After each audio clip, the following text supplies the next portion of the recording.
Alrighty. Hello, everyone. This is Andrew Turon, and I am back with some Wargame Red Dragon. It's definitely been a while. In fact, did not wind up live streaming this as much as I thought I would. But yeah. Anyway, we got, as the name of the live stream would imply, got the new DLC and patch hit today. So, yeah, let's start off with the boring stuff. Patch notes. I printed them off because I don't have a second monitor to look between. I don't want to be alt-tabbing around because that sometimes causes the screen resolution to go funky, especially while live streaming. I don't know why. Anyway.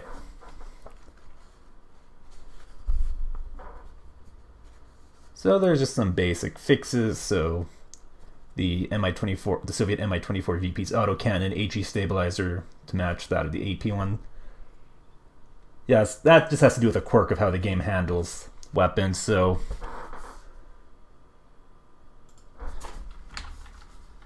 24 VP.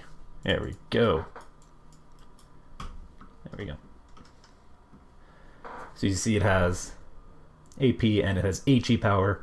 Basically, a weapon can only be AP or HE, can't actually be both at the same time. So what it does is it has two guns displayed on the same stat card. And then when it's targeting something that can be targeted with an AP weapon, it uses AP. If it's targeting something that can only be hit with HE, it uses the HE gun. So of course that sometimes leads to situations where the stats on the AP and the HE guns don't actually line up. So that can lead to like some weird things happening. Mostly it's just like, you know, usually the one, apparently I can't speak today. Typically how it works is it displays the AP weapon stats. So if there's something wrong with the HE weapon, it's harder to notice. So you'd only notice if, like, in this case it was the stabilizer. So that's only affects it when it's targeting, and you know, like an infantry unit while a helicopter is moving. It's harder to notice that because you'd have to, you know, because there's a lot of stats that affect this, you know. So veterancy is going to increase your stabilizer. If you're closer than 1575 meters, that's going to increase the stabilizer's accuracy. And then also if there's any morale damage that's happening, you know, there's a lot of factors that can increase or decrease the accuracy of a weapon at any given time. So it's harder to notice if it's not actually the base 15%. So yeah, that's a nice change. So what else we got? T62M.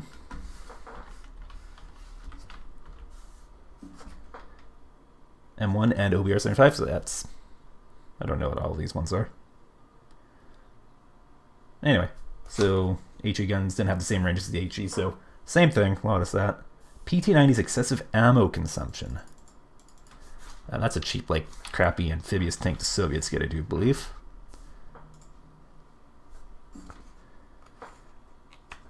I'm guessing that it consumed ammunition faster than it's supposed to. Anyway, it's not really no point in really looking at all these. Soviet and Polish ASU 85's HE's aim HE gun's aiming time was too low, so that was fixed. Oh yeah, because it had they just aimed faster than the AP gun, which is weird. Polish PT-91 Twardy's HE gun rate fire to match that of the AP one. I'm guessing.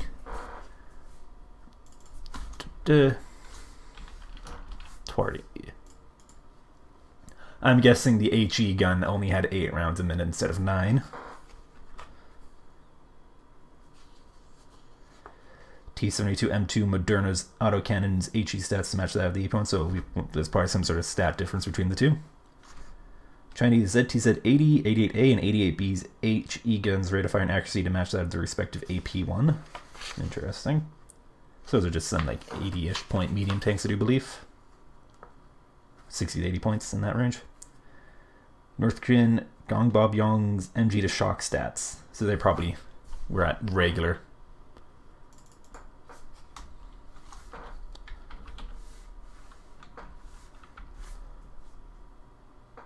Yeah, it looks like shock stats. Yeah, I think they had 30 and 10 before. We could be mistaken. It's possible they actually had like 50 and 30. So that'd be the elite stats instead of the shock stats, but that's regardless. Fix North Korean Shonmaho 5's main gun supply cost. Oh, it's probably either. So that means is the amount of supply from a supply truck it takes to reload one ammunition. One round of ammunition. I'm guessing it's either too high or too low. Didn't say what it is in the patch notes. Fix T-72 M1 mod and T-72 M1 Pave, each E-guns to match that of the AP one. So I'm saying they probably had like 8 rounds of it instead of 9.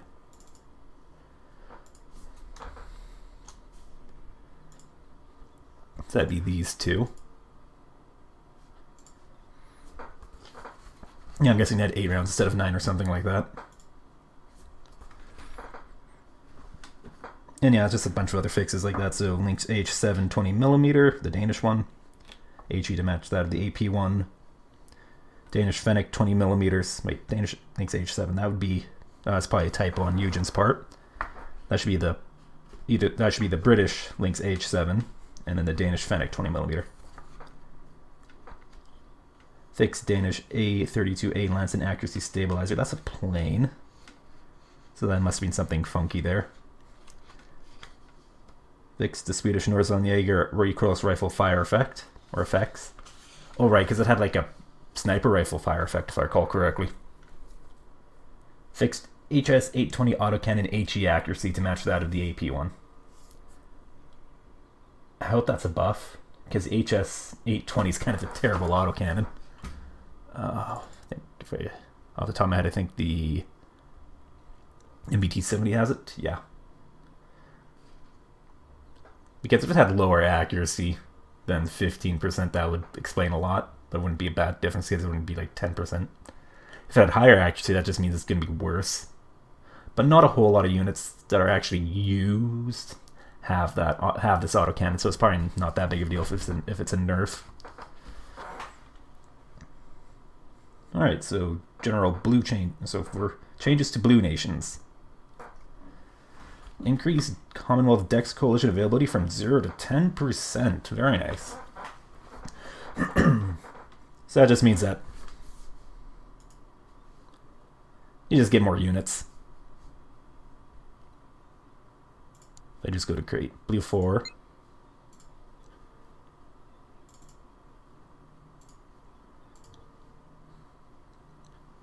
So this is going to be 0%. So just the base availability.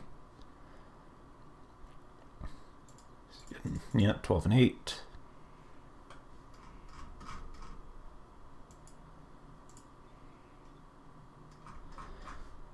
So I just get a few more. So 10% more. So yeah, you can mathematically work that out based off the base availability of each unit. And then for rounding, if you have a unit, so if you multiply its availability by 10% or whatever, and you get like 0.5 of a unit. If it's over half, it rounds up, and if it's under half, it rounds down. So if it works out to just arbitrary, like you get 13.6 units on your availability, it goes to 14. But if you have like 13.4, it goes down to 13. Oh dear, I need to take a drink of water already. British got a bunch of changes, but anyway. So all M40 recoilless rifle jeeps, so that'd be all of them.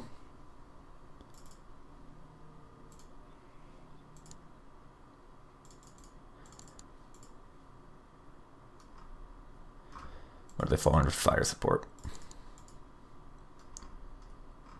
Yeah, Jeep M40, 10 rounds. Not that one, because that's a Wombat, not an M40. 10. Oh, no, those aren't Jeeps. 10, yeah, fun. And also the Rover, so that'd be like the British, I think. Either the British or like the Swedish have Rovers with recoilless rifles. Actually, for the British, I think they just have a Wombat, which is a different recoilless rifle. It's bigger. And the RAM, that's Israeli, I do believe. And the Recon. RAM AT, yep. Oop, 10 rounds. I can't remember what I had before. It'll be interesting to have told us what the changes were, instead of just saying more what they're changed from. Alrighty. So, American EF-111 Raven price increased from 140 to 160. That's plain. Oh dear, certainly I just can't talk without coughing right now. There you go. This used to be 140. It's a pretty strong plane. 1 per card. So it's not a huge nerf, but it adds up. M60 ERA. It used to be 65. Yeah, looking at these stats, I think that's perfectly fine for a 60-point tank. Left 25 FSV. Fire support vehicle. 25 to 20.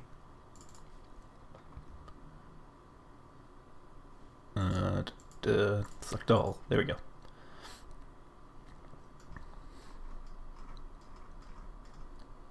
There we go.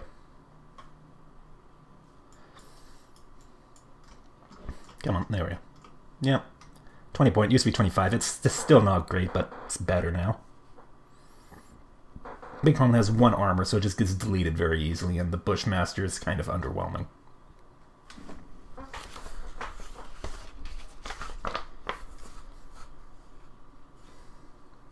M728 CV aim time reduced. That's fun. This is a fun vehicle. And most like US and NORAD decks, you don't really take it because you have better, or not necessarily better options, but you just have other options you need to spend points on before you spend it on this. But it's still a fun vehicle. And as if it has better aim time, it means it can really delete units in forest fighting because it has short range. And M48A5 USMC price reduced from 25 to 20. So that's another tank. There you go. Yeah, it's kind of crappy, but it's 20 points, so what do you ask? What else can you ask for? Alright, now we're on to British changes. Alright, so the Centurion Aviary aim time reduced, so that's going to be just like the M728. Actually, I think it's slightly worse than the M728 because it's slower. Its autonomy is not very good.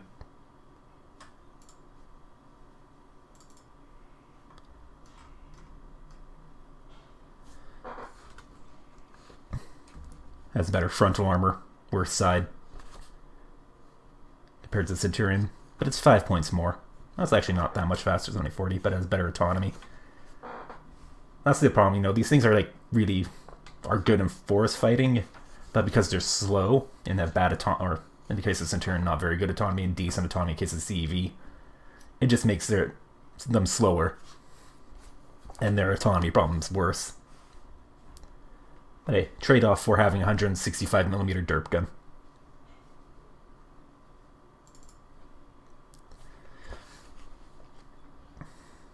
Alright, Challenger Mark II's price from 120 to 115. Yeah. Let's unpin that. It's a decent tank. You know, it's 5 points cheaper, so it's a bit better, but it's still only available in armored. If it was available in mechanized, that'd be lovely, but yeah. Take what you get. Challenger 2's availability pattern reduced from 3 on trained and 2 on hardened to 2 trained, 1 veteran. Yeah, that's very much a nerf. You get less of them.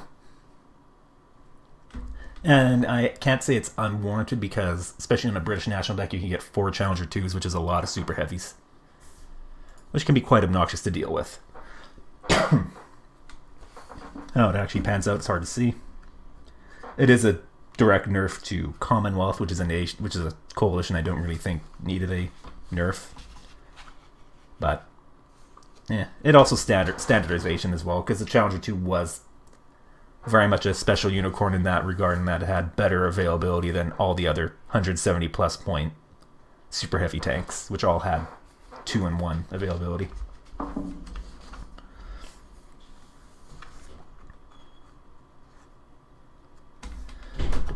Challenger 1 Mark II's HE rate of fire. Fixing the gun on the same stats as the AP one. Interesting. What's its stats? I wonder if it only had like 6 rounds a minute, or did it have more? It's hard to say. It's quite possible it had 8 rounds a minute instead of 7, but I don't know for certain because I don't know all the various miscellaneous stat inconsistencies on the vehicles. Chieftain Mark II's autonomy from 300 to 400. That's definitely a significant buff. Because that's one of the problems the Chieftain tanks have is, they have punching guns and armor, and okay armor for their price for the most part. Just kind of depending. Obviously, 14 armor on a 65 point tank, not bad. 14 armor on an 80 point tank, it's kind of a bit sketchy at that price range, but not like horrible for the price range.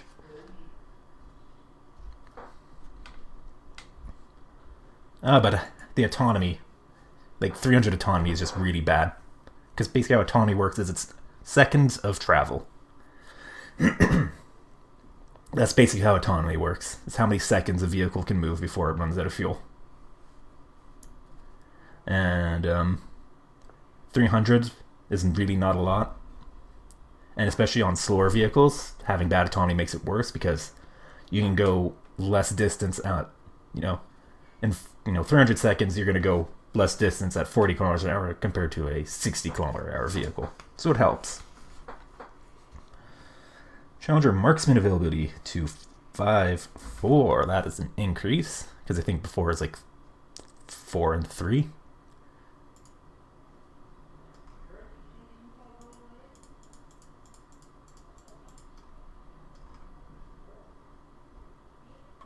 Yeah, there you go. It's fun. The main selling point of the Challenger Marksman is that it has 15 frontal armor, so it can just eat a lot of weapons that take out most other anti-air guns. Especially, anti-radiation missiles. The smaller ones will not one-shot it from the front.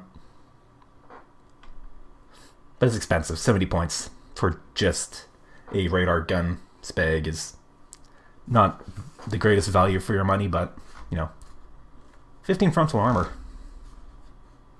Also, the 2 top makes it more resistant against, like, cluster munitions and whatnot.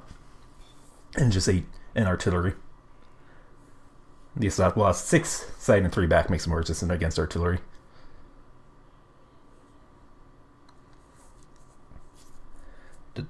Sturmer HVM's air optics increased. I wonder if that shows up on the display. And it's a very good air detection, but very good is a range. It's not a binary, It's not, you have bad air detection, good air detection, very good, excellent. It's a range that one of those stats occupy.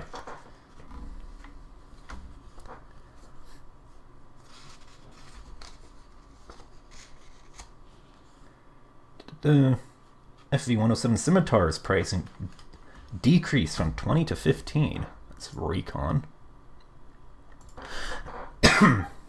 So it's a Scorpion with a 30mm Roiden. The Roiden's not very good in most situations. But it's only 15 points, so it's cheap. You can spam it around. It has 2 front and side armor, so it's not going to get deleted instantly by a lot of weapons. But there's still a lot of weapons that will, one shot 2 front armor.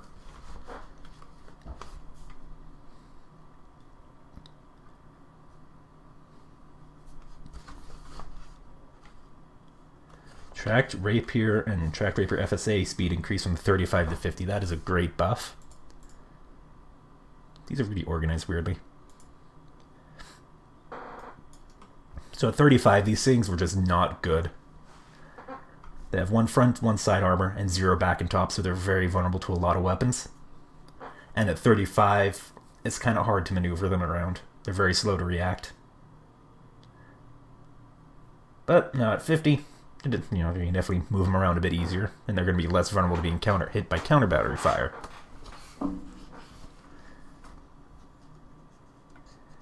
GR7's availability pattern, so that's the laser guided bomb carrier. So yeah, that's pretty fun. So that's going to be the 2 trained, 1 elite to just straight up 2 hardened, so that's really good. If I just go to... let's just go to Commonwealth.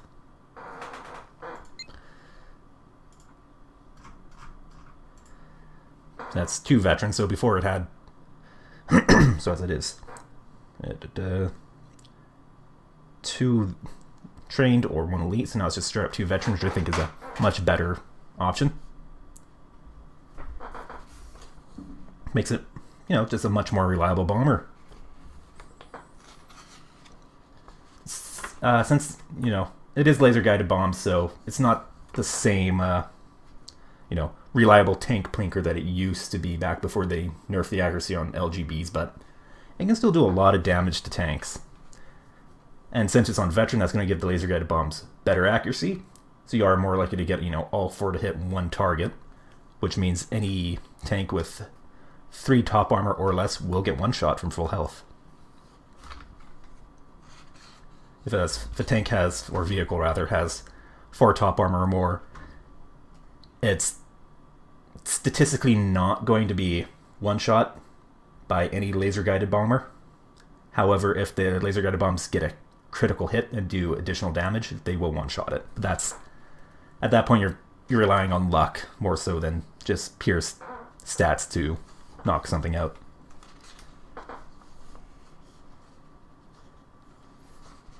Oh, here's a big change. British SAS price decreased from 35 to 30, which is, it's a little bit of a buff. Not a huge one, but it's nice. But the big thing is they now get the Alvis, Stalwart, and Saxon as transports. I should have just searched them. Why does Commonwealth have so many elite infantry?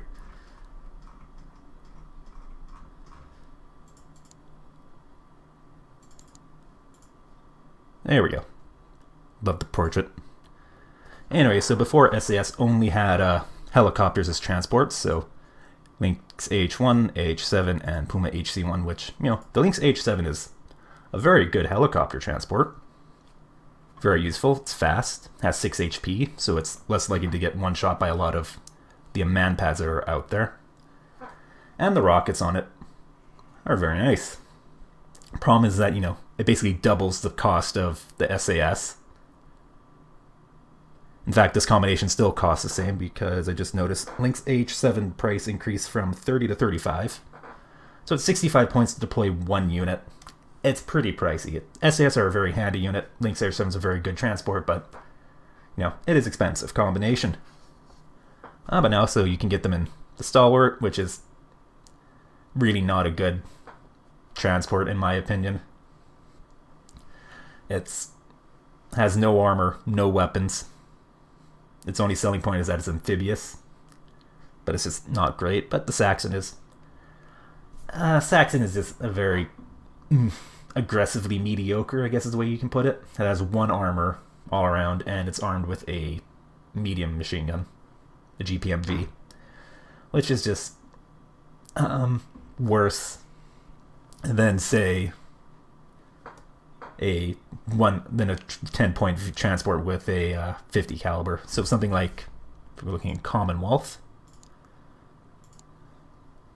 there we go, something like the Grizzly, which is basically this very similar stat-wise, but it has just a better machine gun. But it's, but once again, that just makes SAS not necessarily a better unit, it just makes them a bit more flexible in how you can take them in your deck.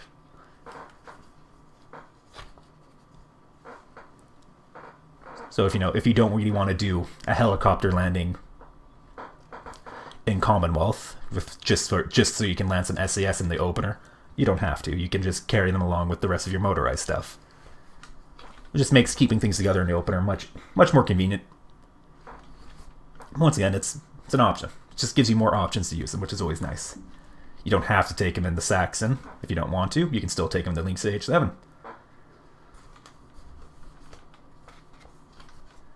Alrighty. Anyway, so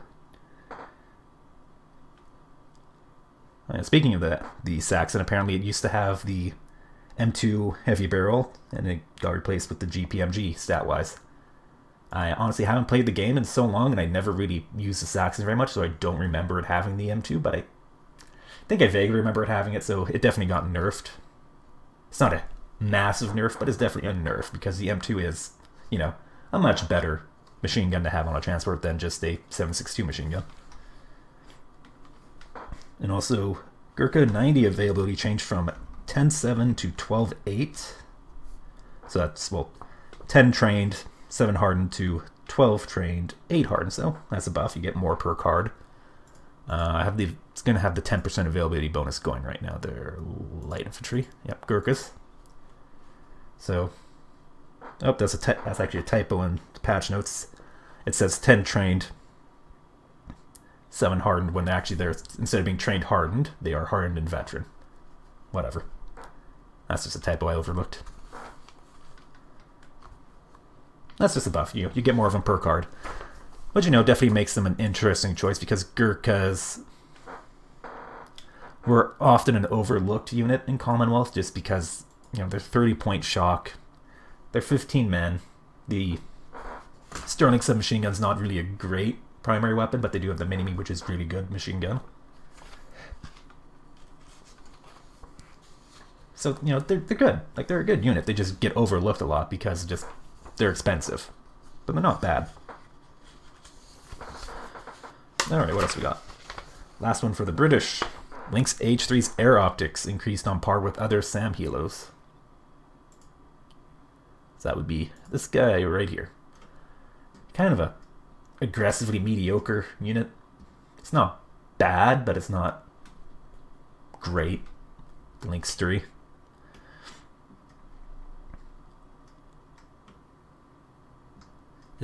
Actually, it says Lynx H3, I don't think there isn't a Lynx H3.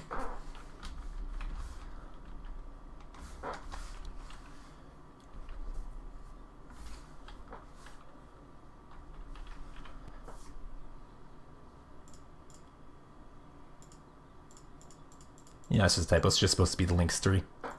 Apparently, half of this is going to be figuring out where the typos are and the patch notes are. Anyway, that's what's better ability. Basically, it just makes it easy, gives a better ability to spot other helicopters. Aside from that, it's really kind of it's not a bad unit. It's just kind of bleh.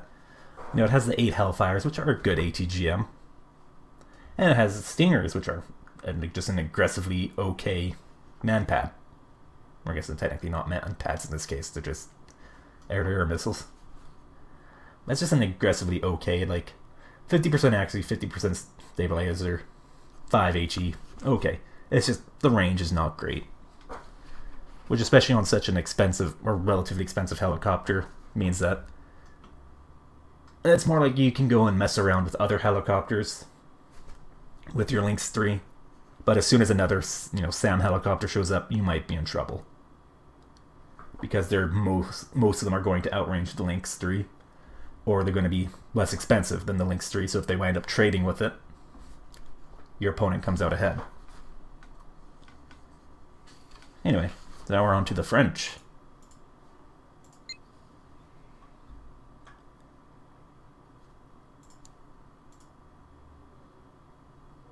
Why can't I see France? There we go.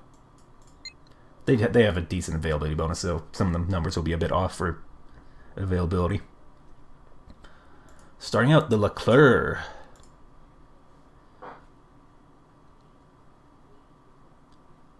The availability pattern changed from 3 trained, 2 hardened to 2 trained, 1 veteran.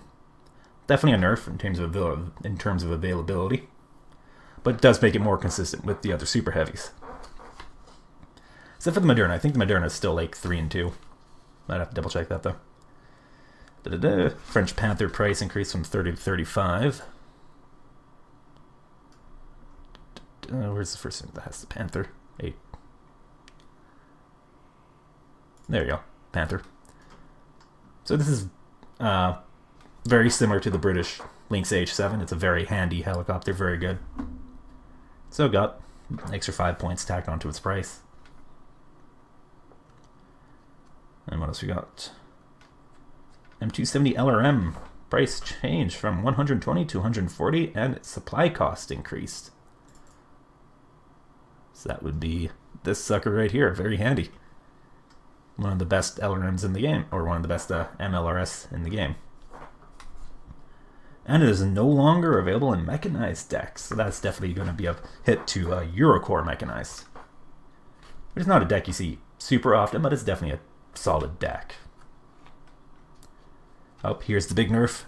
AMX10 RC's price increased from 30 to 40. This is a nerf long on the way.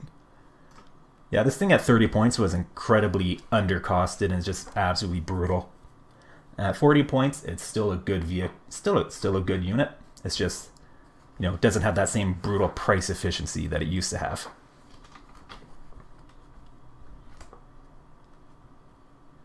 And then the French Commando Paris MG set at 1500. Okay, that's a very minor change. Infantry ammunition counts are, for like primary and machine guns, are rarely a factor. It's only in like basically you have to keep an infantry unit alive a long time without giving it ammunition for that to become a factor, which is, it usually doesn't come up. In my experience, yours may vary. Have some tea. Alrighty, now we're on to Western. In fact, I should have had a Eurocore open instead of France. Oh, wrong one.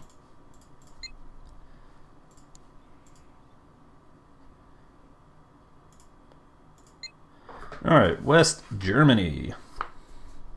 Starting out, big nerf to the PH2 Tiger's price. It's going from 120 to, there it is, 140. This is a very fun unit. You know, that does a little bit of everything, which is both a strength and a weakness of the unit. You know, it has snabs, that's the rockets, so it can engage infantry and light vehicles with it. Or also just stun.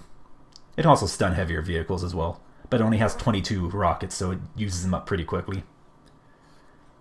It has the Hot 2 ATGMs, which are basically like a TOW 2, except slightly worse accuracy, but they're a faster missile, if I recall correctly. It could be mistaken. But, you know, it's a perfectly okay ATGM. And it only has 4 of them, so, you know, you can only do so much with 4 missiles, as compared to, like, you know, most gunships that carry ATGMs tend to carry like 8 or so missiles. You know, so you can get some work done, but you have to be choosy with your targets, otherwise you're going to run out of missiles. And then also has the Sea Stingers, which is basically, it has very high accuracy, but the range is not good. However, the big strength of the Tiger is stealth. It has good stealth, which means that against the most other helicopters that carry air-to-air missiles, they tend to be helicopter tab, not recon tab, so they have worse optics, so you can very much sneak up on them with the Tiger and negate the range disadvantage. Obviously that doesn't go for all helicopters, so things like the Japanese OH-1 Ninja have good stealth and longer range missile, so they can be very much a threat to the Tigers. Same goes for the Soviet K-50... K-50 or the one in the recon tab. It also has stealth, and it has optics, and it has longer range missiles. Or rather, longer range stingers. Or not stingers, but iglas. So it can also be dangerous to the Tiger. But that's not really the role of the Tiger, to go hunting after, you know, other, man-pad armed helicopters. It's more of something to be wary about when using it. Anyway, Peace Shrine. Number of cards reduced from 2 to 1.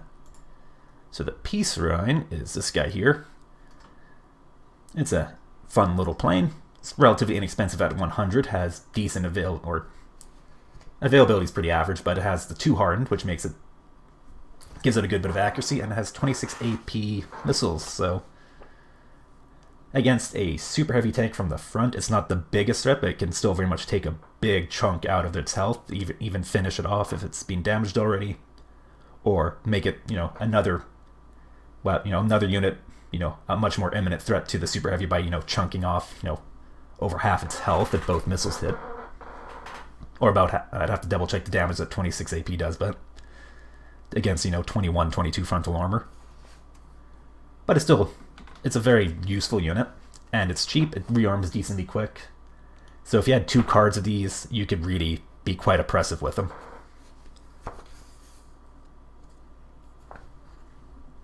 So I guess that's reasonable. Alright, West German mortar HS-30 price increased from 30 to 35. That would be... Where is it? There we go. See, that is a perfectly reasonable nerf. Basically, this thing was like the best 120mm mortar in the game. Not because the mortar's any good, but because it's 30 points, while most 120mm mortars are 40, if not more, depending. So that's, compared to this. It has slightly less ammunition, but it's slower with really bad autonomy. That is its biggest downfall, is just really bad autonomy. So if you're not careful, it could run out of fuel and possibly be stuck in a really bad spot and get counter-batteried. But that's really not a huge weakness. So this thing just wound up being so much better than all other mortars, just because of its price. So at 35 points, I think that's decently reasonable. Oh, West German Jaguar 2 from 45 to 40. That is a vehicle. Tank destroyer. There you go. It's a couple of ITOs. This is a change I just don't really care about. Let's be honest, you could reduce the price of every ATGM in the vehicle tab by 5 points, and it wouldn't make much of a difference on how much they get used, for the most part. Just because they're just not particularly useful. The big thing is, since they have no stealth, as soon as they fire once, they're going to get spotted, and they're probably going to get destroyed. Not in every case, there are certainly useful ATGM vehicles in the vehicle tab, but this isn't one of them.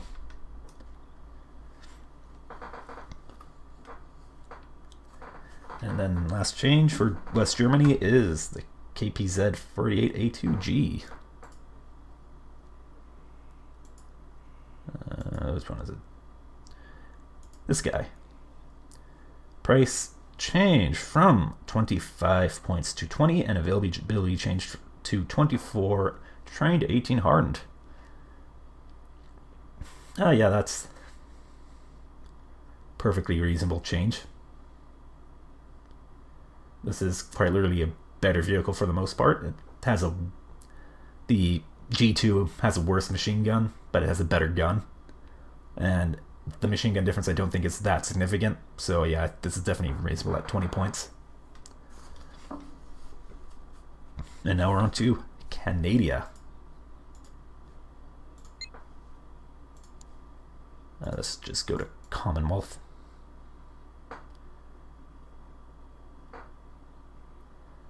There we go. Because let's be honest, in most cases, this is the coalition we're taking Canada in. Or actually, since it has some availability changes, let's do NORAD, because I think that's might be a 0% coalition. Yep, 0%. Okay. Not a lot of changes for Canada. So starting off, we're in the infantry tab with Highlanders. Oh. So Highlanders 75, these guys, price change from 20 to 15, and that's a big buff. Because at 20 points, they were just kind of useless. They were basically a shock squad that was worse. They were literally just Canadian Airborne 75, but worse. Only advantage they had was they carried more ammunition for the Carl Gustaf, which can be useful in some cases, but in a lot, it's not very useful. But at 15 points, suddenly that's actually an interesting unit. You know, they carry a lot of ammunition, and they're faster than regular line infantry. So, could be interesting. So now we get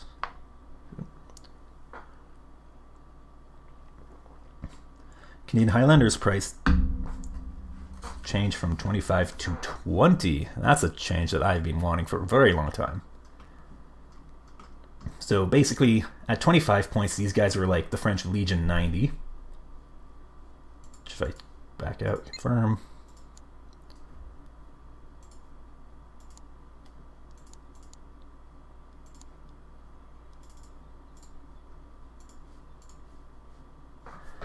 Basically, they... Oh, come on, I want... Nah, I pinned the wrong unit. Damn it. There we go. Alright. So yeah, Legion 90 were just... At 25 points, Legion 90 were just straight up better than Highlanders 90. They have, you know, better stats on their mini-me, better stats on their FAMAS. They're faster. They're shock, so they recover... They take... or they're less prone to taking morale damage or being affected by morale. And they had, so basically Highlanders 90's only advantage was they had better availability, but it wasn't a big difference. And since Legion 90 are shocked, they have one step higher availability, or training rather. So it's just, they're just straight up better. But at 20 points, they're actually quite reasonable. They're actually, you know, they're, you know, no longer just Legion 90, but worse. Alright, what else we got? And the Pathfinder's MG accuracy changed from 40% to, from 40-20 to 50-30.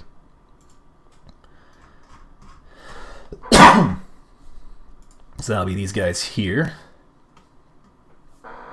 So yeah, they used to have 40% accuracy stationary and 20% accuracy moving. Now it's 50 and 30. That's a nice little buff. Just makes them a bit better against infantry. Now, if I recall correctly, the C2A1 is no longer as stupidly good as it used to be prior to the big MG rebalance back in 2016 when that was. Ooh, it's been so long. But it's still okay. And they can really, and especially against like line and shock, they can probably mulch most of them pretty easily. Except for maybe like some of the mini-me and MG3 armed ones. Alrighty, Change Canadian EF101B Electric Voodoo available pattern from 2 rookie, 1 veteran to 2 rookie, 1 elite. So that's just a little bit of a buff. If I can find the Electric Voodoo. There it is. So it's a cheap little seed plane. It has very... What is it? It has medium stealth, which is quite handy. 50% ECM, so it can really troll the enemy. But its missiles aren't very good, and it only has 2 of them. It's a trade-off. But yeah, so it's just gotten a slight buff. Not a huge buff, but it's a slight buff. And what else? Canadian buys an 81mm, so that's a mortar. There we go. So it's now 30 points. Which, yeah, it's a nice buff. It actually makes it somewhat competitive, actually. Because before, for 81mm, you have the Canadian M125. Actually, let's pin the Bison. So just comparing within Canada, it's the same thing. It just has better front and side armor, which can help in some situations. Worse machine gun, but if your mortar's using its machine gun, something's probably gone horribly wrong. So it really doesn't make much of a difference. And it's faster, because it's wheeled. Better autonomy, so it's very mobile. But it carries significantly less ammunition, 90 versus 140. And that goes, you know, for most of the mortar carriers. I think even because the Americans have a wheeled mortar as well. Yeah, LAV-M. And that carries slightly more ammunition. So it's just Yeah, the Bison was just basically the Bison was paying for being wheeled and having 2 front and side armor, but that really did not make up for its low ammunition. And honestly, it's still, in my opinion, the worst choice available in all the mortars we've looked at. You know, I tend to prefer the bigger mortars like the 107s or the 120mm mortars over the 81s, but 81s can still be very useful. But the problem with the Bison 81 is, since it carries such a relatively low amount of ammunition, the rate of fire advantage that 81mm mortars have becomes, you know, a bit of a problem, because it's going to go through its ammunition so quickly.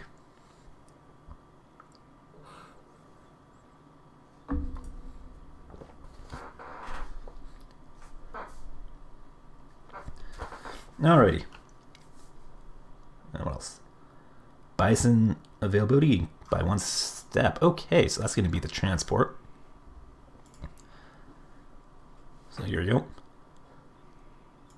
Yeah, if I recall correctly, how it used to work was, so using Canadian rifles here as an example, as you see there, trained 20, 16 hardened on the Grizzly, and on the Bison, trained 20, 16 hardened. If I recall correctly, the Bison had 1 lower availability step, so they'd be like Canadian Rifles 85 here, which has 16 and 12, instead of 20 and 16. So it's a little bit of a buff. It's not a big one, because people take the Bison over the Grizzly almost universally because of the better armor. Or I still have the Bison 81mm pin, but it's the same armor profile. The Grizzly only has 1 all around. Bison has 2 front and side, which makes it much more survivable. And last one, something happened to the Mexus. There it is. Leopard C2 Mexus. Price increased from 80 to 85, and availability decreased to 8 and 6, trained and hardened. That's the price nerf is not a huge one. It's just 5 points, but it does add up over the course of a battle, obviously, over the course of a match. The big one though is that's a big availability nerf. You know, that's a lot of much less tanks available to you now, which honestly, yeah, the Leopard C2 Mexus was definitely one of the better tanks in its price range. Its armor is not great. You know, 14 front's enough, but it's not amazing. There's still a lot of weapons out there that can one-shot you from the front or do significant damage to you. But it's made up for it by having, you know, also its mobility is kind of mediocre. You know, 60 kilometers an hour is not bad, not great. The big thing, though, is that its gun was just very solid for its price. It's the same gun on the Leopard C2 and all the other Leopard 1A5s. Except I think a lot of Leopard 1A5s have 16 AP instead of 17 AP because they have earlier introduction than the Leopard C2. But for the most part, it's just a solid gun, just a very reliable tank. So it's a bit of a shame for it to get nerfed like that, but I guess you could say it's justified. Hopefully it doesn't kill the unit, though. That's one thing I don't mind. You know, I don't like it when a unit overperforms. You know, I don't like that, but I also don't like it when an overperforming unit gets made into just the worst option instead of just being made into a worse option than its price competitors, and, you know, just being an alternative. But that's, you know, whatever. Next, we're on to the Scandinavian units or nations.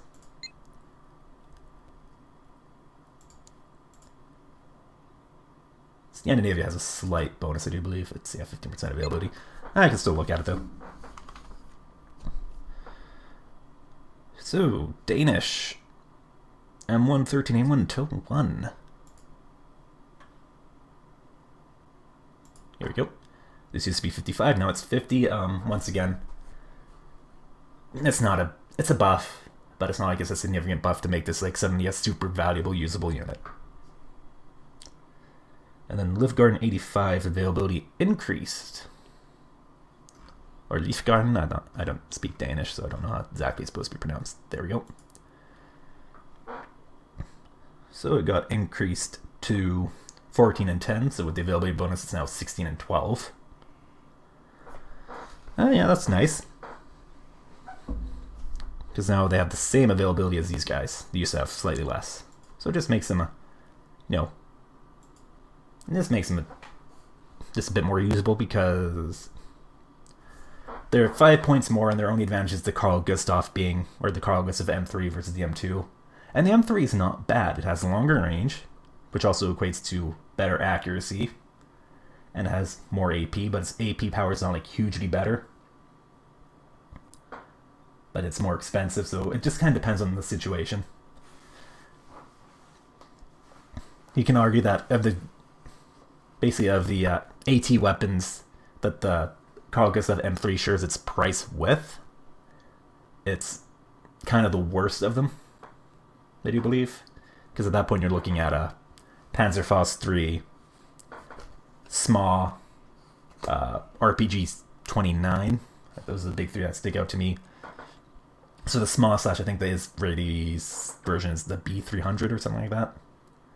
They have broadly similar, I think that's the same range, same accuracy, but they have a 1 more AP, and 21 AP allows you to one-shot 7 armor, and 7 armor is relatively common. And as for the Panzerfaust 3 has less range, I think about the same accuracy.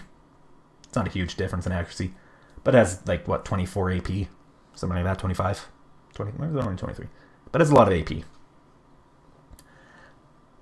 And then that's also, and then blah blah blah. RPG 7V, same thing, or not 7 RPG 7V, RPG 29, it's Vampire, much more powerful. Once again, 24, 25 AP if I recall correctly. I think about the same accuracy, same range, so it's just, compared to its price peers, it's generally worse. Or worse AP, rather.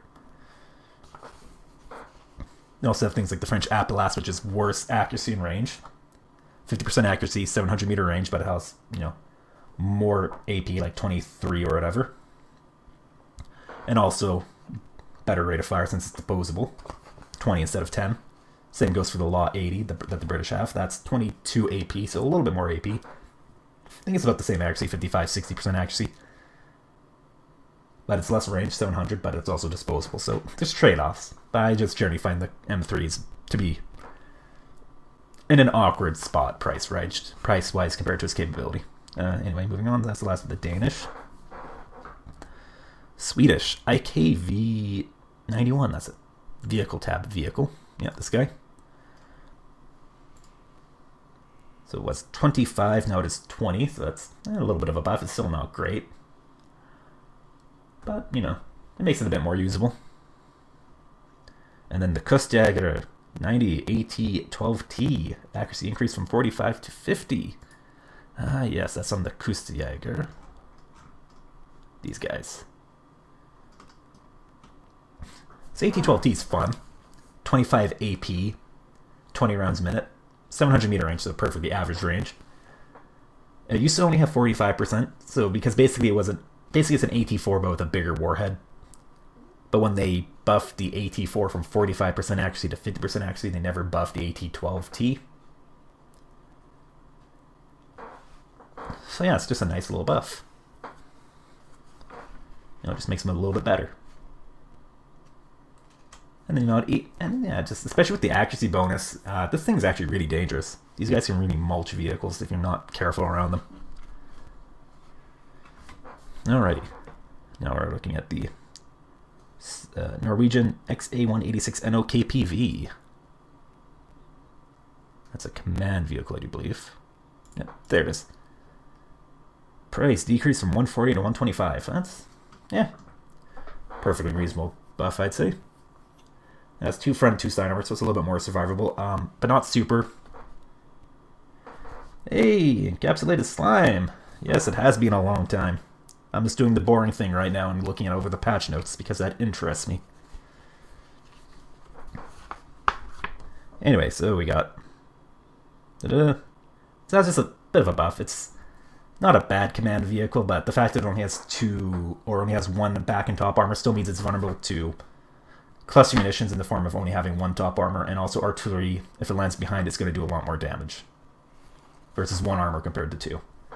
But it's still, decently survivable. And it's also not a decent price. And also it's 5 trained availability, so which is actually perfectly reasonable availability if you combine, I don't know, take... I can't word right now. You take this and like a command infantry. Then, I don't know, you take these guys into links. So that's 8 CVs, which for a 1v1 might be a bit on the low side, depending on if you have a high CV attrition game. But in like a larger game, like a 2v2, 3v3, that's a perfectly reasonable number of CVs. And then, Norwegian, actually, sorry, there's a typo in the patch notes, it's Norwegian. It's a V instead of a W, though I'm pretty sure we pronounce it the exact same. Actually, no. I think in Norwegian, V's are pronounced more like F's, but I'm not certain. I don't speak the language. So do not take my pronunciations as gospel. But anyway, M48A1. Price decreased to 15 from 20. Yeah, this is a perfectly reasonable tank to spam.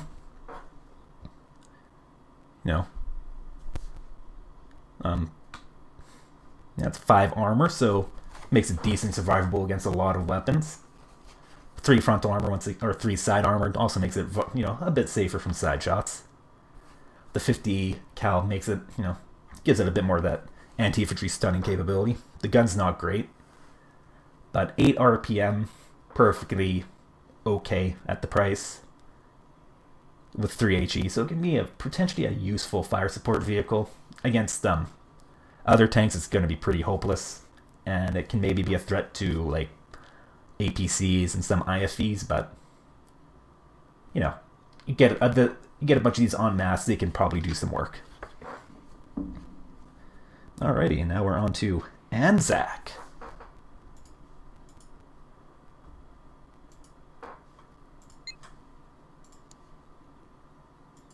I should have organized these better by like coalition or whatever, so I'm not constantly flipping through different nations. Commonwealth. Alright, what are we looking at? Ferret intact. Size decrease from normal to small. So that's a recon vehicle, I do believe. No, actually, or is it a vehicle tab? Yeah, there it is. Intact. Yeah, it's kind of shitty, but basically the only advantage being smaller does is it gives basically size works sort of like ECM does on planes. So it doesn't make it harder to spot, but it does make it slightly harder to hit. It's not a big difference. It's like minus 5% accuracy or something like that, if I recall correctly. Medium is 0%. And if you're large, it's plus 5%. So it's not a huge buff, but it makes it's a slight buff, And at 15 points, there's only so much you can ask from this thing. I'm not quite sure where the hell it stores an extra 4 missiles in a ferret, but it does it somehow.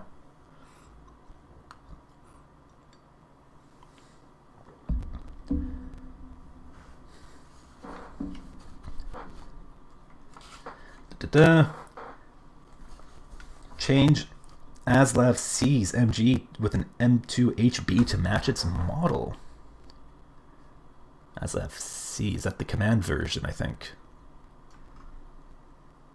Yep, there it goes.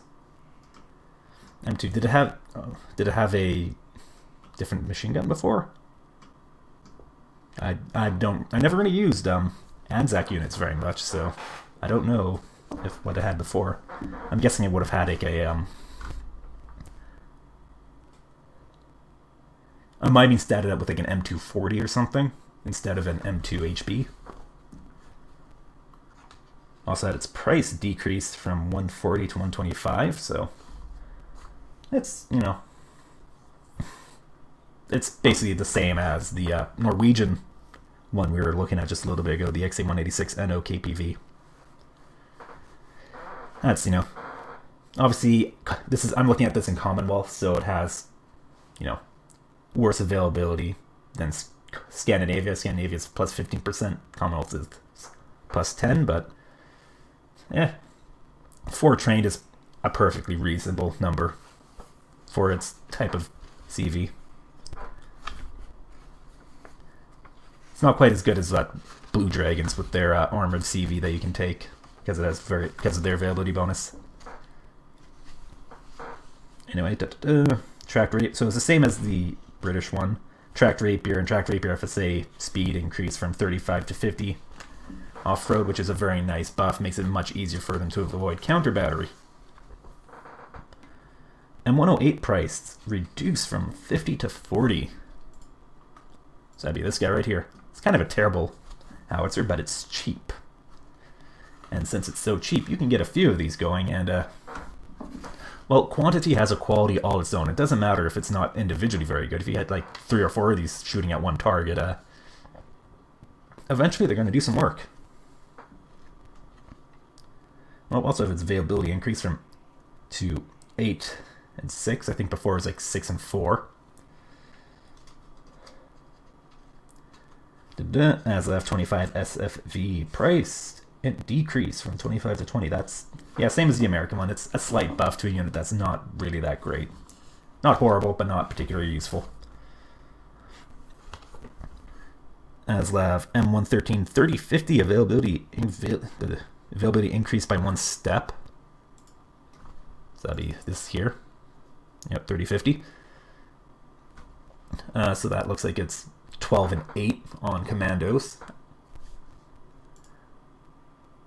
I think before, yeah, it's like I think before is, yeah, as a how was it, 10 and 8 or something like that. I might be mistaken though. Increase as of PC's availability by 1 step. So that'd be this here. So yeah, it just makes it a bit more useful. Oh yeah, if you look on diggers, maybe it'll be a bit more obvious. Yeah, it just basically it just makes it a little bit better. You're not taking as big of an availability hit to use, you know, the slightly better transport. Not necessarily slightly better. As FPC is actually a good 5-point or a good 10-point wheeled transport. Has the 50, which is useful. Has 2 front and side armor, which makes it very, or not very survivable, but makes it decently survivable compared to a lot of other 10-point wheeled vehicles, which tend to only have 1 armor. Also, I think it's more survivable than this. Yeah, because the M113 only has, or the A1 3050 only has 1 frontal armor, 1 side. No, it's just much tougher. So it's a very good transport for its price. Anyway, now we're on to South Korea.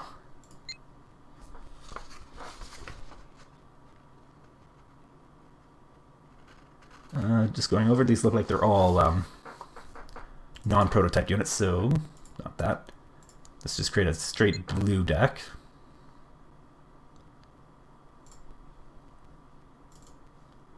Alright, so what are we looking at? South Korean K1 available to Marine. So that'd be this guy right here. Very solid tank. And it's just available in one more deck, which is, you know, Marine. The Marine spec is probably one of the less used specializations because it just tends to take a lot of hits to what units are available to it. It's also the only specialization that has a limited air tab.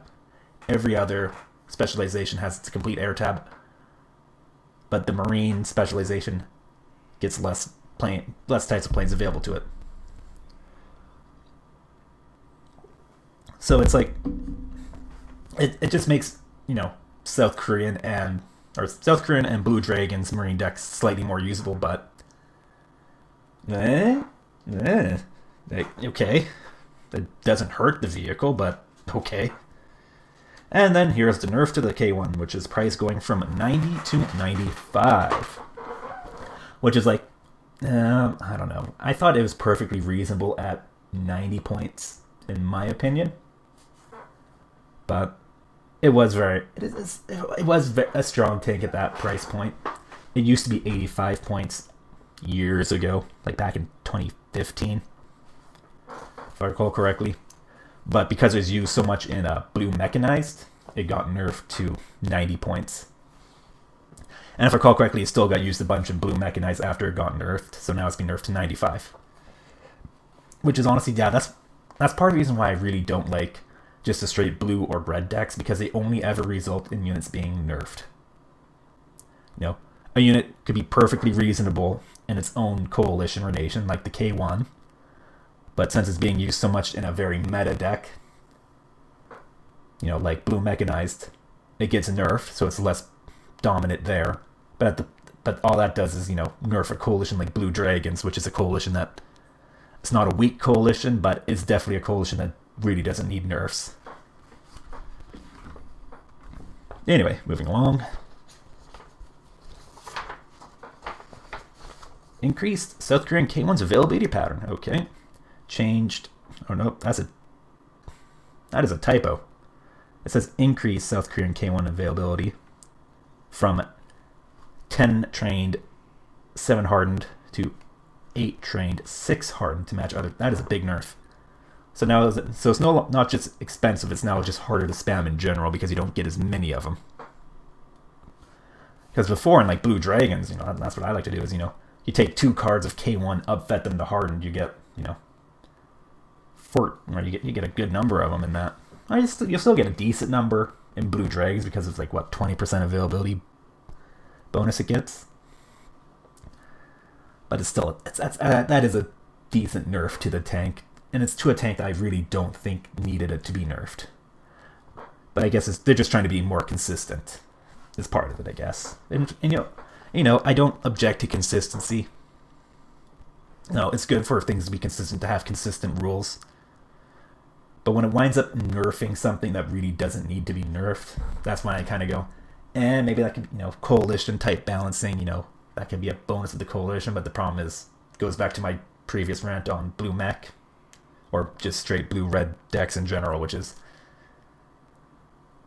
when you have a non-prototype unit that's perfectly reasonable in its own coalition, but it's powerful when combined with, you know, all the meta stuff in a like blue mech, that's when you get problems.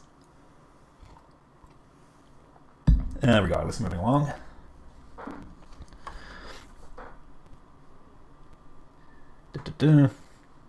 So decreased South Korean K136 Koryong's prices from 80 to 70 plus supply costs decreased. I think that's a support unit. Yeah, this guy. Never really used this one much. So I couldn't. So that's a buff. Like it costs less points and its supply costs decreased, so it's much more usable now, presumably. And looking at the stats, I don't know. Honestly, you probably get this thing nice and close to the front line. Razman got some use out of him. I wouldn't be surprised. I haven't watched all his videos from the new patch and what he did in the beforehand. So, yeah, I could definitely, especially if you get this close to the front line, you can definitely you won't really kill a lot of units, but you can definitely stun the hell out of them, which then makes it easier for you to push in. And it's just more economical to do that now. Anyway, what else do we got? K200 APC availability changed to match that of the KM113. That's actually a nice little buff. So the K200 is one of the better 5-point transports in the game. It has 2 front and side armor, so it's tough for its price relatively. And having the M2 Browning and the M60 gives it a lot of stunning potential against infantry, especially in a forest fight. So it's very useful. The Zelda is obviously better because it has 1 more machine gun.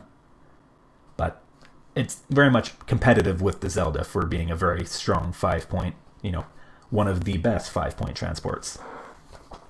Honestly, I think for 5-point transports, it's competing with the US M113A3. Which only has the 150 cal, but it has 3 front and side armor. So very tough for its price.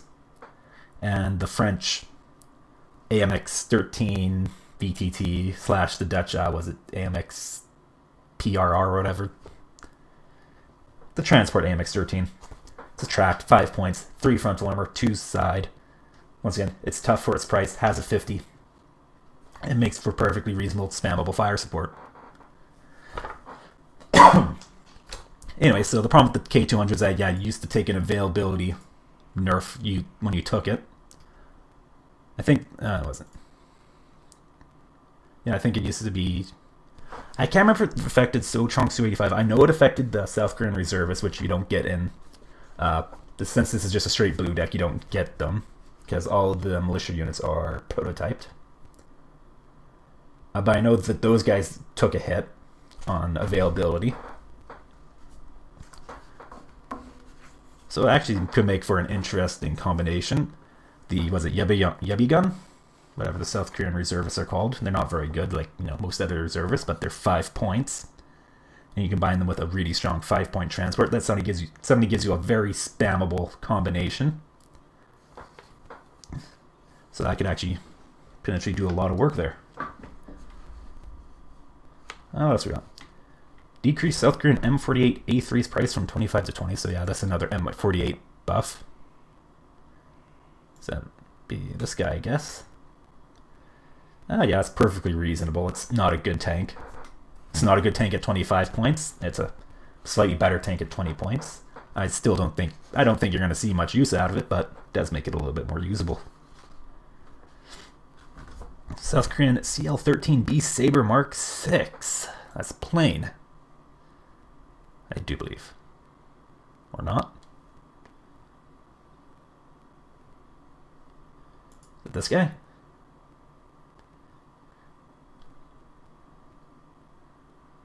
Yes, it's this guy. Because I don't think that plane would be prototyped.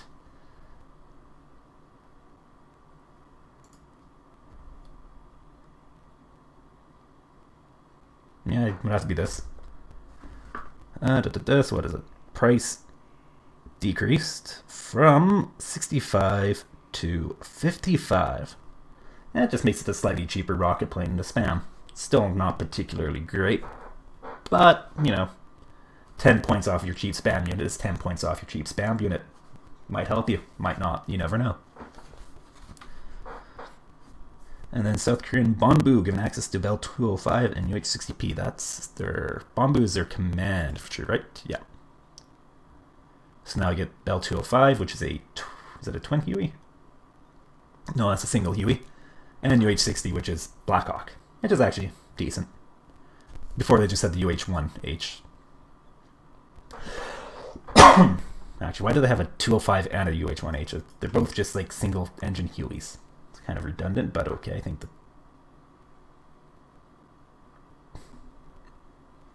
okay, I'm gonna go into the armory helicopter.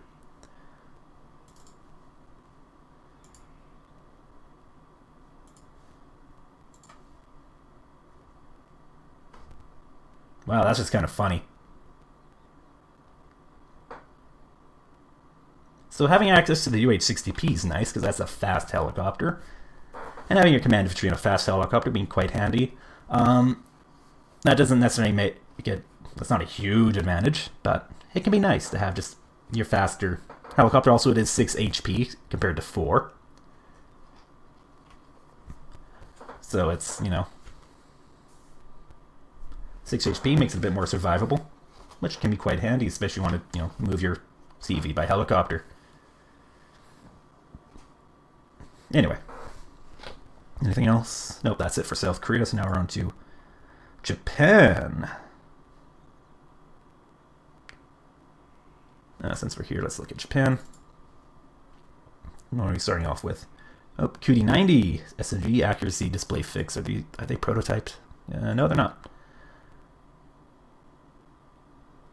All right, nope, not QD90, just QD75. Yep, 40-40. It used to display their CQC stats, which were 60 and 60. They didn't actually have 60% base accuracy and stabilizers on their submachine gun. That was just a display bug where it for whatever reason, displayed their CQC stats instead of the regular stats. So now that's fixed. Again. Because if I recall correctly, the QD90 or QD75 had the problem with the submachine gun displaying the wrong stats before they got fixed, but then they broke it or whatever. But now it's finally fixed, so that's nice. Increase the Nani-Yanshiki G's optics. Oh, that's a nice little buff. So now it has medium optics, which is very handy. It used to only have poor optics.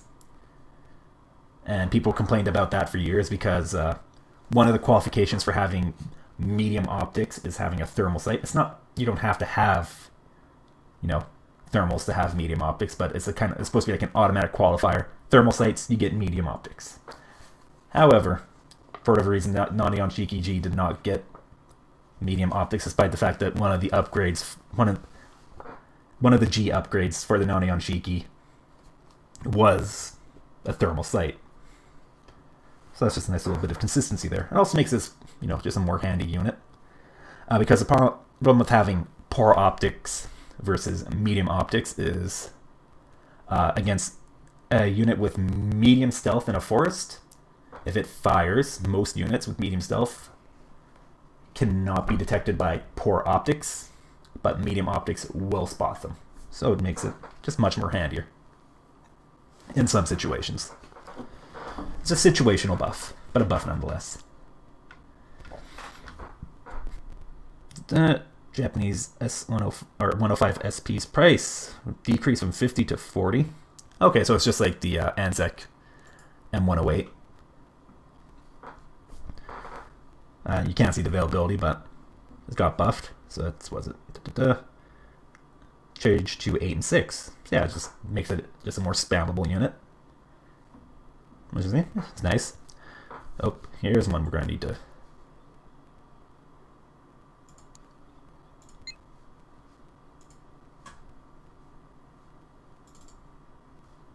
There we go. The buff people have been wanting for the F-15J since forever. Japanese F-15J's price decreased from 145 to 140. That's not a huge deal, but, you know, yeah, it helps. But availability changed to 3 rookie, 2 veteran. Alright, so before the F-15J was stuck on 2 hardened, which, like, wasn't bad, but it was just made it into an aggressively mediocre plane compared to all of its price peers. So at 2 veteran, it is now actually that's actually a very usable plane. It makes it into a viable alternative to the South Korean KF-16C, which is prototype, so I can't look at it here.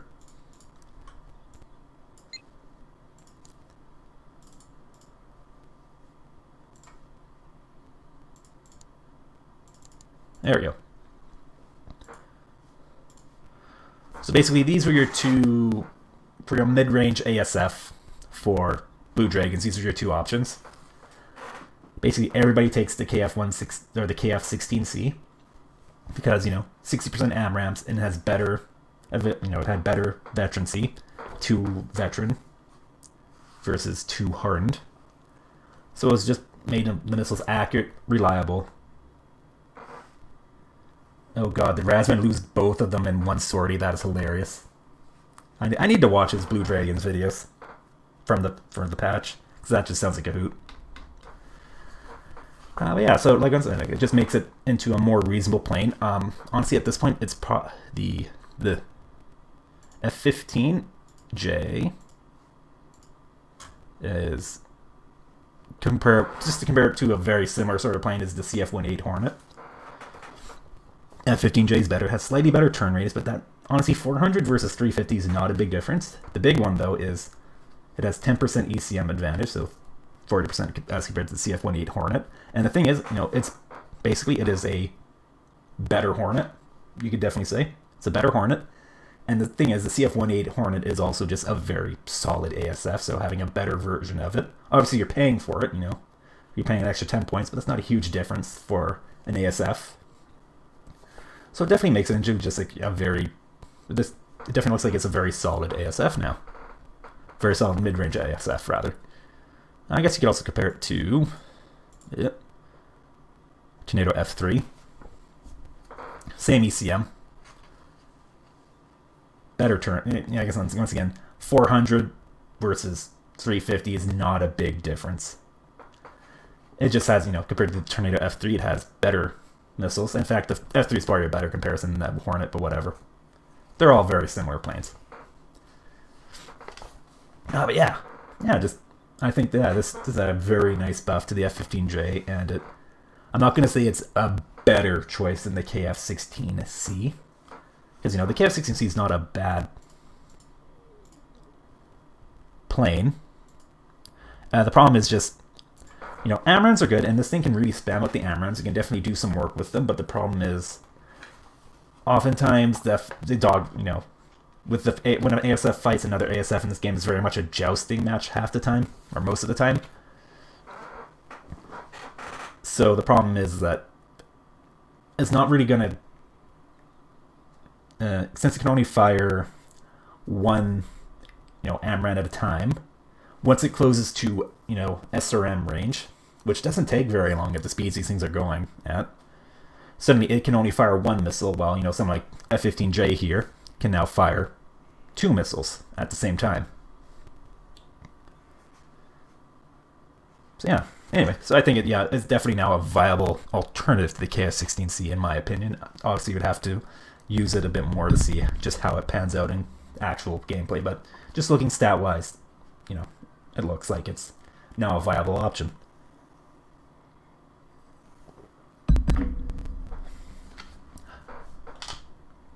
Probably certainly still better than the Chinese Su-25.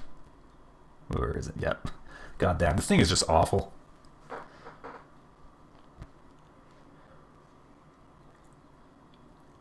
Now, I don't know what it is about the Su-27 SK, but oh my god, it is just one of the most underwhelming planes at its price for some reason. Anyway. So that's it for Japan, so now we're on to the Dutch.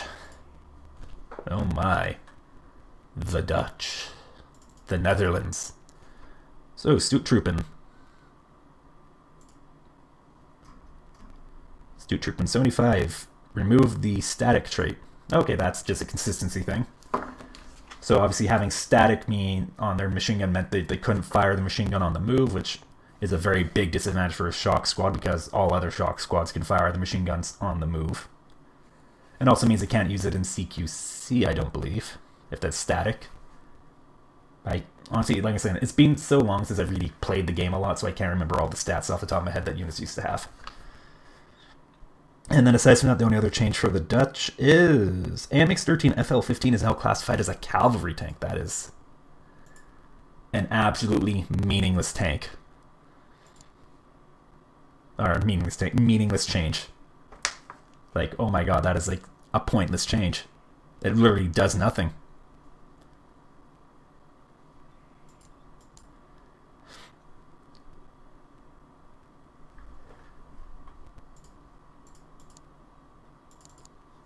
Wait a minute. It's not... Wait.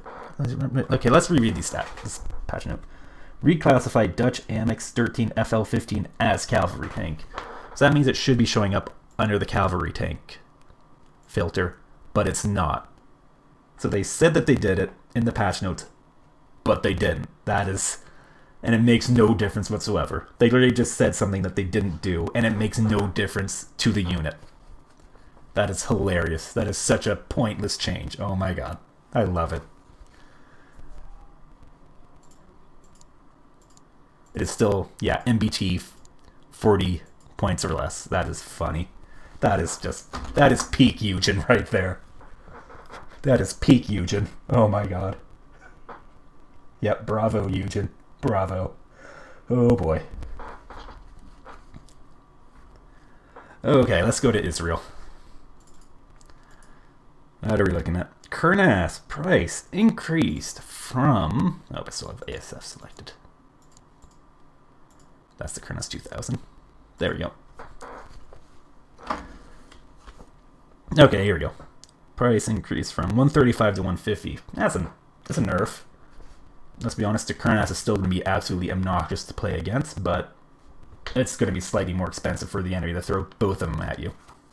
What you know, especially in an opener, that could make the difference. Or make a difference, not necessarily the difference.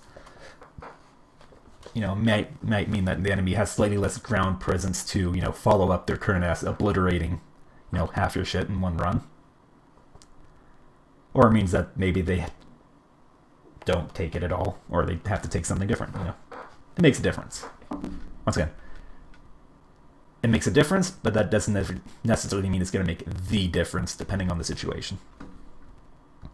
Alright, aside from that, what are we looking at? The NAFA price increased from 15 to 20 points.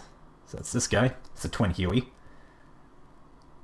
So apparently it's 15 before. And yeah, all the other twin Hueys are 20, so that's 20. Where's the UH-1N? There you go, twin Huey. Obviously these have the minigun instead of the MiG. The MiG 58 there, but that's not a huge difference, really.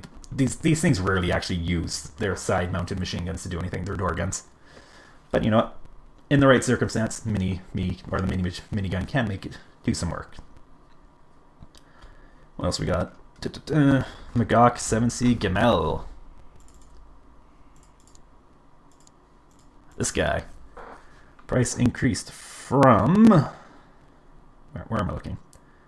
95 to 100, so that's just a slight nerf to it.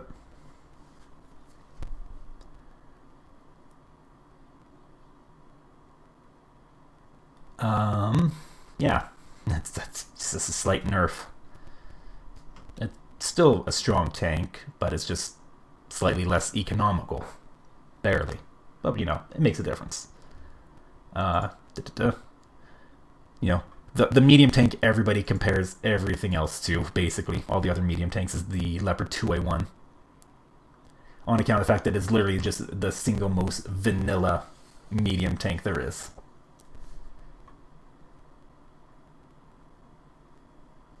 Anyway, so there's the Gamel. There we go. So now they're the same price.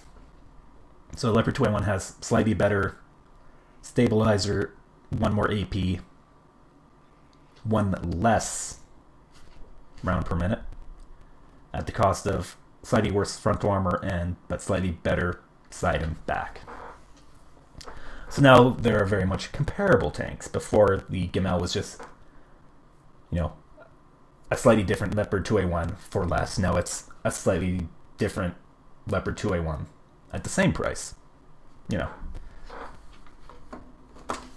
And neither of these are weak tanks or perfect tanks. They're just perfectly okay tanks at their price.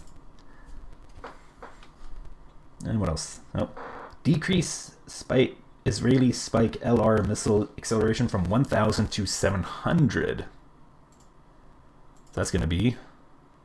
where's this Spike? I'll probably scroll past it. There we go, Dorban LR. Alright, so this is not a change that's going to show up in the unit stats as a hidden stat, is missile acceleration. Basically, missile acceleration affects how long it takes from launch of the missile to get up to its top speed. So it's just going to take it a little bit longer to get to its top speed. So it's a slight nerf, not a huge nerf, but a slight nerf. Which I'm okay with, because the Spike is a pretty strong missile. Now we're on to Red 4. Lovely. So, basic stuff. So, non-Soviet Warsaw Pact. Deck Coalition availability changed from 0 to 10%. Nice. Baltic Front Dex Coalition availability changed from 10 to 0%. Nice.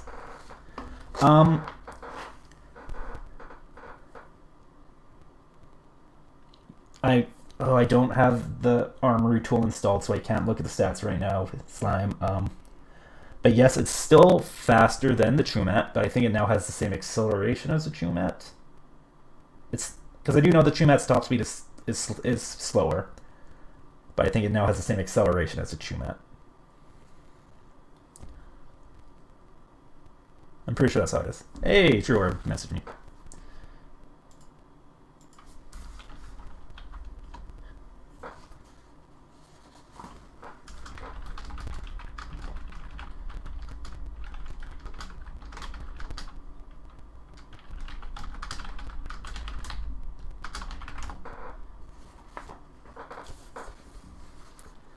But yeah.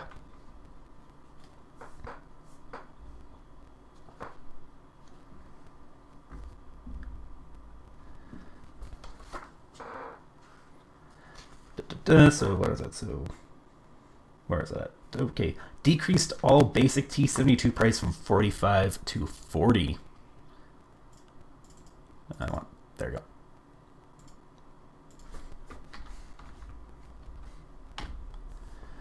Yeah, that's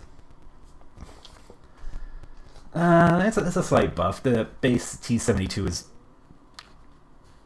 how do I want to put it? It's still not particularly.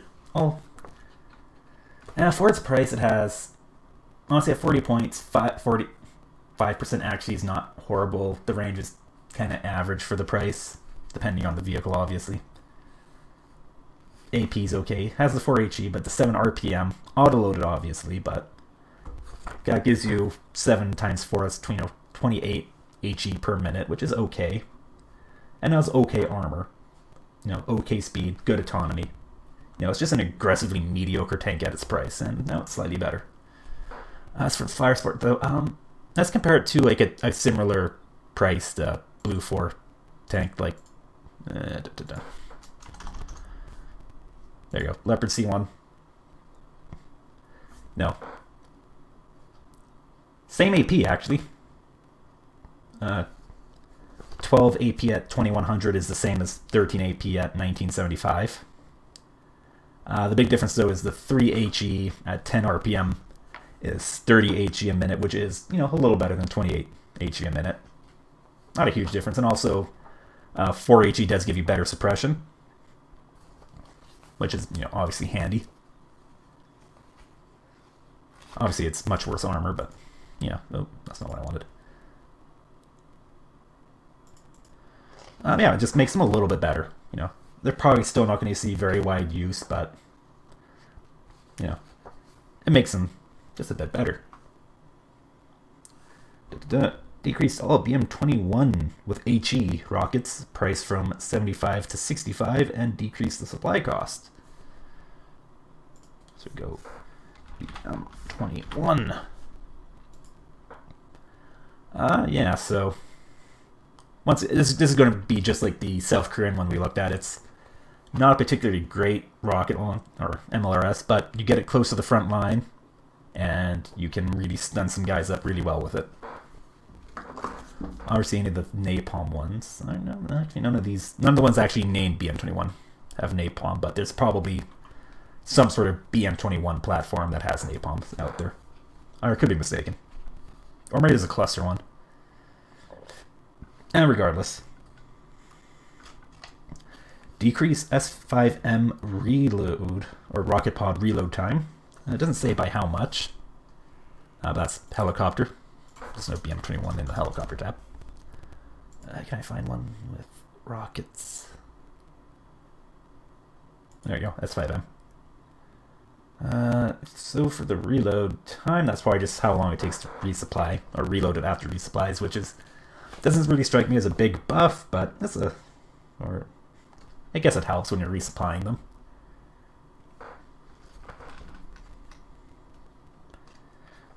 RPO rise HE damage from 4 to 5. Alright, so that's going to be...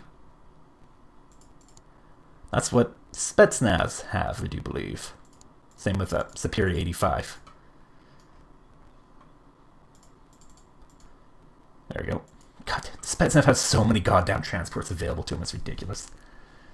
I think Spetsnaz have like one of the widest availability of selection of transports of any unit in the game. Anyway, yep, RPO rise, so now they do more HE damage. It just makes them stronger for the price, and considering, Spetsnaz are such a situationally useful unit that I'm perfectly okay with that buff. They'll wipe out half an infantry squad in one shot if it hits directly, but as soon as, a 5-point transport comes along, they're suddenly going to shit their pants. I guess against one armor, they'll still do a fair chunk of damage, but they won't one-shot it.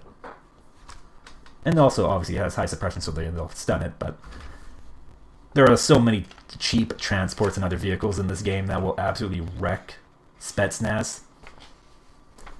But, yeah, that's the cost of specialization. You are specialized. Anyway, Métis and Métis M speed on par with the Milan speed. That's... Honestly, I did not know that the Métis was slower than the Milan, and the Milan's really not a fast missile, so yeah, that's a nice buff.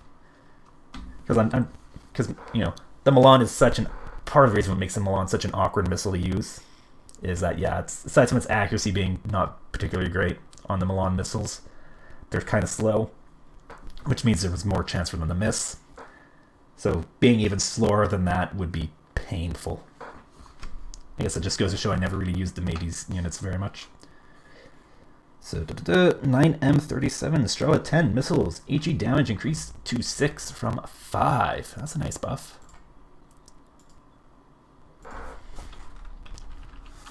I can type. It's not that one, that'd be this guy.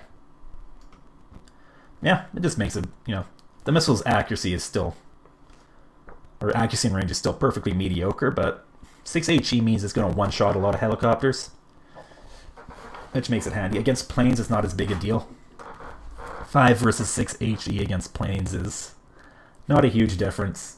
It's once you get to 7 HE where you get the possibility to get a one-shot or one-hit kill on 10 HP planes with no armor. But that's obviously just with a crit. I guess it also makes it against like 2 armor planes, so A10, SU-25K, or any of the SU-25s. Though that's really not, against 2 armor, it's not a huge difference between 5 and 6 HE in terms of damage done. Alrighty, now we're looking at the Soviets. Soviet Gornostroki price from 20 to 15. Oh. That makes them sound like they're gonna be cheap and spammy. So they have regular training, obviously, so they're not very good against other, or for their price. At 20, they're pretty terrible against other infantry. Kind of same with Highlanders 75. However, now at 15 points, they're just a relatively inexpensive ATGM that, well, it doesn't have particularly great stats. Since they're 10 men, they're tough. Yeah, it's just cheaper. It's a cheaper Métis, and since the Métis has been buffed, it's now, slightly better. They're just better. And what else we got? Okay, this is really stupid how this is laid out. So the Gornostroki 90 price is also being decreased from 90 to 25, but it's most of the way down for the list from Gornostroki on the Soviet section. Whatever. Expecting Eugen to be able to format things well is, asking too much. As we just saw with the Dutch AMX 13 FL-15 not being a cavalry tank. Anyway, so now Gorno 90 are the words. They're slightly cheaper. And, the Métis M is, or Gorno's 90 are, how do I want to put it? They're an awkward unit. In most, in most Soviet decks, you're not going to take them. If you're doing a Soviet Moto or Airborne, they're an interesting choice you can definitely use. But in like a general deck, or an unspec deck, you're probably not going to take them because they only come in helicopters, which just makes them even more expensive.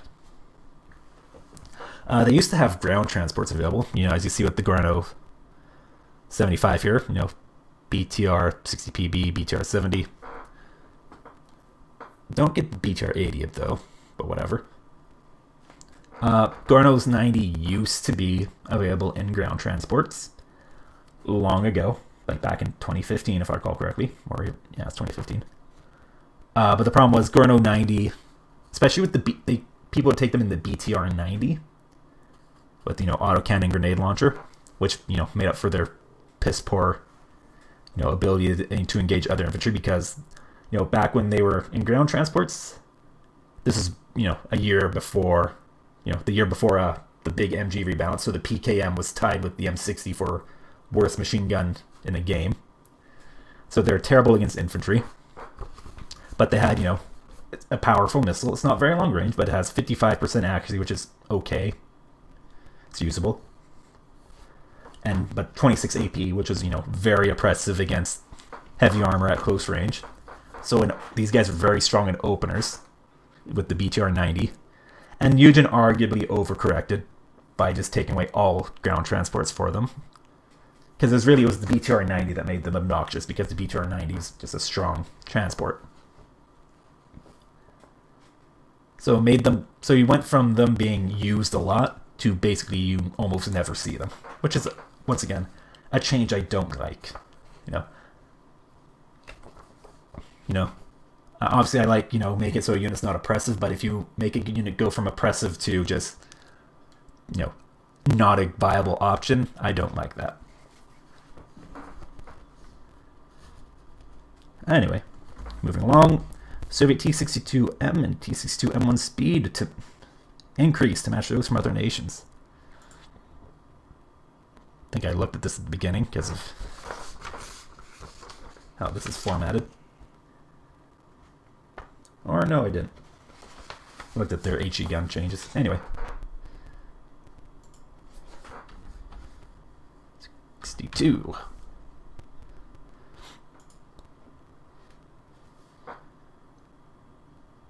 So I guess they were slower before, or were they faster? I don't remember. I never used this unit. Well, it says increase, so they must have been like doing 45, I guess. That'd be harsh. Anyway, Soviet 9K33 OSIS air optics to match those from other nations.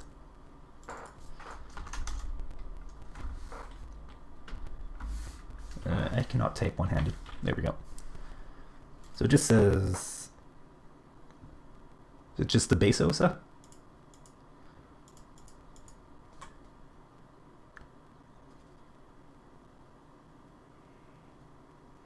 Air optics.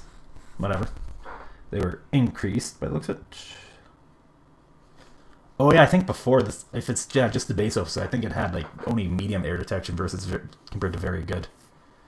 So it's just inexplicably worse compared to all the other 30-point OSAs. If I recall correctly, because I want to say, yeah, there's an OSA that was just worse than the others, so it might be in this one. And my 24V's air optics on par with other SAM Helos. So once I had worse air optics, yeah, increased.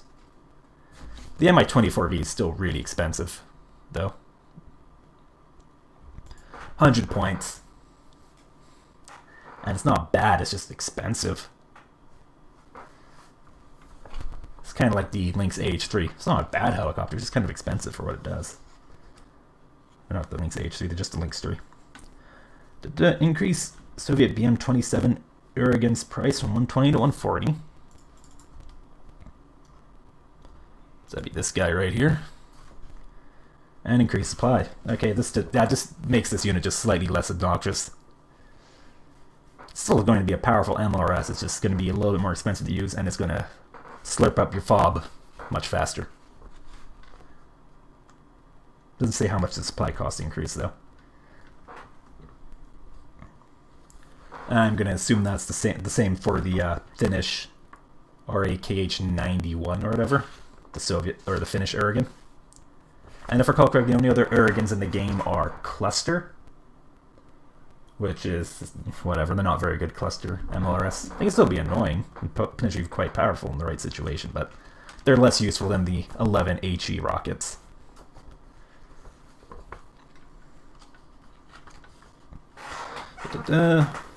T-64B. Now I'm going back to the tank tab. Why can't they just like organize these by like tab or something?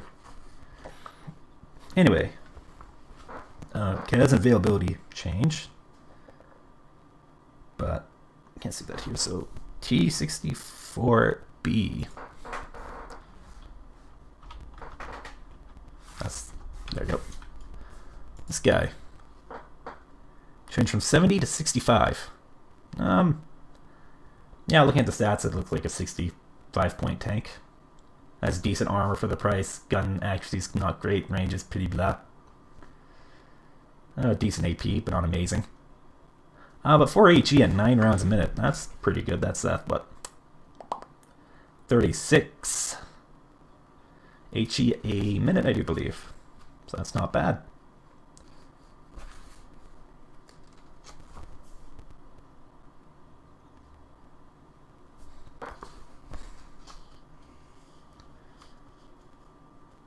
What is it?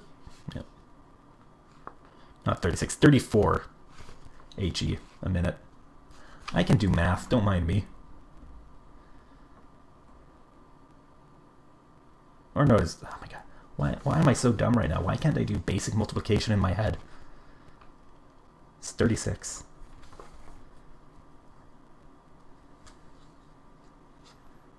Anyway, going we looked at decrease. So we had SU25 price from 140 to 130, so that'd be the SU25K.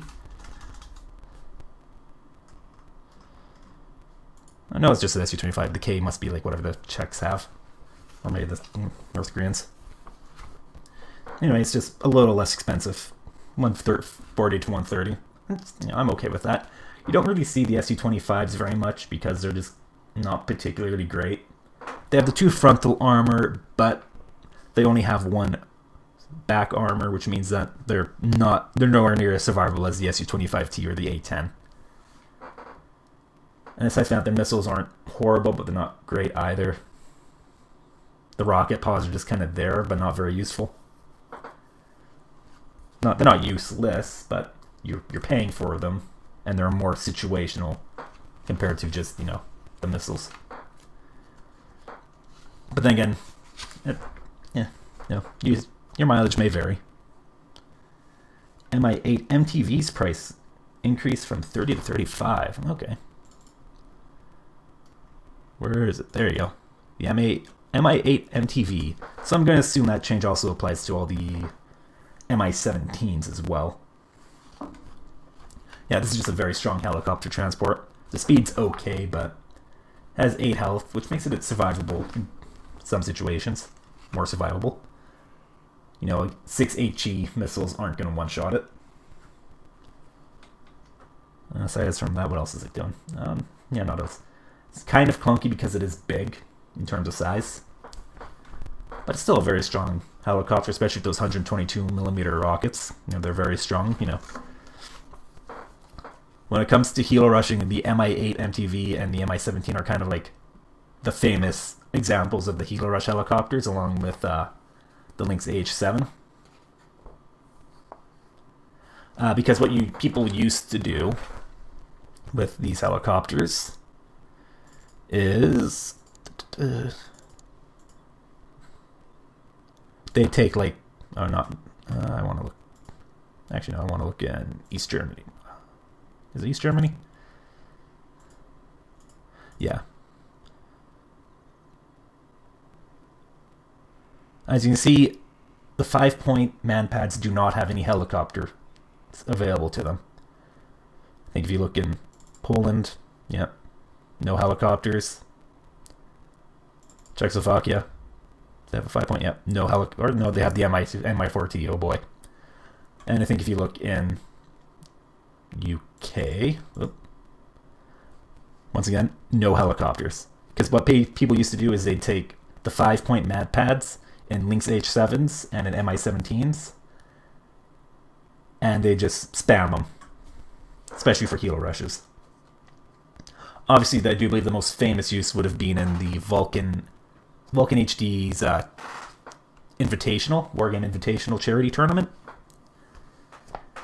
where I think was it? I can't remember who it was. Was it random? It's somebody. This is years ago.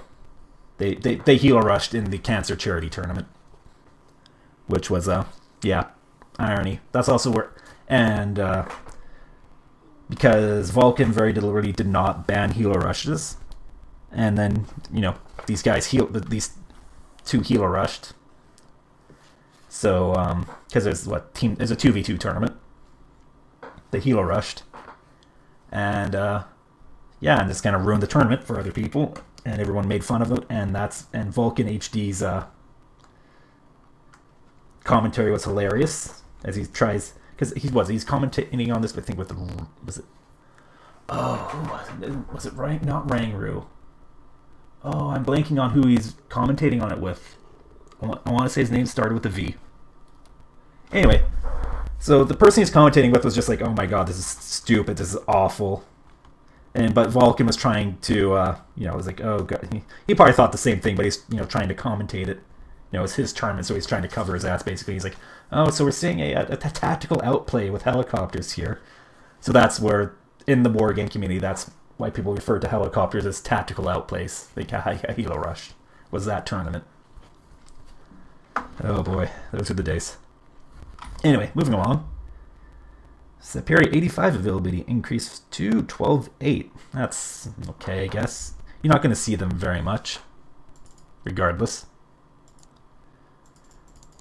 Basically, the only reason why people take Superior 85 for the most part is for the BTRT, which is a very chunky transport. 13 frontal armor, 5 side.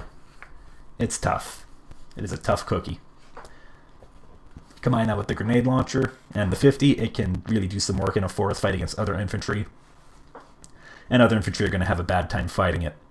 However, most people tend to take just regular Superior versus Superior 85. And the big reason is Superior 75 have 10 men versus the 85 with the 5 men. And so with the flame, just the regular 75, you get a better meat shield for your BTRT. For the same price. Anyway, on to Poland. The decrease Polish Strzelcy Pod. I do not know how to say that. Podhalency. I'm sorry, I don't speak Polish. Price is being decreased from 20 to 15. I think that's the Polish version of Motschützen. Oh no, that's these guys. Battlecrans. Or is that their recon unit? No. Oh no, is it that they're light infantry? Yeah, the light infantry. Basically the Polish copy of Gornos. That's what these guys are. So now they're 15, so I guess same things I said about Gornos 75 apply to these guys. They're now just kind of an interesting unit you can sort of spam out. Not great against infantry, and their ATGM's not particularly great, but ATGMs have a very strong psychological effect on other players. Even if they're not very good, you know, players are very wary of ATGMs. Because, you know, when that ATGM is fired, you do not know what it is. You can guess what it is, based on, you know, the context it's being used in, but you don't know for certain unless you positively identify the unit that's firing the ATGM. Anyway, he's going to M1 Volk's price increase from 85 to 90. That's a slight nerf to it. It's still a solid tank at its price. Its only real downside is that its fire control is pretty mediocre, but aside from that, it's a strong tank. Strela 2, availability on par with other Strela 2 teams. Increased.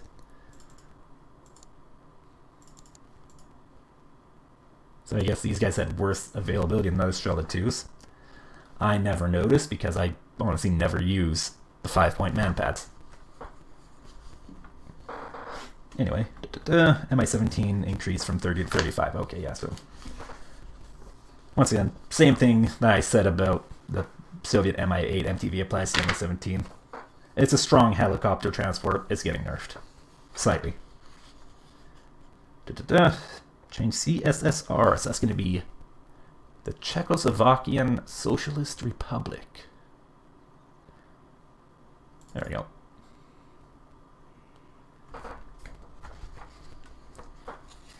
I actually don't know if that's what CSSR stands for.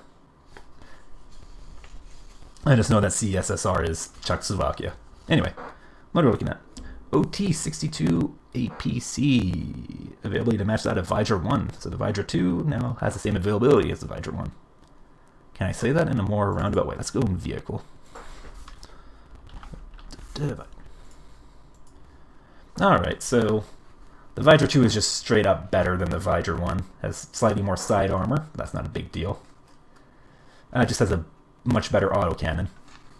You know what? Yeah, the Vidra 2 is a perfectly reasonable perfectly reasonable IFV for the price.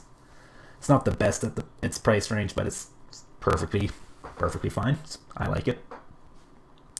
But yeah, had worse availability for infantry when you took it, which was a bit of a weakness, but now it's, has the same availability, so that's quite nice. Just a nice little buff. Change CSSR SU25K's availability pattern to 2 trained, 1 elite to match its USSR clone. Decrease the price from 140 to 130, so it's now the exact same as USSR one. I guess before it had worse availability, but I didn't use it much, so I don't know. And CSSR MI17 price from 30 to 35, yeah. Well, time for East Germany.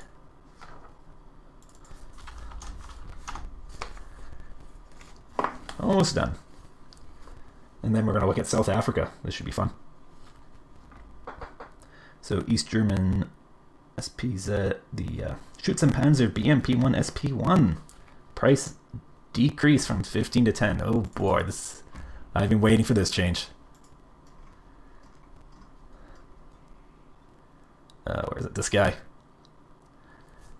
Oh, so this pinned. So yeah, this used to be 10 points, then it got nerfed to 15. And then they added Finland, which had a BMP one with no ATGM that cost 10 points. Also had, I think, one more RPM, but it wasn't autoloaded. Well, this BMP one is, all the other BMP ones are autoloaded, but that's not a big difference. The gun on the BMP one is just kind of not great regardless of it being autoloaded or not.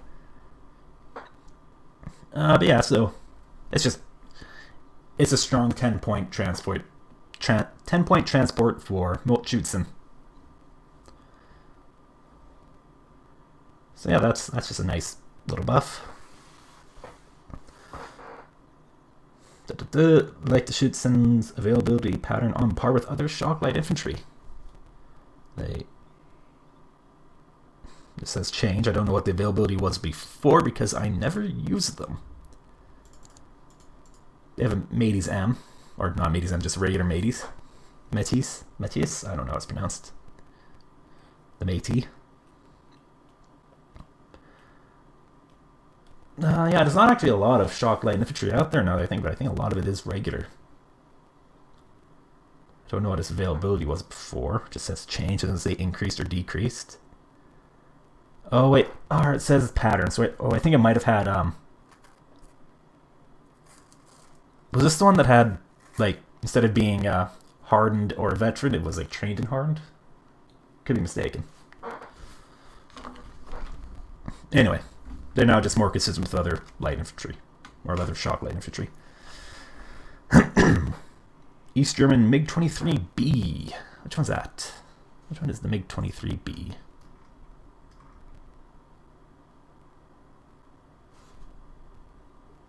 I just see a BN. Am I reading this right? Or is there a typo? Because that would be funny. Yeah, looks like this is it. Availability from 2 trained to 3 trained. Let's take a look. See if this is the right one.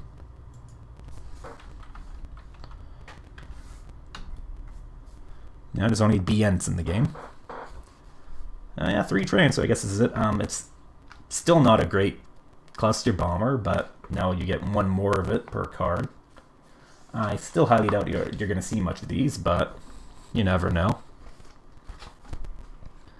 And what else? East German FJB-40 and LSTR-40 air optics have been increased, so they can spot planes better, which is nice. Same fact that they have man pads.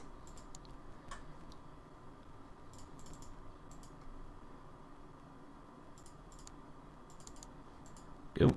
And what else? The LSTR-40 are now available in mechanized decks. Oh, cool.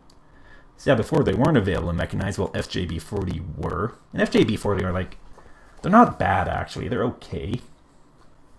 You know, since they come at elite in a mechanized deck, they actually get a lot of buffs to their stats, so their RPG-7V actually has really good accuracy.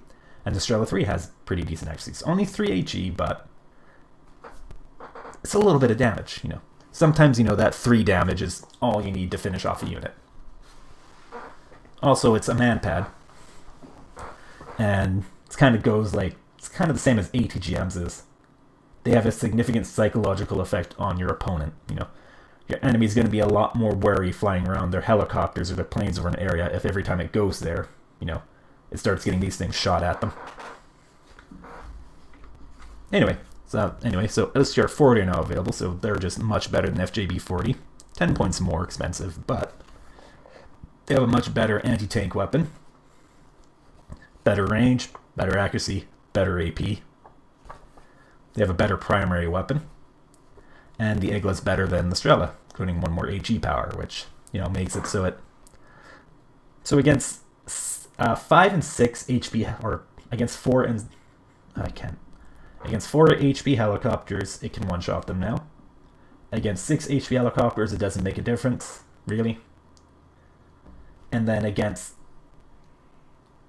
8 HP helicopters, they only need 2 shots versus 3 from the Strela. And against any of the 10 HP helicopters, they need 3 shots instead of 4. Or 3 hits, rather. I think it does have better range as well. Yes, it does. So yeah, obviously their only transports that they're going to have, Mi-24. Actually, I can just go thematic. Mechanized. Which transports do they get? Yeah, just the Mi-24s. So they're going to be expensive to deploy in a mechanized deck, but they're available. If you want to use them, they're there.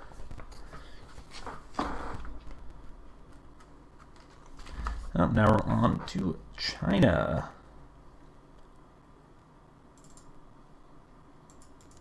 The People's Republic of China. Not to be confused with the Republic of China. And now that I've mentioned it, China's going to disappear me. Oh no. Anyway. ZTQ 62-1. That's a recon tank. There you go, this guy.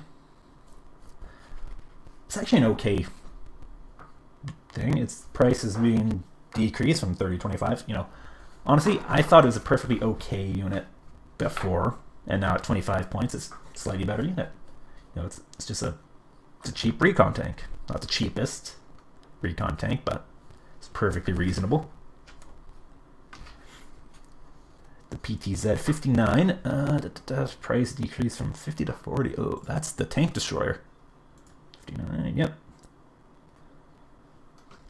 Alrighty, this guy's 40 points, so it's pretty fun. At his 18 AP at 40 points, which is a lot. Its accuracy is not great, but compared to well, you have to put in comparison to other vehicles, especially on Red 4. So first of all, it has maximum tank range, so 2,275 meters range, 50% accuracy at 40 points. So that means that, especially compared to a lot of Red 4 tanks at that same price, it has better accuracy and better range. Stabilizers are pretty bad at 15%, but it also has 18 AP. Like, that is, you know, pretty good. It has its downside, so it's only 3 HE, so it's more like the Blue 4 120 millimeters, or rather the anything based off the Rheinmetall 120. Obviously, the British get their 4 HE on their guns. Well, on their 120s. And only has 6 rounds a minute, so it's very slow rate of fire. And then for armor, for a 40-point tank, it's not great armor, or very average armor for a 40-point tank. There are 40-point tanks that have better armor, there are 40-point tanks that have worse armor. Actually, I think for 40 points, yeah, this actually is on the worst side of things. Like, let's compare it to... Actually, first of all, let's pin it. Let's compare it to a Leopard 1. 40 points. That's worse armor than a Leopard 1. Wow. Centurion Mark 11. Worse armor.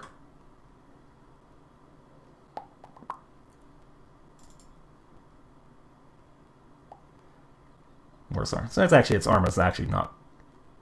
Compared to tanks in the same price range, it's not well armored. However, it's first of all, it's a vehicle, not a tank. takes up a different slot. But yeah, it's still not like an amazing unit, but it's certainly a much more usable unit at 40 points versus 50. And it also does have the stabilizer, unlike this guy, which has slightly better accuracy and much better AP, but no stabilizer and worse armor. Just sure. I just like how this looks. I don't know why. I just think it looks neat. But it didn't get buffed. What else we got? ZDF 89. That is this guy. Yes, ZDF 89. Yep. Price decreased from 50 to 40. That's... Wait. Let's read this through. I think there might be some typos. Or they made a mistake. Decreased Chinese ZDF 85 or 89's price from 50 to 55. I think that's supposed to say increased. I don't remember what his price was from before the patch, so either they increased it from 50 to 55, or it's supposed to, or it already was 55, and they're going to change it to 50, but they didn't. I don't know. Considering the couple of the other mistakes Eugen has made and some of the typos, who knows what it's supposed to be. Anyway, now we're looking at the ZTZ59. That's a tank. Which one is it? 2A. Price increased from 45 to 50. I guess at 50 points it seems like a reasonable tank. You're probably not going to see it taken. In fact, you didn't at 45 points. You didn't really see it taken because Red Dragons has a lot of tanks in the 40 to 60 point price range, and they're all very similar to each other, and it's just you never see any of them really, except for maybe this one.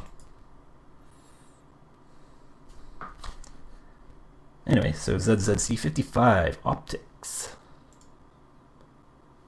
Be this guy.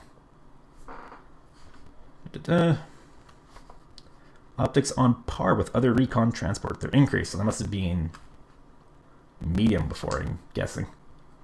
That's still an okay transport, I guess. It's not like amazingly great. Kind of for 15 points, it's expensive, but it's recon. It doubles as recon, so you do have to keep that in mind compared to other wheeled transports. What do you got? Decreased Chinese ZBD 86. Is that a vehicle? Oh, nope, it's the BMP-1. Right. Decreases reload time. On what? On the Malyutka? I don't know. You never see this thing. It is... I'm pretty sure the only time anybody's ever used this is in the Bear vs. Dragon campaign where you don't have any other options. Decreased Chinese Q51 price. That's plain. There we go. It is a rocket plane. Price... Sorry, I'm looking. Price decreased from 65 to 55. Just like the South Korean Saber, it's a little bit cheaper for your cheap rocket plane, which can be useful. The rockets are 130 times 16, so they can actually probably do a decent bit of damage. And since they're rockets, they're going to have a relatively quick reload time, so it could be pretty handy. No ECM, and it's not particularly great. 750 airspeed, kind of not horrible, but not good or great. And turret radius is 400, which is 400 is perfectly reasonable, but it can put you into danger in some situations.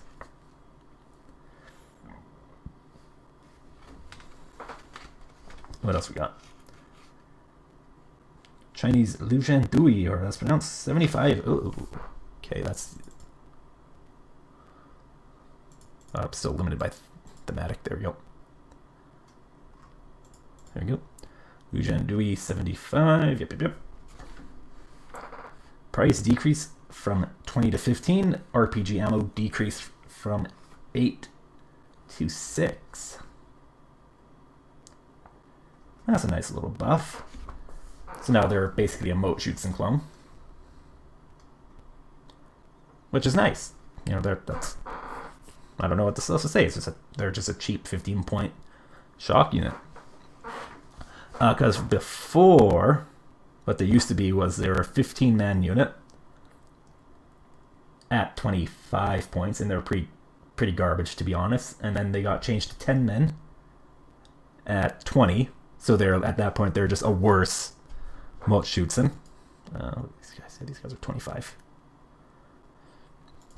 Lujan doing 90 are a different story. You know, they're 25 points, 10-man shock, but they have the PF89, which is a decent AT weapon. You know, 60% accuracy is okay, especially on a disposable, and 21 AP is not the best, but it makes them dangerous to most things in the game, most vehicles in the game. What else are we looking at? Tankasasho 85 availability is being increased from 12 trained, 8 hardened to 16 trained, 12 hardened. That's not bad. Tankasasho are, you know, the one recoilless rifle team in the game that you see a lot of. And yeah, they're quite handy. They're useful, you know, 16 AP. It allows them to one-shot 2 armor. And yeah, they're just perfectly reasonable. I don't know what else to say. They're just, for the recoilless rifle teams, they're one of the best, or if not the best. And now they have more of them. That's a nice little buff. Chinese Liren's ammunition set at 1500. That's another one set for that amount. These guys. Once again, just like I said, with Commando Pair or whatever, the ammunition count on infantry weapon, like on the primary and the machine gun, rarely ever matters. Rarely comes into play. So if that's a nerf, it's not a significant nerf, and if it's a buff, it's not a significant buff. It's more of a consistency thing, I do believe. Anyway, and then the command vehicle. So we can't see it here, but yeah, I know. Yeah, this guy. Oh, this guy. Anyway, so what am I looking at? So yeah, availability increased from 4 to 6 to match all other Jeep CVs. Yeah, this thing used to only have 4 base availability, which is just awful. Literally, its only selling point is that it, compared to other, you know, Jeep CVs, is that it's amphibious, which, you know, don't get me wrong, can be quite useful in some situations. But it's more of a situational advantage than an outright advantage. But it got hit with that with the nerf bat. Not really the nerf bat, but with just a price bat. Like, so it's 110 at 4 availability, 5 HP, 0 armor. At that point, it has the same availability, you know, as something like the Grizzly CP, which has more health and armor, and also has a machine gun to defend itself, but that's not really it. And also, while also having the same speed. Like, it was just bad. Just bad. Just absolutely bad.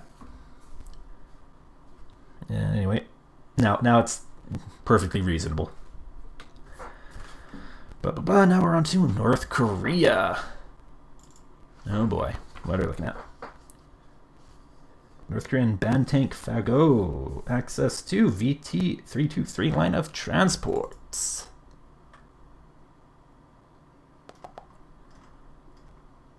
Oh, I still have that. There we go, these guys. So now they have access to the V23. So they have, yeah, this is kind of like one of South Korea's flavor units. This is the VTT-323. It's the base one is 10 points. It has the 2 front armor, and it has the ZPTU-2, which is interesting weapon. It, you know, basically it's a KPVT, but it's an amount that allows it to have a high angle of fire. So it has the anti-air gun designation, ZPTU-T. Anyway, it has 2 of them, so it has, compared to a regular KPV machine gun, it has higher rate of fire.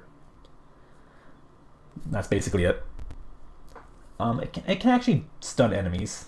Okay, it's not amazing.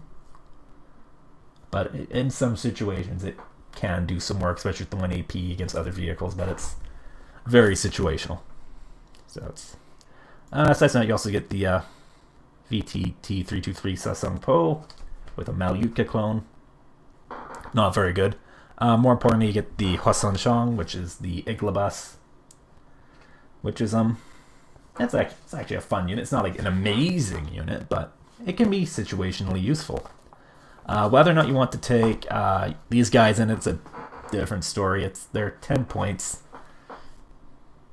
So it still will cost the same amount to take them in that as it costs to take Bo Chong Su. Here we go. In it. And these guys have better availability, I do believe. But it's just another way to get these. Personally, I think you'd probably still be taking them like in this M60 or BTR 60 PB, or even or you could take them in the P. It's less expensive, no top armor. Really, it depends, I guess. No, it's a minor buff. You have an option. It's just an additional option for you in North Korea and Red Dragons.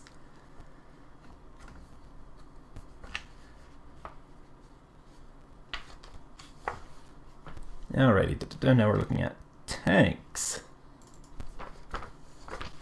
Alright, Type 59-1.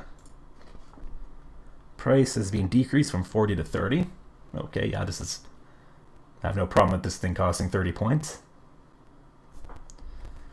I think it's a slight buff. It's a cheap tank. It's not very good. Let's be honest. You're probably not going to see it much, but yeah. And also, what are we at? 59-1B price decrease from 45 to 40. So this is the one with the Strela on the back of it. Yeah, once again, same thing. It's you didn't see this very much before. You're not going to see it very much after. Let's be honest.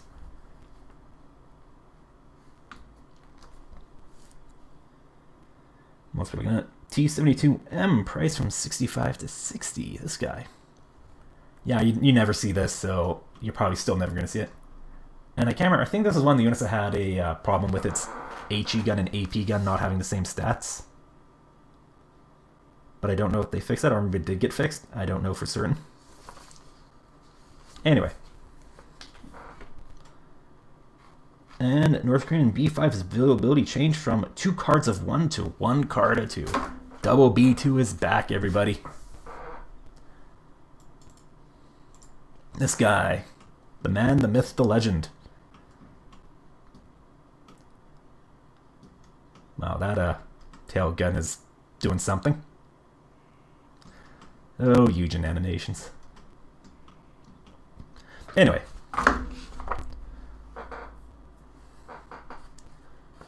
So, B5, it's, yeah.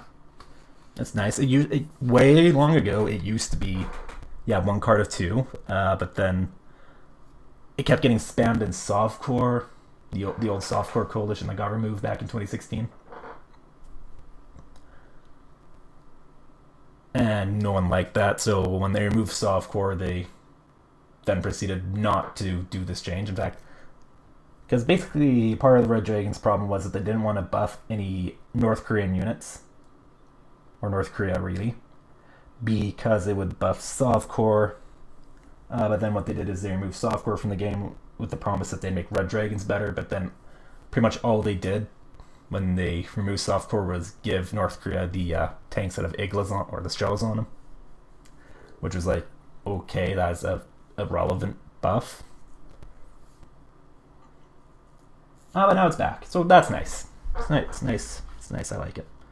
Oh, on to Finland, here we go. Finnish T55 Pion PSV, or Pion, I don't know how it's supposed to be pronounced. I don't know if that's an acronym or an initialism or an actual word in Finnish. Anyway, it's the, this guy. Used to be 65, now it is 75. Yeah, because it was just straight up, like, better than the Dutch Leopard Verkenning for the same price. Really, its only disadvantage was worse rate of fire, which can be pertinent in some situations, and worse stabilizers, which honestly for a lot of recon units, since these guys tend to just be sitting in bushes, not moving, it's not a huge deal, but it can be. Aside from that, it was just more survivable and had more AP. So in a straight up fight between these two, for the same price, the T55M would win every time, or almost every time. I guess depend. If it got the first hit, it would win because it'd start doing morale damage to the Leopard Verkenning, which would negate its rate of fire bonus. There we go. And also, this is obviously the Chinese recon tank, the original recon tank, the ZTQ G62G, which is already less expensive and just kind of worse than the Verkenning, but was more of an alternative to the Verkenning. Worse rate of fire, worse stabs, worse accuracy, better AP. I think about the same level of armor, though.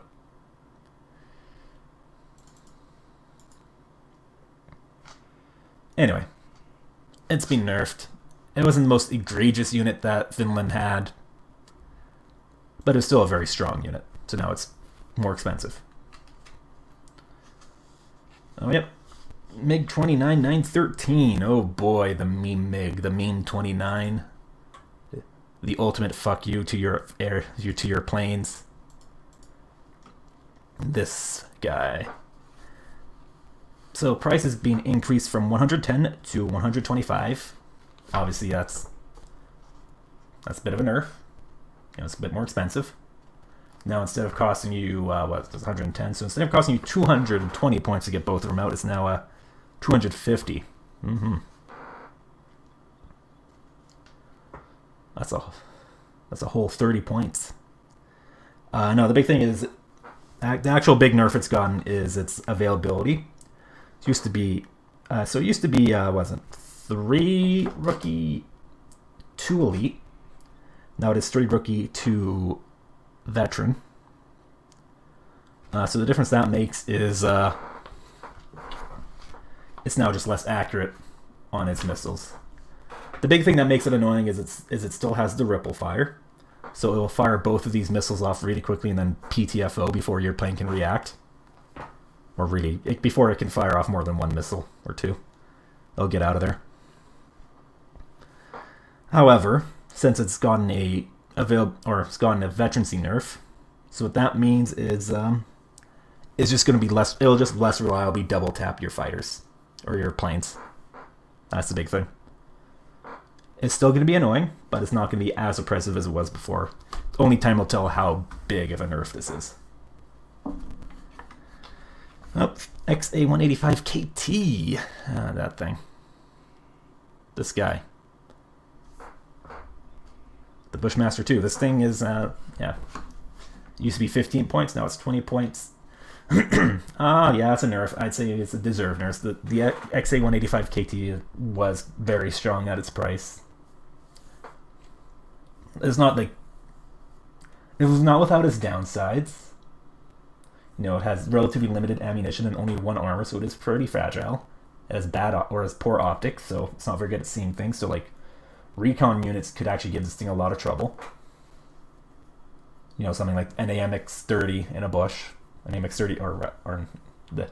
Not AMX... AMX-10RC, there we go. In a bush would give this thing a lot of trouble. Yeah. It's still going to be a decent vehicle, but it's not going to be as cheap and spammable as it was before, with, Yukari 90.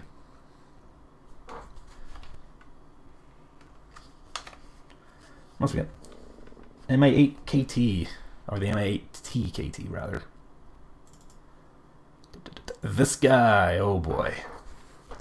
So, speed decrease from 280 to 250 to match other MI8s. That's nice, because it used to be 280, so that's faster than all the other MI8s, inexplicably. And then the big thing, though, is its autocannon aim time has been increased. It used to be 0.2 seconds, now it is 1 second to match other helicopter guns. That's a big nerf, because, this thing used to be ridiculous. This autocannon... as soon as you got in front of it, this thing's it would just rip you apart with its autocannons. Obviously, sometimes it would have to stop and aim because they're fixed guns. But oh my god, this thing is just ridiculous in a lot of situations. It's still going to be strong. It's just not going to be as ridiculous as it used to be. Anyway, what else are we looking at? Finnish Super Puma. This guy. Price increase from 20 to 25. So that makes its price on par with like the UH-60s, like Blackhawks.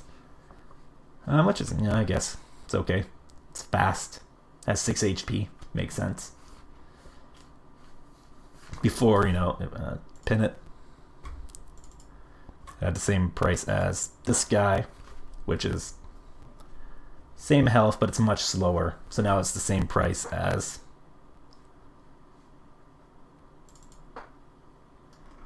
where is it? There we go, UA60A. Same price as this. It makes sense. You pay for speed. Alright, and then, yep, I called this one, so Finnish RAKH91, RAK 91, whatever you want to call it. There we go. Is this an Oregon? No, it's not. It's like it's like the RM70 or whatever. There, that's a BM21. Yeah, with clusters, so that it didn't get nerfed. The ones with HE did. Or not nerfed, buffed. Yeah, it's a buff, wasn't it?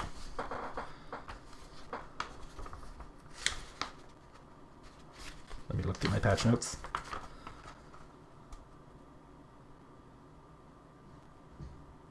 Yeah, whatever. Anyway.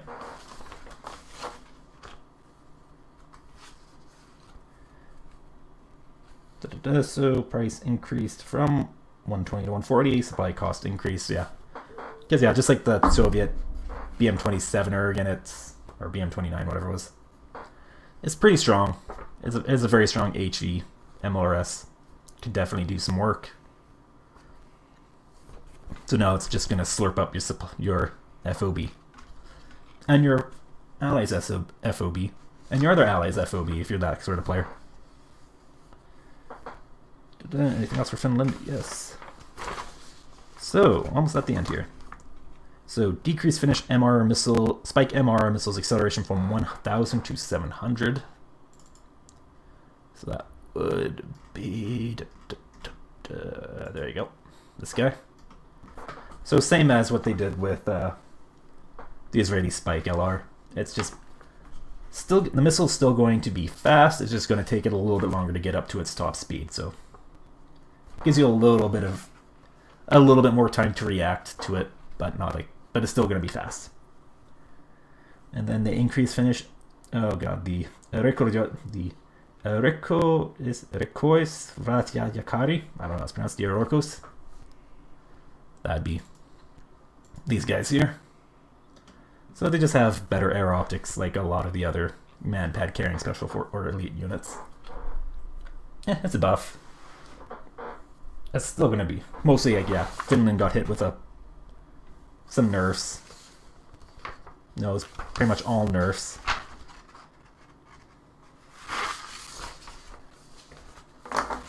So yeah, they get one relatively minor buff. That's fine. Perfectly fine. Now we're looking at Yugoslavia. Here we go. Last bit of notes. There we go. M84 tanks.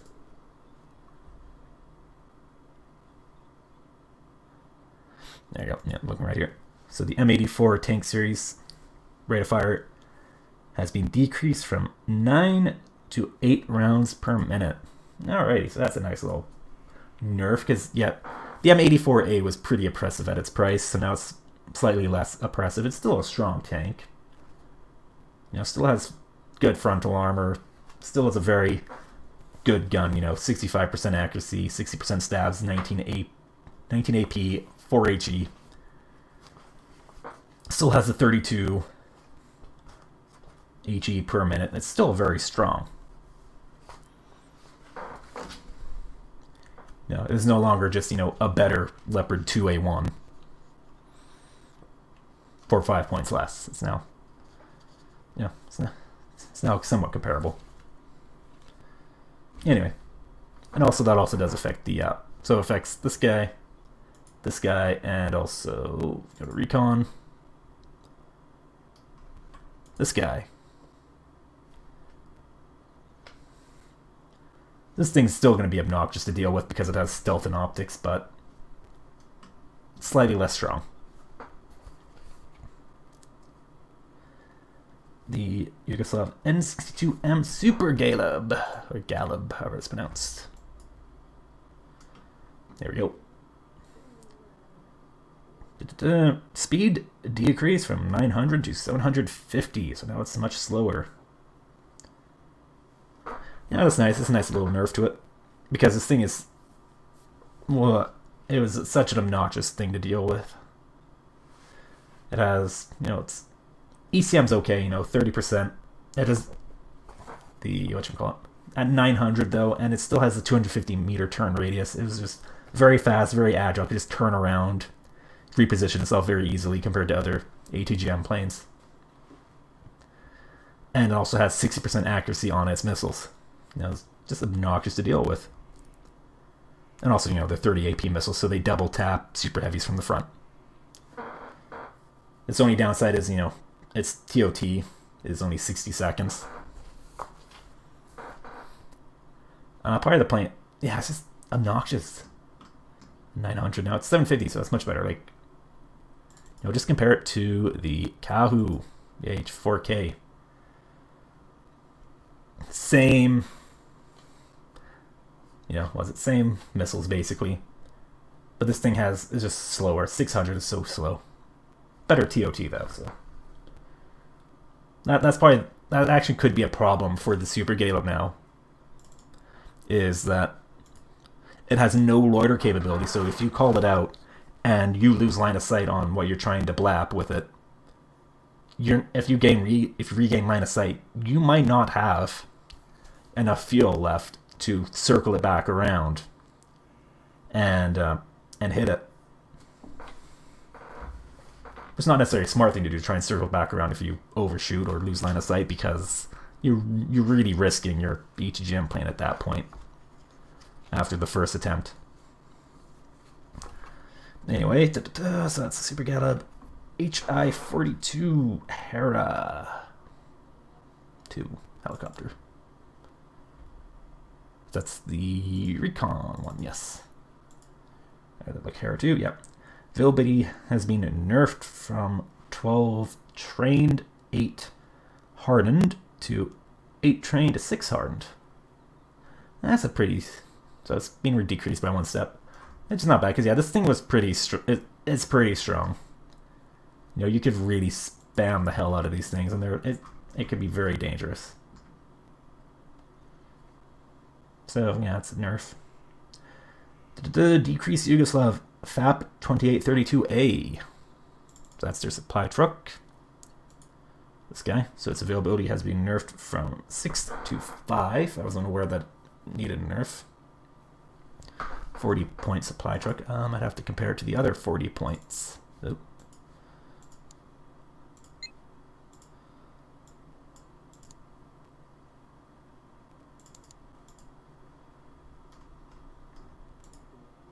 Hemet, it's 5. Oshkosh, 5. Smell 100, that's the new South African one, 5. Yeah, it looks like, 5 is what 40-point supply trucks have. I usually go with like the 30-point ones, so that's, I don't know their availability off the top of my head. Let's check Red 4. Yep, 5.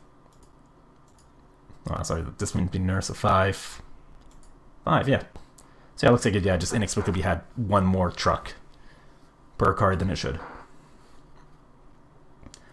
That's back to Yugoslavia. Plomin S, is that available?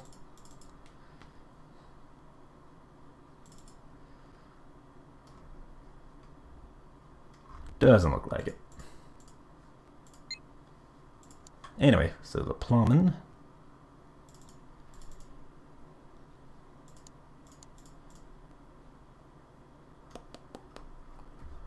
Here we go. This is a fun one. So it's only 7 HE rockets, but it shoots them off pretty quickly. So if he's, and also has smoke, which can be situationally useful. Big thing though is that well, its price is being increased from 90 to 100 plus supply cost increase. Okay, so it's definitely gonna be more expensive to use. But yeah, the big thing with this is it fired a relatively short salvo fairly quickly. So you get this close to the front line, fire off that quick salvo, and you're gonna stun up some dudes for you to move in. I think the most comparable ones. I think, yeah, arm 70, and also I think the Lars 2. Yeah, Lars 2. Of course, the Lars 2 doesn't carry a lot of ammunition, so it's less expensive. Anyway, what else? Yugoslav M47 price decrease from 20 to 15.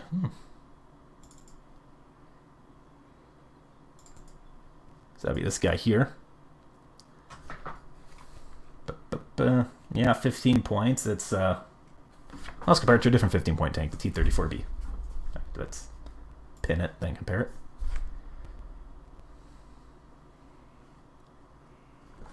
Yeah, it's a 15-point tank. It's not particularly great, but you know, you do what you do with it. You spam it. It has 4 frontal armor, so it can take a. So there's, that definitely reduces the number of weapons that can one-shot it from the front, which can be very handy, especially and also against autocannons. Like the 25mm autocannons at max range will have problems with it. I think same with some of the other. That's a lot of autocannon. The smaller autocannons will have problems with it from the front. It's a KE gun, so if it gets closer to the target, it will have more AP. 8 rounds a minute on a cheap tank, it's okay. Obviously, you compare it to the T-34. T-34 only has 6 rounds a minute, which is not great. It's actually pretty bad. And yeah, it's a perfectly reasonable 15-point tank. And what's one last patch note?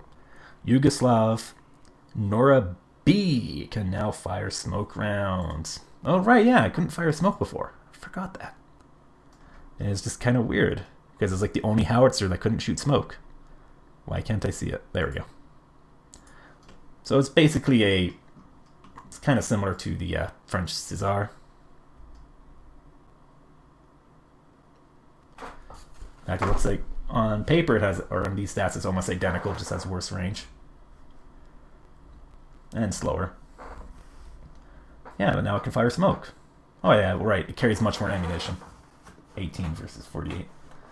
Anyway, yeah.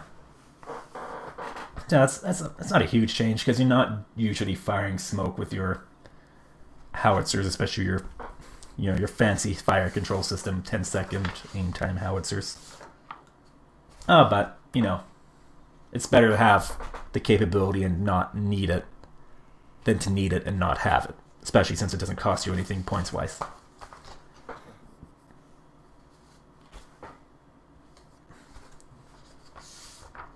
And that's it for patch notes. Wow, that took me longer than I thought it would. Wow. I'm still hopefully going to play a game. Now we have to look at South Africa. Oh boy.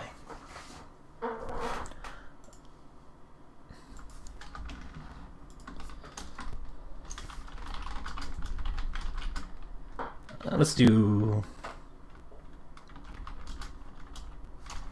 just call it that. Now we want to go to South Africa.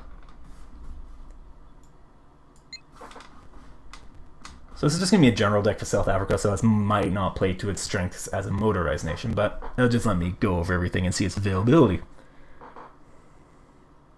Yep, finally.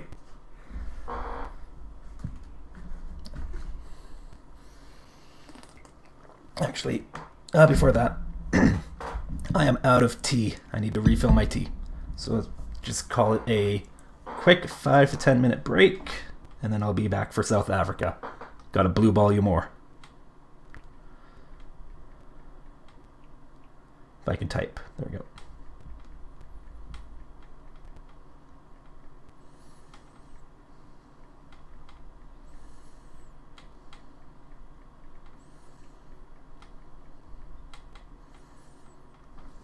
Alrighty. See you in 5 to 10 minutes.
Oh, I need to adjust my microphone. Damn it.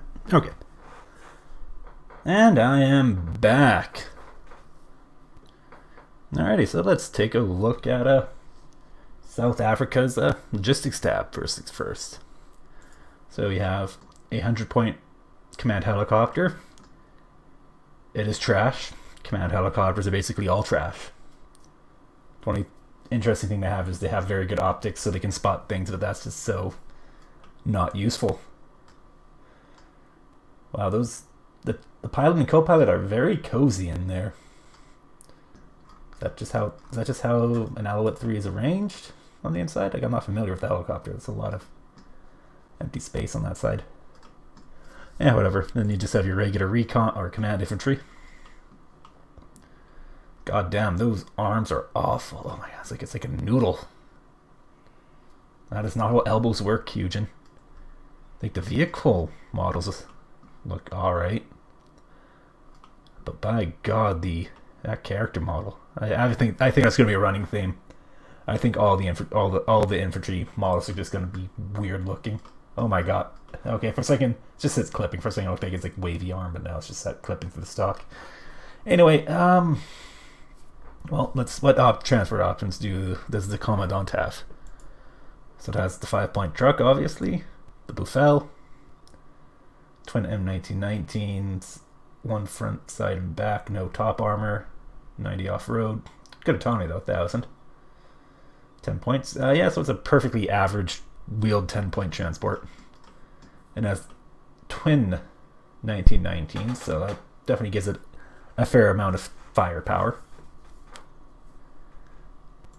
Then you have Cassipier Mark II, which is stat-wise, it is basically a this is Cat C, this is Cat B, but stat-wise, it is a looks like it's a Buffel, but with worse autonomy and 1 top armor. Okay. Cassipier K-Car, so it has a 20mm gun, so it's 5 points more expensive. It's an HS-404. Ugh. Any Hispano-Suizo autocannon is just...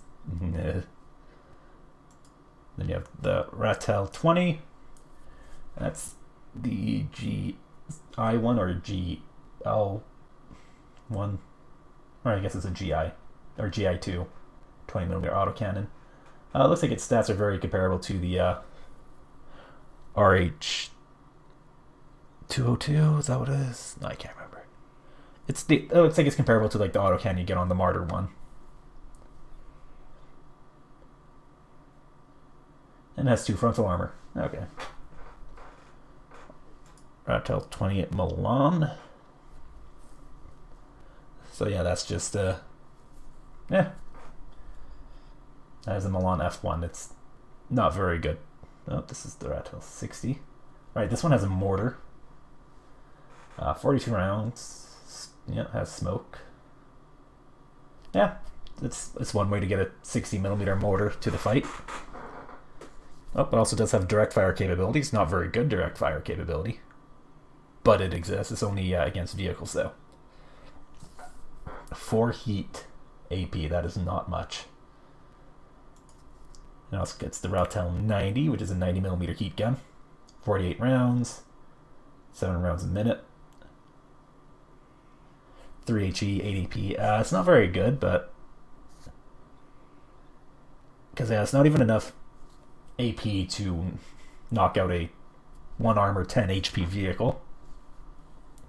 But the 3 HE power 7 rounds a minute does mean it can do some work against infantry.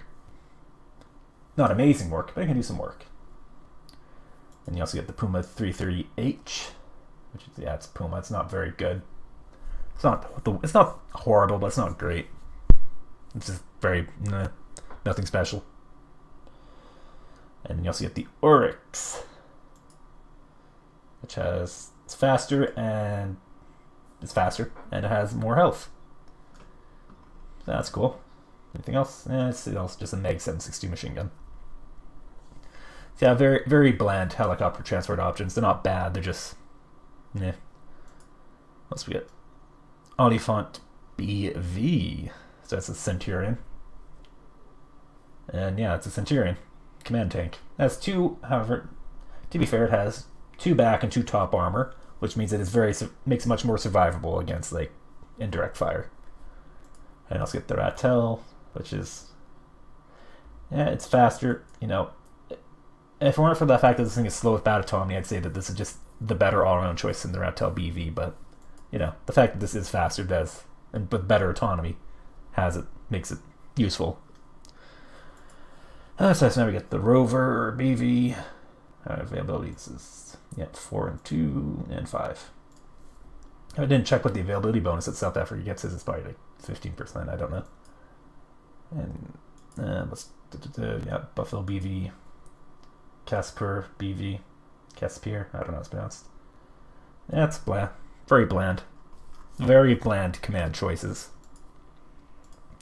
Get the Super Frelin supply helicopter. It's a decent sized supply helicopter, 3700, but it's going to suffer the same problem that every other supply helicopter has, which is you can't hide it in forests or towns very easily.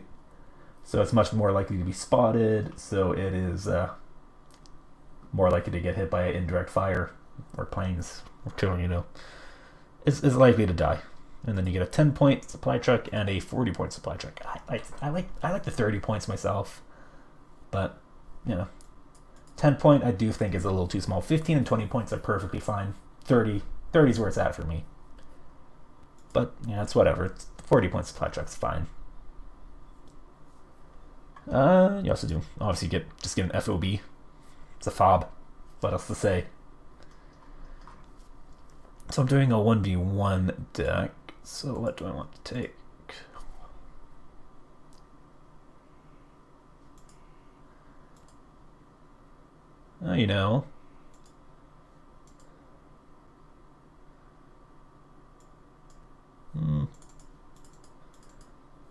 I think that's reasonable. That gives me 9 CVs, which I think is adequate for a 1v1.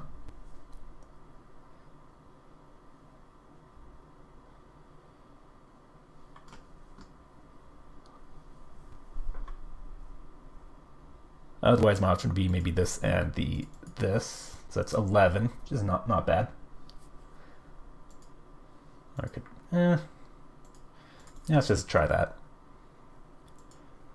Alrighty, infantry. Training, so we got B10 UNITA. So that's like a group that the South Africans were funding in Angola, I do believe. That's what UNITA was. Anyway, it's a B10. It's a pretty mediocre recoilless rifle team by the looks of it. Pretty average. Bocup, that's your regular infantry. Foul, RPG-7 Bren, the Bren's not very good. RPG-7V is very average. Foul, battle rifle, it's okay. And you also do get Bocup 90, which is Vector R4, so assault rifle, FN Mag, which is just a standard machine gun. It's better than the Bren, I do believe. And for this you get, that's not a bad anti-tank weapon. 60% accuracy, 700 meters, 23 AP. Yeah, that's 10 RPM. It's reasonable. It's not amazing, but it's reasonable. What do we get for transport? So it's the same transport options. See the Buffalo, which is, oh my god, that's some real Mad Max looking shit right there. Casper Mark II, Casper K car, Rattel 20, Milan 60, 90. Yeah, these guys are very motorized. So doing a general deck like this is not a good idea for South Africa, I'm thinking. Anyway, Buffaloes, these guys are shock. Alrighty. Yeah, once again, the arms are just bizarre. Like the Eugen, infantry models were never good, but oh my god, these guys just really stand out. Or maybe it's just because they have bare arms and all the other previous infantry models had full sleeves, so how bad they looked was less obvious. But yeah, the infantry models on this are really standing out for having weird arms.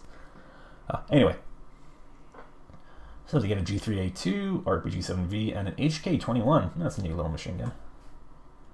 Looks like its stats are very similar to an MG3 by the looks of it. Huh. But these guys look like they'll be fun. 15 men. RPG-7, it's pretty mediocre, but the 15 men, 25 points, they're interesting by the looks of it. These guys, these guys are 35 points. They get a Milan F1 and an RPD. So the machine gun looks like it's a downgrade on the 85 model.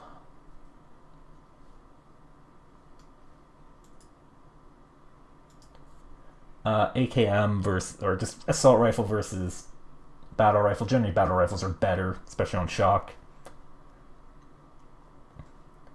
But it's an AKM, so it does have the better suppression. But then compared to like a 5.56, alright, no, they have the same suppression. Never mind. Could have sworn that the AKs had better or the 7.62 AKs had better suppression. Whatever, I must be mistaken, or misremembering, or maybe it's an inconsistency. I don't know.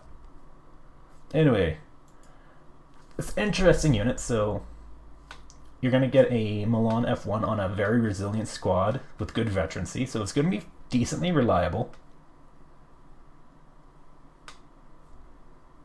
So I can definitely see these guys being useful, but I don't know. And what do we got here? Burger Mag. That's your militia. 15 men, armed with a FAL and a super bazooka, and their transferred options are the Buffel, Casper Mark II, and the Casper K car. Oh, that's interesting. These guys are 5. It could be an interesting way to spam a mediocre autocannon transport, but nah, I don't know how worthwhile it's going to be.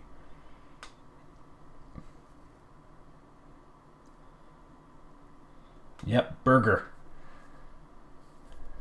As it turns out, it wasn't the Americans who are the burgers, it's the South Africans. Inflict. Oh yeah, this thing with like it's an MLRS rocket out of a tube. So regular training, good stealth, 5 men. R1 and the Inflict. So what's it? It's almost 2 kilometer range, 30% accuracy, 4 HE. That's interesting. So compared to other fire support units, it has no AP, but it has a very long range on its HE, and it's actually a decent chunk of HE. That's actually an interesting unit. And 10 rounds of ammunition, pretty standard.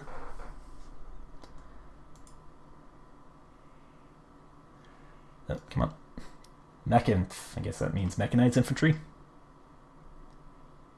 Only available in armored. And what's their dealio? They're shock, 10 men, and have the LRAC F1, which is, it's French. I think there's a Yugoslavian unit that also gets it, but it's primarily French units that get it. Basically it's a Carl Gustav with 1 more AP, or Carl Gustav M2 with 1 more AP. It's perfectly okay AT weapon. And the FN Meg, which is perfectly average machine gun. Transports, yeah, Buffel, Casper, K-Car, Ratzwell 20, 20 Milan, 60, and 90. Yeah.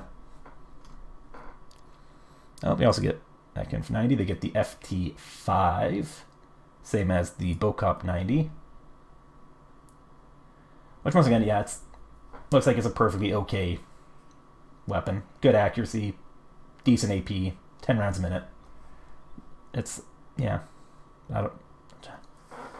it strikes me as, yeah, basically it's like a Panzerfaust 4 with less AP. Perfectly usable. And then it's machine gun SS-77. 7.62. Looks like it's just a stat clone of a standardized machine gun by the looks of it. Okay. And then you just get a regular Milan team. 10 points. Gets looks like it gets all their transport options. Alrighty, Parabat. Actually, which is one it doesn't get? Buffalo, Casper Mark II, Casper K car, Ratel 20.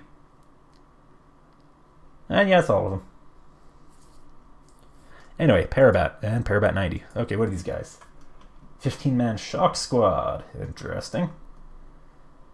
So, or not 15-point Shock Squad, 10-man. So, most shoots them basically, but they have an FN Meg and a FAL.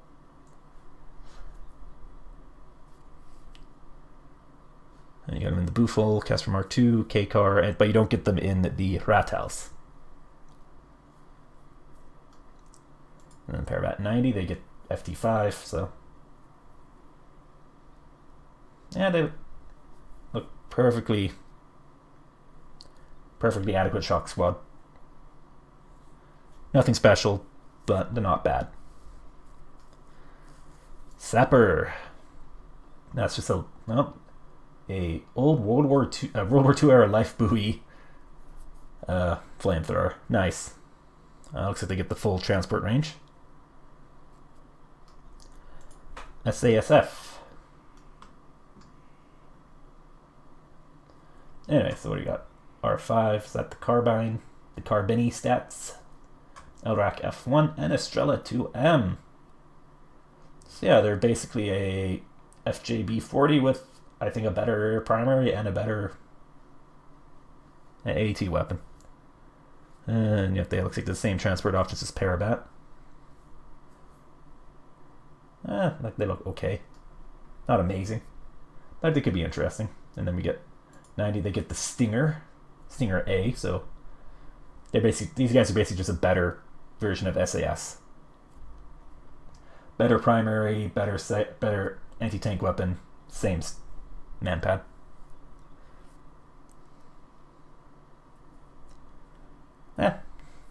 Could be fun. And yeah, so they get Buffalo, Casper, K-Car, and 30. And then get for manpads, we get the Unita Stingers. So yeah, so Stingers themselves weren't actually used by South Africa in time frame, if I recall correctly. However, they sort of had access to them through UNITA, which was it's part of the Angolan border war or whatever that South Africa had, and that was it the 70s and 80s, or is it only in the 80s? Anyway, air fighting is basically a proxy war, Cold War proxy war. You had South Africa was supporting UNITA and also engaging in direct action themselves, and then I think the US was supporting UNITA, and then you had Cuba was involved pretty heavily, supporting whoever their group was in Angola. I think the USSR was also helping, but I think a lot of the assistance the USSR was doing was more like indirect, just helping Cuba, while Cuba was doing the more direct help. But once again, I'm not an expert on that conflict, so don't take me at my word. So anyway, so South Africa themselves didn't use the Stinger, but due to their interactions with UNITA, who was supported by the US and did get Stingers, so they get Stingers through there. And then we got Strela 2M. And the Strela 3, which is slightly less.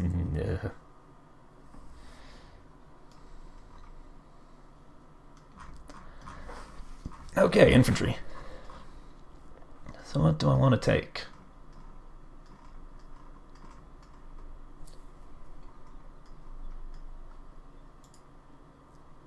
These guys look like they'll be fun.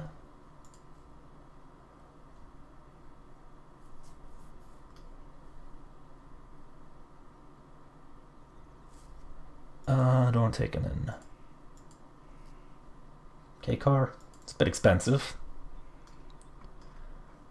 I want to do Parabat.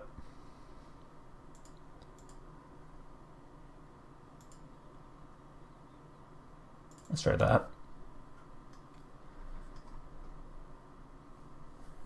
I think I'm probably never going to use this general deck. I think South Africa is definitely going to be leaning more towards its different specializations, probably motorized. Mech Inf.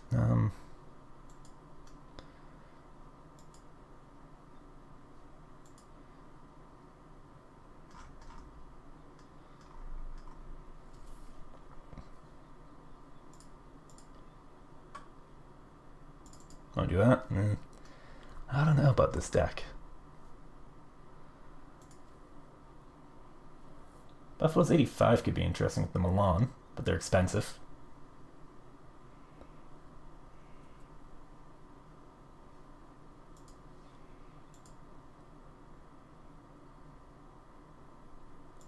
Whatever. Let's give it a try. And then Bocop.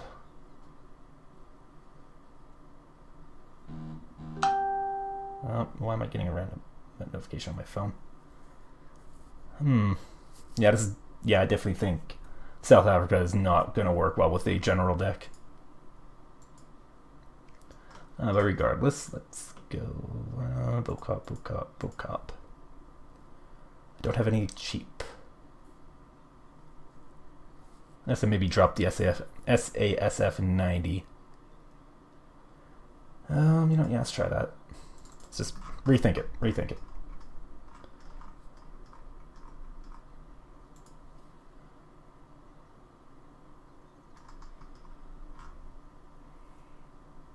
Alright, so these guys will be, that's my AT. These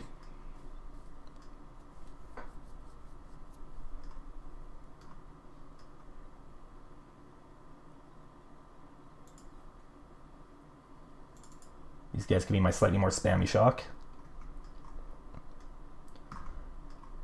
Buffaloes will be, give them a try.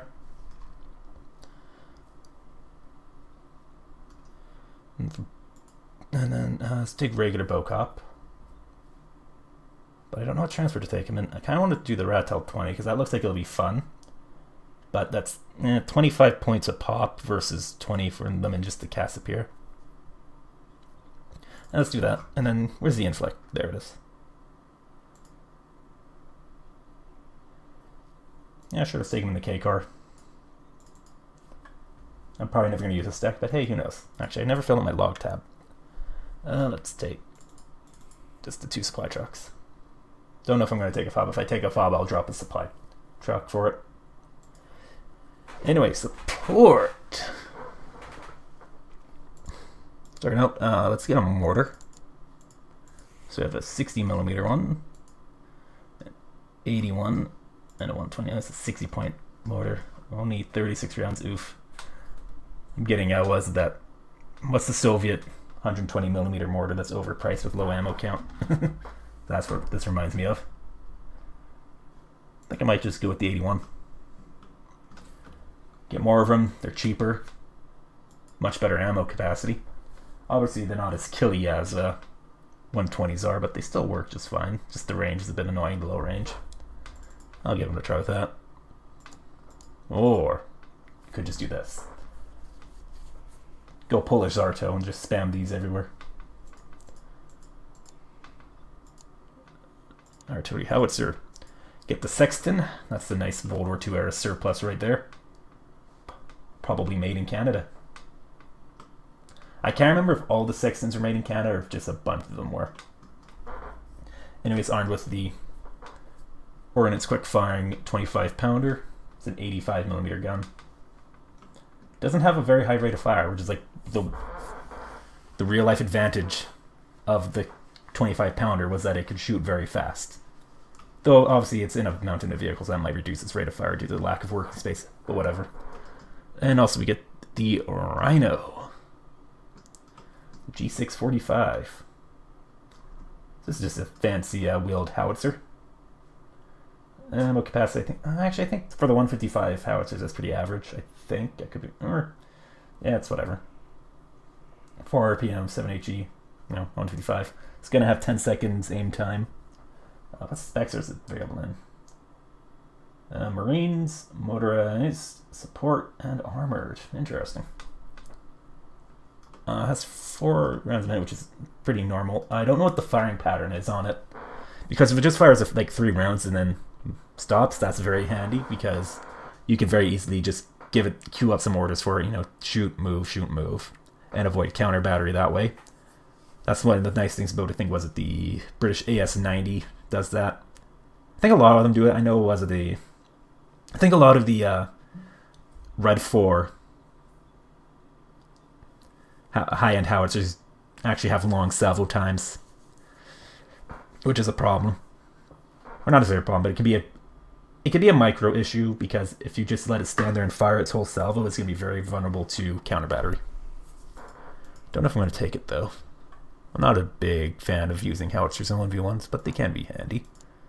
MLRS. Rover, oh my god. Tiny napalm MLRS. That is adorable. Like a puppy. I remember watching Rasman spam these in one of his videos. Well, this guy moves before he shoots, otherwise he's going to get cooked. Valkyrie. It is HE. That's, it's not, So yeah, it's one of the smaller HE ones, 7 HE. It doesn't have the high rate of fire that something like the Lars or the Plowman have. But I guess it'll be useful, you get it close to the front line, fire it, move. Oh, here's the cluster.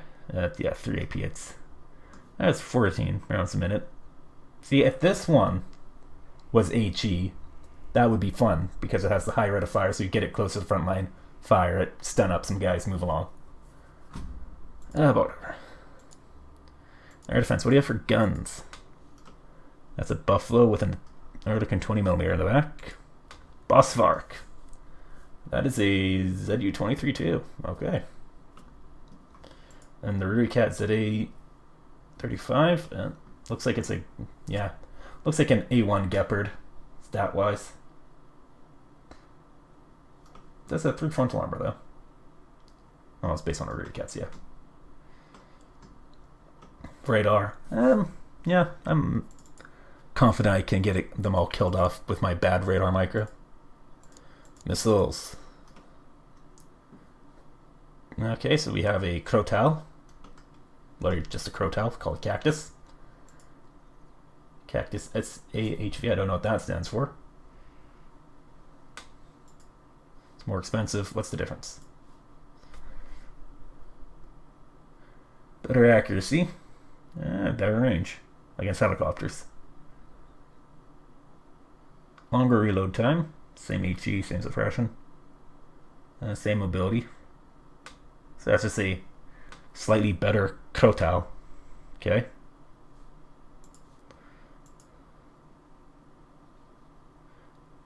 And then we get the Rurikat ZA HVM, which is radar. Okay, it's very... Stats are very Roland. Or actually, no, that's actually good helicopter and airplane range. Interesting, it's a dual purpose. Oh, is this one fire and forget? Oh, it is fire and forget. That is actually very handy.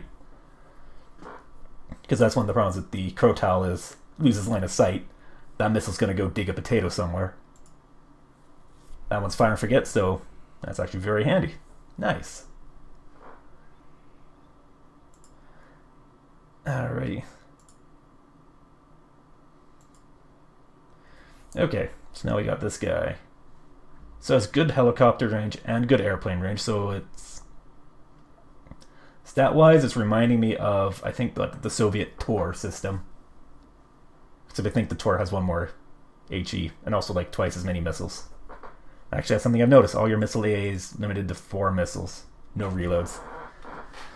So that's going to be just something to just pay attention to keeping them supplied.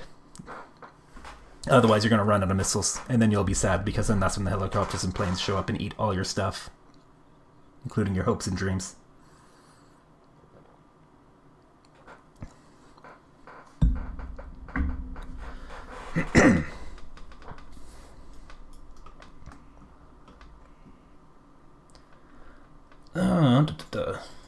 No, let's take him. Gonna need to be Johnny on the spot with the radar marker, though. Tanks. Okay, so get the Logum,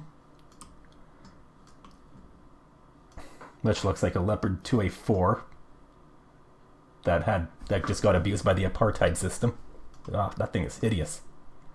That's why you never let South Africa do anything. They'll do something stupid like this or apartheid. Anyway, 155 points, 4 trained, 2 hardened, so pretty standard for its price range. 20 front, which is, pretty standard for the price range. 7 side though, that's kind of low. For the price range at least. I think most tanks of this price range I think are like 8 or 9 side armor. Which just means that something like, 21 AP weapons, so probably most notably like the Chumat spikes, are going to one-shot this from the side. That's up the gun. Standard range. Good accuracy. Stabilizers are okay. 23 AP, that's good. That is super heavy AP. 4 HE. Only 8 rounds a minute, though. So, that gun actually seems very similar to the Challenger 1 Mark III's gun, actually. Same range. I think the accuracy is pretty similar. I think that one's 65 and 55, I think. And then, 22, 23 AP, 4 G, 8 rounds a minute. Anyway. And a 7.62 machine gun.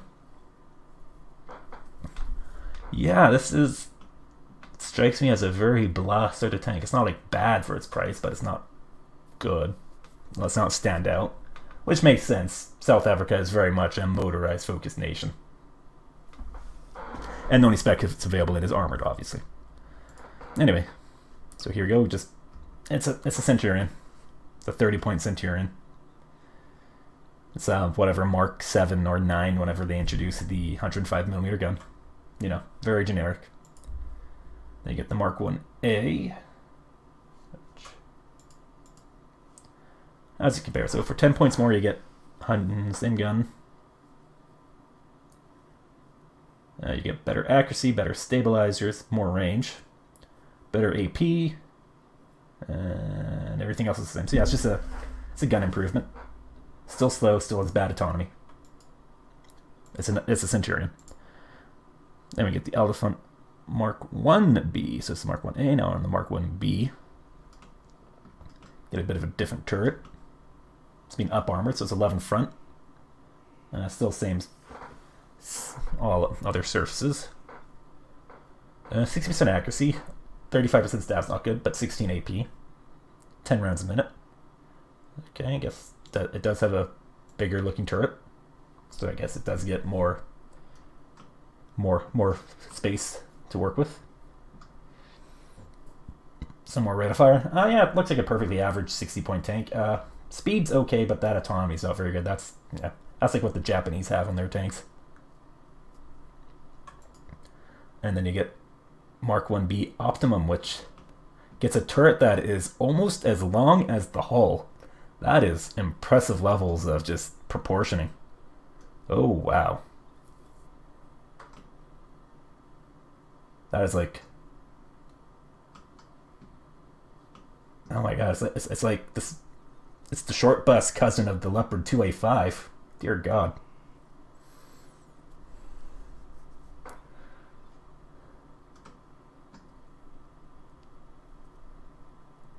This is why you can't let South Africa do anything. 94. Oh, what year did apartheid fall? Was it 95, 96? I can't remember. I'm not very knowledgeable. But once again, this is why you don't let South Africa do anything on apartheid. Anyway, let's actually stop making fun of how it looks and actually look at its stats. So for 80 points, you get... so it's the same gun, but with 1 more AP. You get 15 frontal armor, 6 side, 3 back, 2 top. Yeah, it's basically, honestly, the only way I can leave it, it's a worse Nexus. And that's reflected in the price. And then you also get your wheeled stuff. So you have the Ruri Cat 76 Mark 1C. So that's 3 front armor, 2 side, 120 off-road. Jesus. That's as fast off-road as these guys are, or faster off-road than these guys are on-road. That is ridiculous. What else does it get? 2100 meter range, 65% actually, 60 stat. Wow, those are good stabs for the price. 12 AP. It's only 7 rounds a minute though. So it's a reliable gun. 12 AP is not great though, but it can definitely, and the rate of fire is like it's definitely a threat to like transports. And oh yeah, only 2 HE, so it's not even very useful fire support. That's only 14 HE a minute compared to, for the same price you get the base T72, which has 28 HE a minute. but it's also much slower, but also much tougher. You win some, you lose some. It also has much worse accuracy and less range. And so this isn't prototype. It's available in motorized and armored. This one, how about this one? Motorized and armored. What are these available in? Marines, moto, support, mech, armored. Okay. Marines, moto, support, mech, armored. Marines, moto, support, mech, armored. Mechanized and armored. Okay, so you don't get this in moto, which makes sense. I think, yeah, motorized tends to top out at like 70 or less than 80 points. Usually, yeah, 60, 65 is the highest. Maybe there might be 70-point motor tanks, but I could be mistaken. Anyway, so what's the 105? So yeah, good accuracy and stabilizer. 17 AP. That has 8 rounds a minute, 3 HE, so that's 24 HE a minute. It's not amazing. It's not the worst. It's better than this thing. This could be interesting. It's definitely a threat to lighter armor, or to lighter tanks. But yeah, it just doesn't have a lot of armor for its price as a tank, but it is fast. It has medium optics as well, like this one. Yeah, these are both medium. Medium, poor, poor, poor. Medium, okay.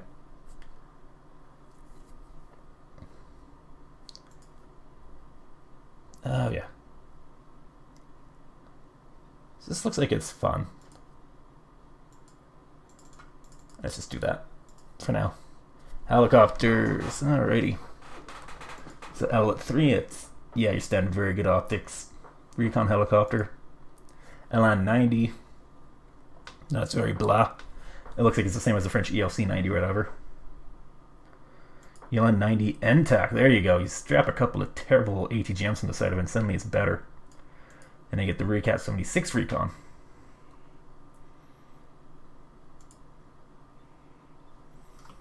Oh, it only has 1 armor all around versus the tank tab ones. But yeah, these are this is a Mark 1C, that's a 105. This one's a Mark 1. Or not even a Mark anything.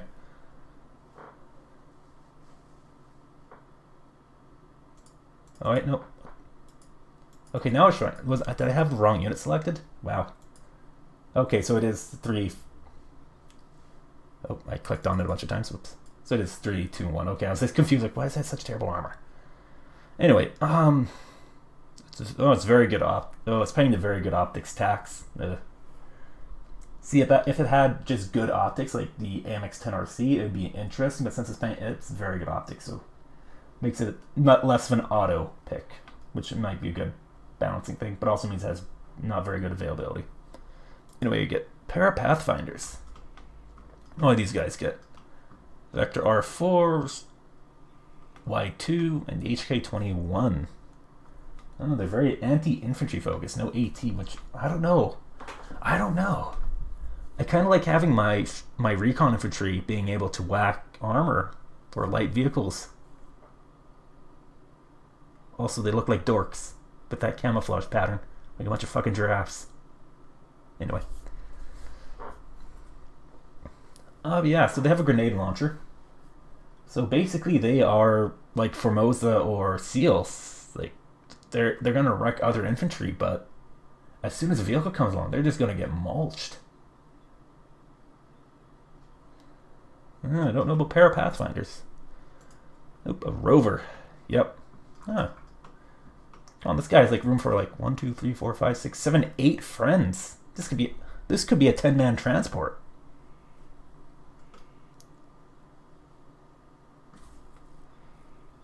Anyway, jokes aside, that looks pretty terrible. It's your standard recon Jeep. SASF sniper with a NTW-20. You remember when that's kind of like one of Canada's flavors is that they get an AP, like an anti-material sniper team, and then they added Yugoslavia, which had a bigger, had one with more AP and also better training, and now they have a South African one with more AP and better training. Oh, DLC. If Canada was a DLC nation, Recce would be elite training. just straight up. Anyway, yeah, I don't know. I'm not a big fan of the 2-mana sniper teams, but they can be quite useful. Trackers, Vector R1 and Bren L4. Yeah, see, I don't like that.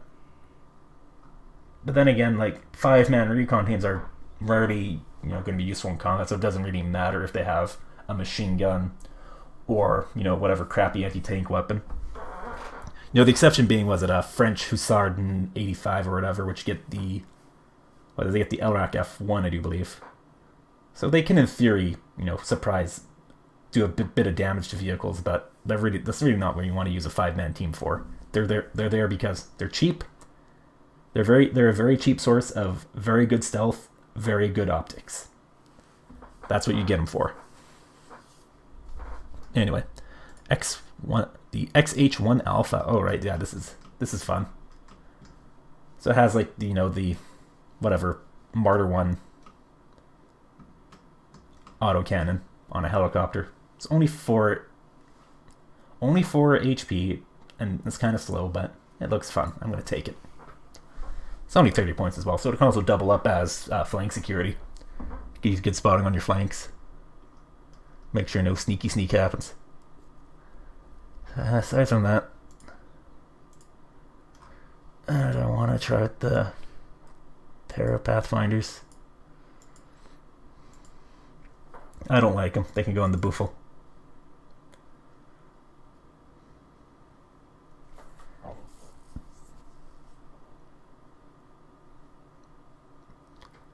And aside from that, don't really have a great offense for like a cheap recon vehicle that can fight. Like you have this thing and this thing. Not very good though. And also one of these is tilted on its axles. Yeah, this one looks like it's just leaning down to that direction. Fun.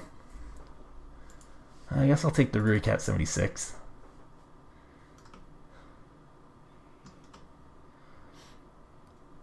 Yeah, they don't really have any good cheap fighting recon. Like the Para Pathfinders will be good against infantry, but no anti-tank capability.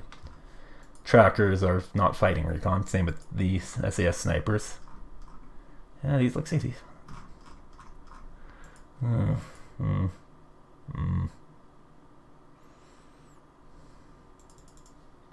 Take these guys in the trucks that are slightly cheaper. Take 2 cards of that, I guess. I don't know. Let's try vehicles. What? Oh, don't want to. So we get a Ferret Antac. Yeah, just like Anzac. Ferret Mark II Milan. Oh boy. I'm good. Oh, what is this? The Ratel ZT3A1. It's armed with the ZT3A1 Swift. It's an interesting ATGM. How fast is it? 26-25 meter range is pretty standard. 70% accuracy, that's good. That's TOW 2 accuracy. I think that's TOW 2 is like 65-70% accuracy. Only 20 AP though. It's like it has 3 missiles and then it has to reload for 15 seconds, so that's not bad. Being able to fire 3 missiles in relatively quick succession is handy. 50 points, 2 frontal armor, so it won't get instantly deleted by some things. It's fast. This looks like it could be interesting.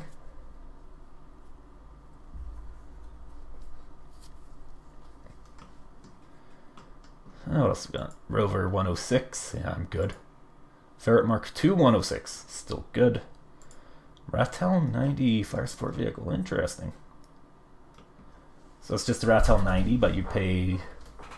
Actually, how expensive the Ratel 90 in here? 15 points. So you pay 5 points more, but you don't have to pay the extra 10 or 15 for the Bocop. Bocop? I don't know how it's supposed to be pronounced. Bucket. Anyway, yeah, so that stats aren't very good. Like, it's not a particularly good weapon. Let's give it a try. And this. I might change things up. Helicopters. Alouette K-Car. So that just has it's an Alouette with a 20mm gun hanging out the side. Looks like an HS 202 stats, so garbage.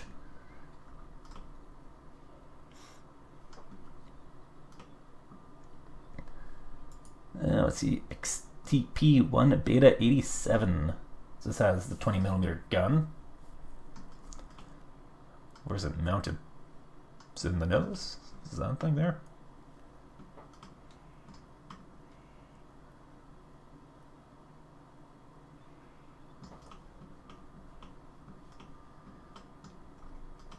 Anyway. Has snebs and has kukri missiles. Those are anti-air missiles. Pretty, it's okay helicopter range, but does have the longer anti-plane range, which is nice. Only 2 of them, but it kind of makes them like the whatever, the whatchamacallit, the East German, each German behind the Mi-24 with the Milnias or whatever. Then you have the XTP-1 Beta 90, which is same autocannon. Snebs, and it has the Ingwe missile. It looks like it's very comparable stats to a Hellfire, but I don't know about how it compares to speed. And then the Ruivalk, which has, so you have 20mm autocannon, the Ingwe missiles, and Mistrals. Oh, interesting. So it's kind of like the French Tiger Hap, except instead of having rockets, it has the ATGMs. Actually, I guess it makes it more like the Akula K-52 Akula, the Soviet helicopter Tab 1 with the Igla 5s or whatever, Igla Vs.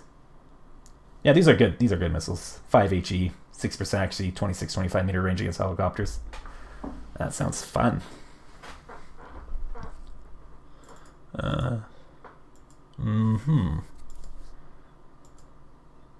Let's go with that for now.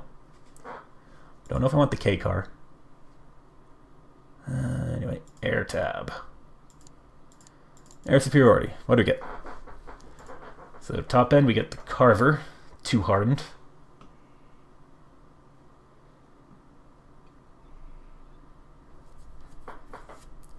Has the DIFA 550, 30mm. That's okay. You have the U darter. Or that's supposed to be a V, I don't know. I guess it's a U. 2 infrared missiles, 21mm range. Oh, they have 6 HE. That's interesting. Pretty standard infrared missile, except it has 6 HE. Well, I think most infrared missiles are 5 or 4 even. That's very interesting. And then the V4R darter, radar missile, fire and forget. 700 meter range, 70% accuracy in stabs, 5 HE. So it looks like it's a stat clone of the Israeli Derby. Fire and forget, medium range missile. Yeah, in fact, this looks performance-wise, yeah, it seems very similar to was it the Barak 2 or whatever that Israel gets. Same sort of plane as well. It's fast, good turn radius, good air detection, good ECM, but it's hardened. And that means it's going to be a little less reliable compared to something like the other high-end ASFs, which get elite. But you get them 2 hardened versus 1 elite, so there's trade-offs, obviously. It's very, I guess in that case, it's more similar. It's basically, I don't want to word this. Yeah, it's almost like something like a Yak 141 that has better ECM, but worse veterancy. Oh, so you got Mirage 3CZ, which looks very similar to the Anzac one. 2 infrared missiles, 1 semi-active radar. Not good. You do get your choice of veterancy, though. Mirage F1CZ. Twin Defas, V3B Kukri, so they're not very good. What you call them? SRAMs, but you get 6 of them, and this is only 80 points, 20% ECM. This is 0%, 20%. Yeah. It's not the worst plane ever, but it's probably not very good. And I get the Cheetah C. 4 rookie, 2 veteran. Twin Defas, 3C darter, which is 50% and 5 HE, and then you get the V4R darter, which is fire for okay. Better veterancy than the Carver though.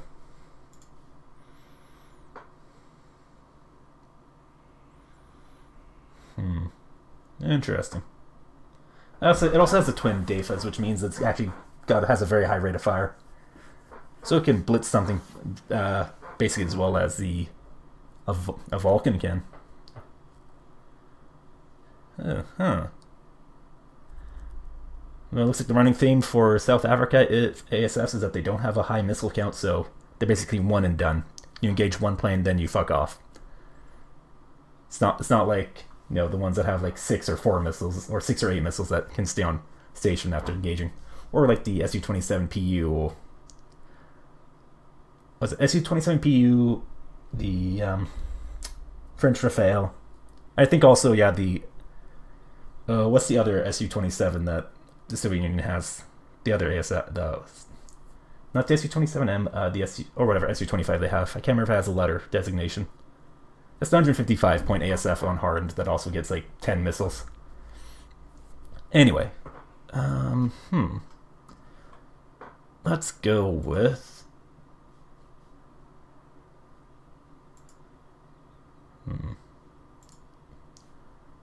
I'll try this 2 hardened. Seed, right, they have a funky seaplane, the Cheetah D. So it has the barb, so it basically works more like a laser-guided bomb than a missile. It's 10 HE instead of being AP. So 2 10 HE, and it also ripple fires them both at the same time, at the same target. But yeah, so it's against most radar AA pieces, this will knock them out fairly reliably. However, against any of the armored AA pieces, it's going to be pretty sketchy. I think. I don't know if it targets top armor, it's still going to do a fair amount of damage to most of the armored radar AA pieces. Mostly Spags. Spags, everyone pronounce it. But also with these, you can fire in position with them. They don't have a very big splash radius, so if you can get them close, they will definitely stun enemies. Maybe not kill them, but they can definitely stun. But that's very much not their intended usage.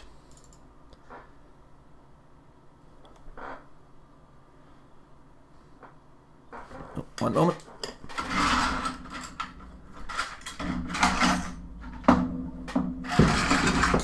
Don't mind me as I knock things off my desk, trying to pick up a cord. There we go.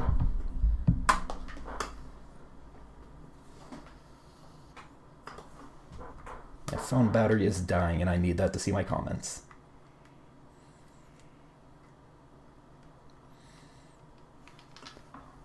Alright. Plug that in there, plug this in here. Come on.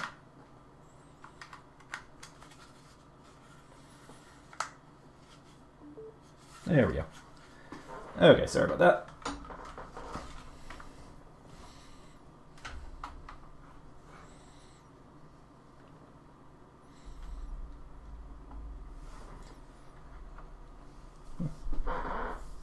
Anyway, so I got the Cheetah D. Oh, you also get 4 of them in South Africa. Yeah, decent amount of them. What do we get for anti-tank? Alright, the Buccaneer. So the plane itself is pretty crap. Like 600 airspeed is not very good. It does get the 300 meter turn radius, but it's slow. The missiles aren't very good individually, but you get 4 of them. What else we got? Sabre with rockets and an Impala with rockets. That's, yeah, no. Bomber. Vampire FB2, that's a cheap napalm bomber. Can't say I want it. I'm not a big fan of napalm bombers to begin with, and this one does not do credit to its type. And the Canberra. Canberra, how it's supposed to be pronounced. Oh, it's 15. Oh, 15 HP. It's a blue 4B5. Interesting. Kind of want it. It's probably terrible, but I kind of want to use it. What do we get for multi-roll? Mirage, that's a single 30 AP anti-tank missile. Mirage F1AZ, that's cluster bomber, not very good. Cheetah E, Mark 82s, 8, those are small bombs, not very good. Cheetah D2, what's this one get me? Ooh, Griffins. Alright, so it's kind of like the Chinese one, the Q5D. Canberra. Anyway, yeah, let's grab that. Actually, just for shits and giggles, should I take this on rookie or veteran? Let's do veteran, so maybe has a hope in hell of actually hitting something. Not there. Let's go to multi-roll. Let's take this. And I do have 5 points to spend. Let's do it. Let's do it. It's not a very particularly good bomb load, but I want to do it. Then again, I'm probably not going to use this deck because I'm pretty sure South Africa General is not a good idea. Anyway, so what does that leave me with? 3 points.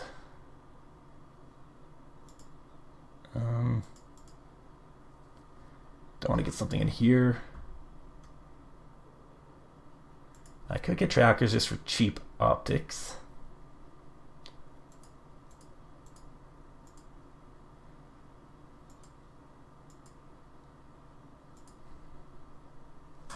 I could get another helicopter. I don't know what I'd take though.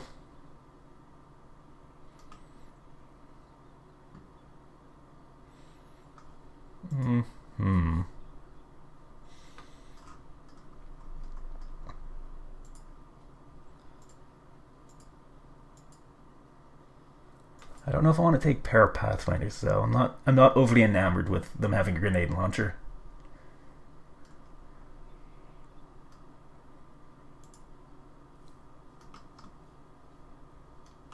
I could try going with these guys. Just have some cheap spotting.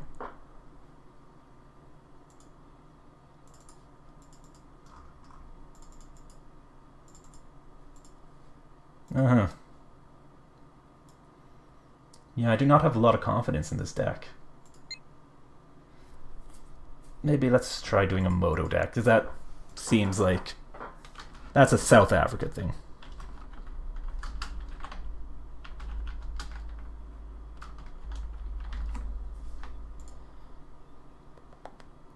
I should probably memorize all the different nation codes so I can just put those in the titles. 20% availability, nice.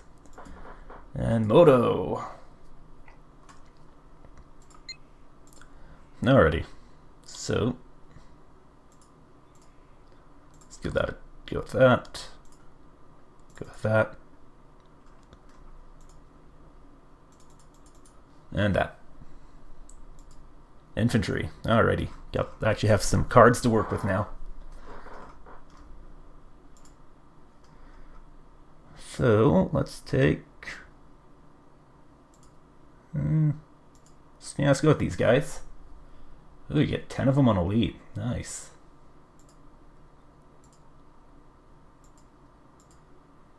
Don't know what I want to take them with though. I don't know if I want to do helicopter type shenanigans, but you know, let's do it. They could be useful for an early land grab, which you know is what you want to do with Moto.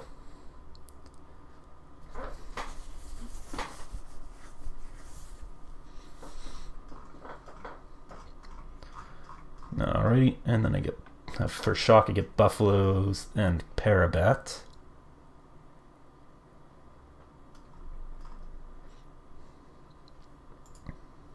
Let's do take these guys. That's my spam shock.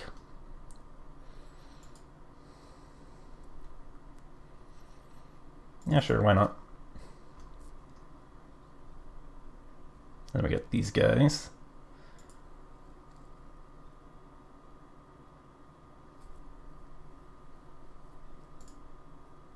Do I want to take 90 or 75? I'm going to try 90. And that, so yeah, let's just grab those guys in that. And that leaves me one more card.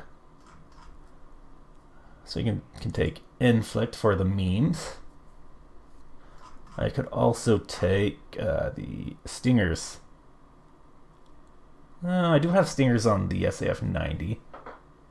But obviously that's, you know, I'm paying 55 points for those versus like 25 for that, so double. And you know what? I'll try it going with the Inflict. Inflict? Inflict. I don't know how it's pronounced.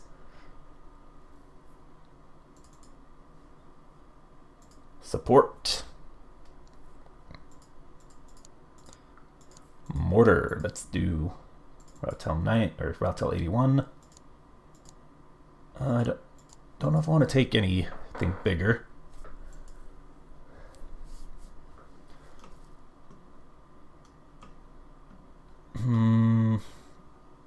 Let's try without for now. What do I want to take? Both of these they're cheap, but they're not very good. They can stun, but their ability to kill is not very good, and they have no range. So yeah, I guess I'll give this a try, and hope I can do some radar micro after all these years.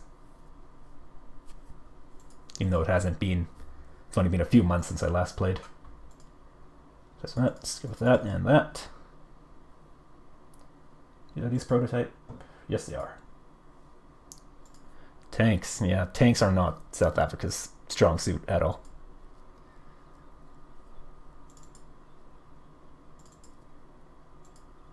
I don't want to take these. They seem very underwhelming.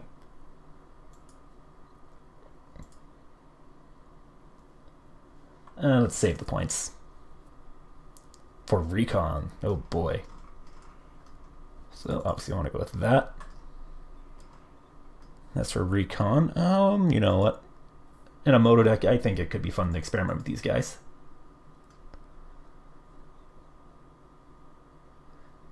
And I'll take these guys. Yeah, they can come with that. There we go. Vehicle. Let's just go with those for now. Helicopter.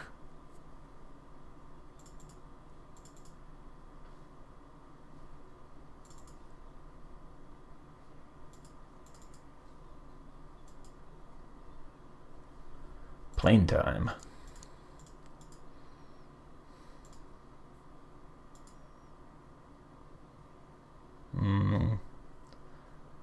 Let's do Cheetah C.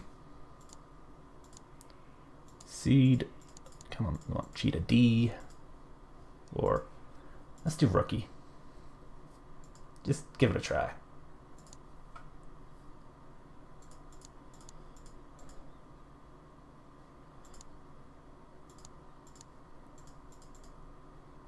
Oh, I want them on Veteran. There we go.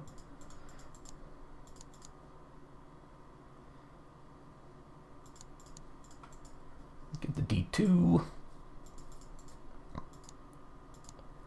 And then the Canberra.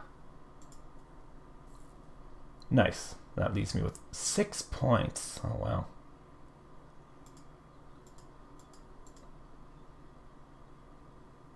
What do I want to do with those 6 points?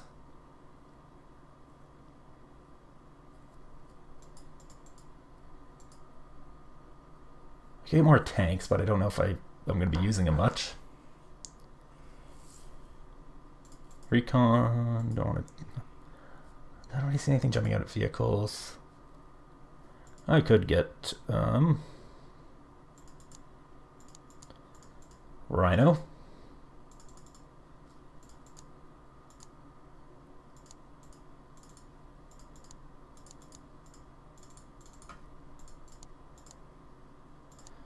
And a fob.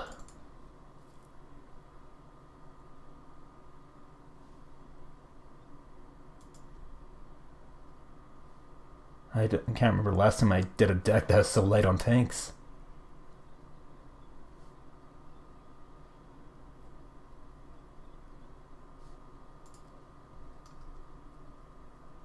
I guess I wanted to, I could swap one of these guys out for the Ratel 90, but nah.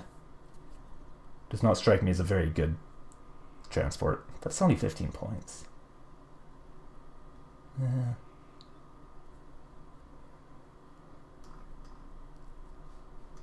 Let's leave it as is. Here we go.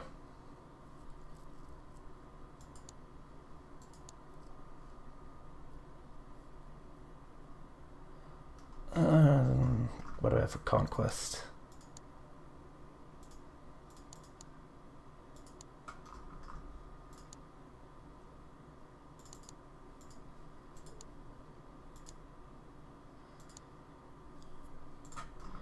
Is that really it for conquest? There's one person searching rank, but I don't want to do ranked. I'm not a noob.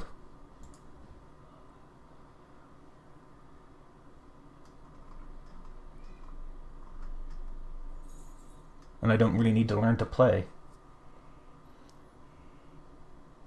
Oh man.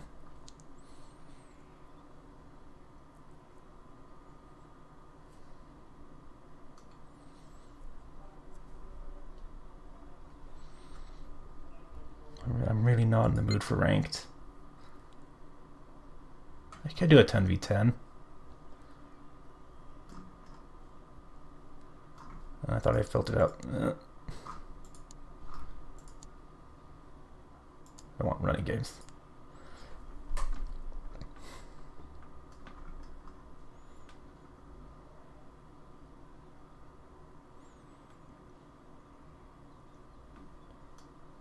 Do I want to do a clown show?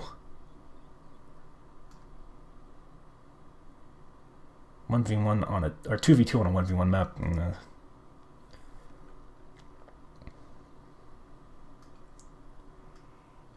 Kind of don't want to do a destruction battle. It's really not my favorite. I much prefer conquest.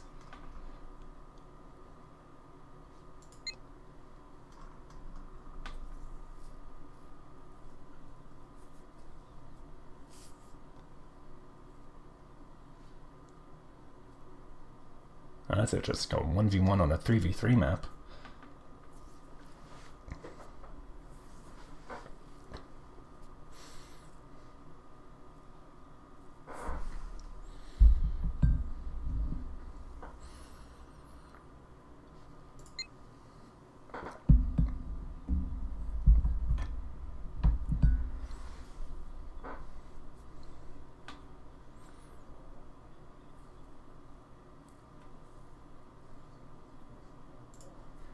I might go with this one. It's Gunboat Diplomacy, which is not a bad map.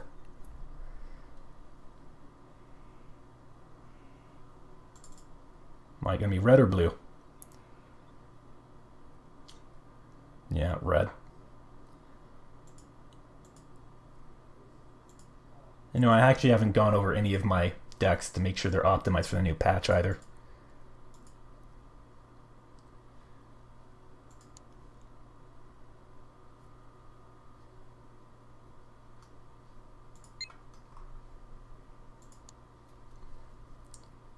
Whatever, I can see what it's like to play against South Africa.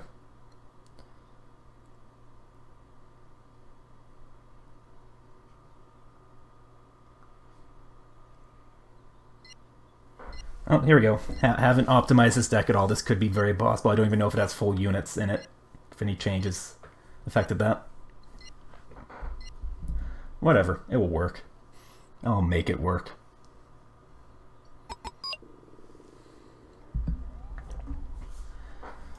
Alrighty. Rusty as shit. I don't even know if I have my right hotkeys set.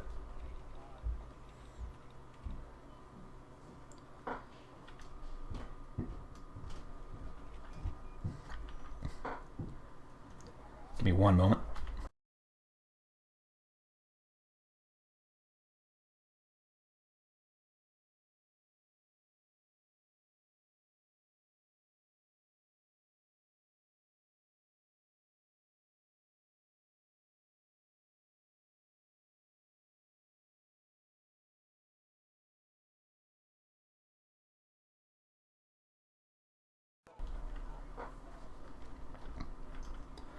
That guy's going there, that guy's going there.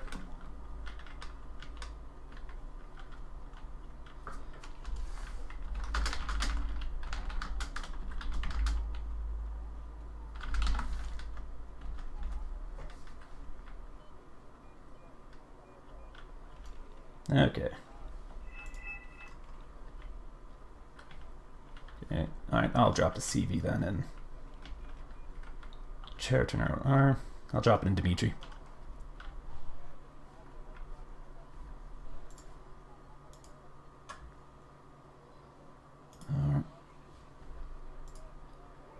I'll start with the basics. Get that.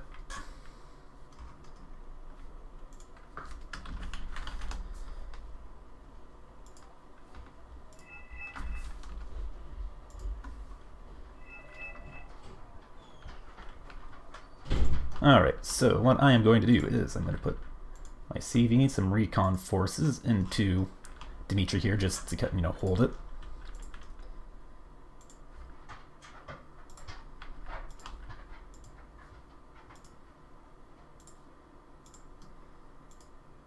So any bushes I can put this over top of? No, there's not. No.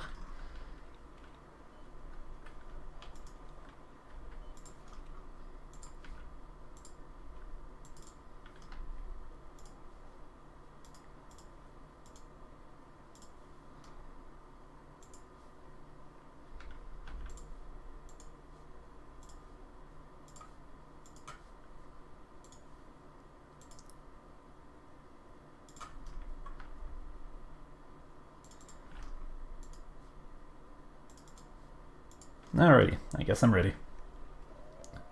This will probably go poorly for me. I probably don't need the fob, but yeah, who knows.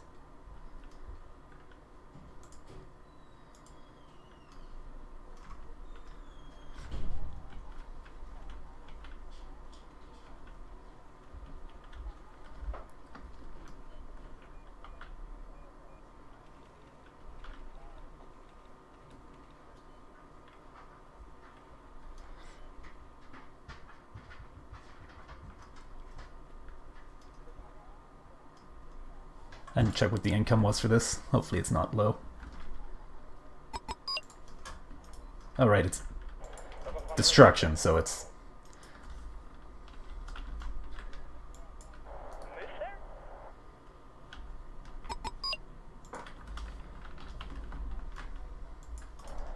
I don't know, what was I saying? It's destruction, so it's going to be income based off capture points.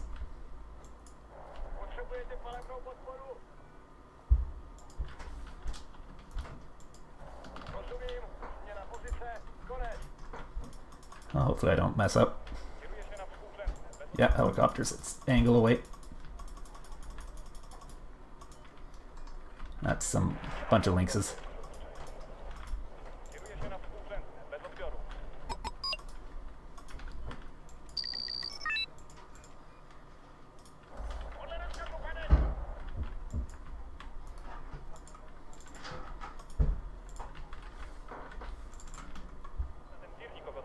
Whack the lynx 3. Whack the lynx 3. There we go. Oh, he ran the SAS. Shit. Oh, but I got him in. Yeah, that could have gone better.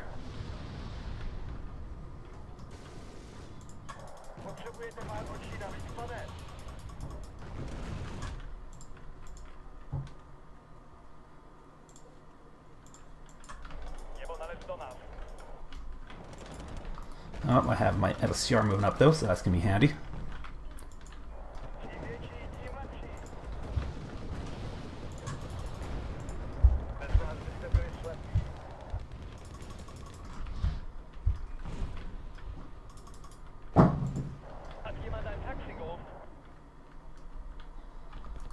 Let's get you guys over here.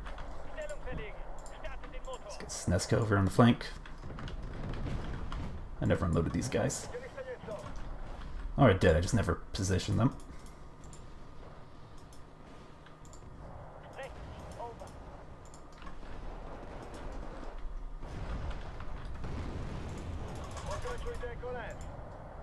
Oh, shit. Chieftain. Where did I put my mortar? I never. Yeah.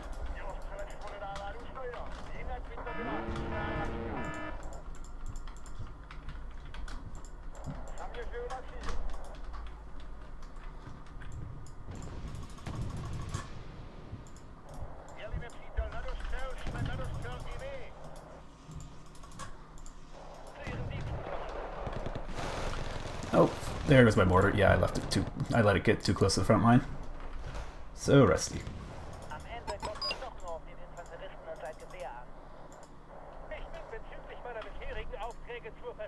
Let's get Conquerors up.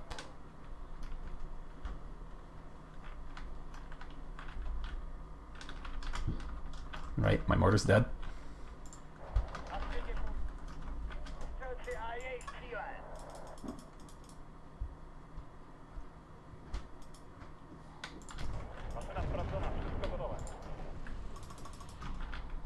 Alright, they're in the building.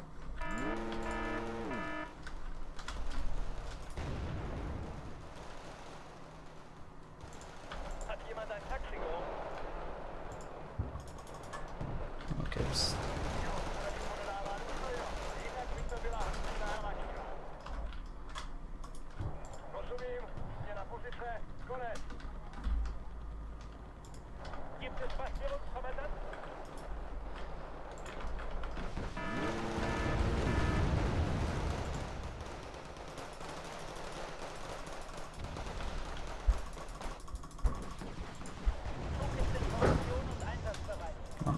Move guys around.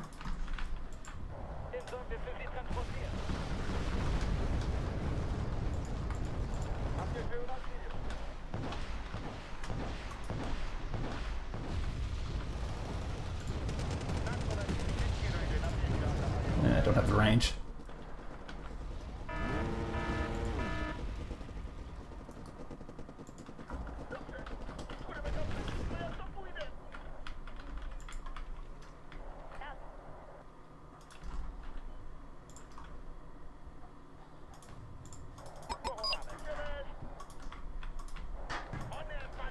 Oh, don't fly over the front line.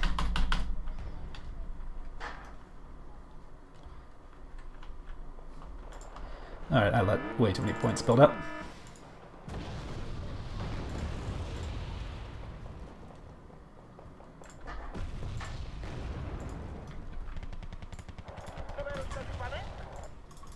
There we go. Conquerors.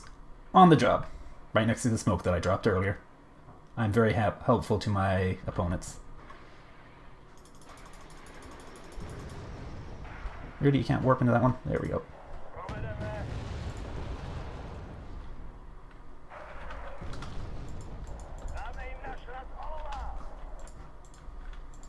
Get a Sopel out on the flank before something bad happens out there.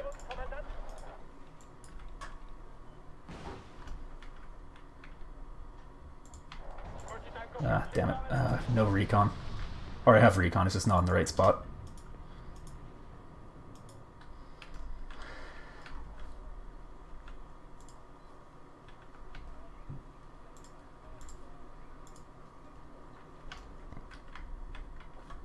Good supply truck.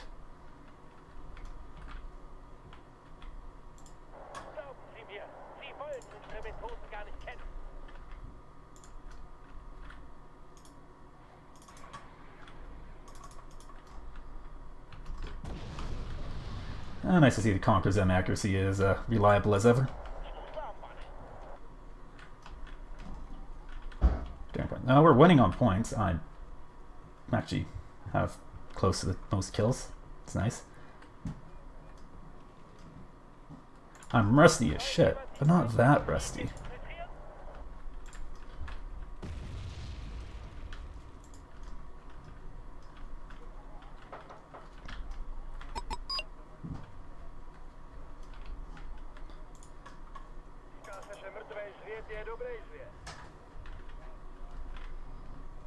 Looks like they're trying to get in here. You can stop shooting there. Oh, Brewery Cat.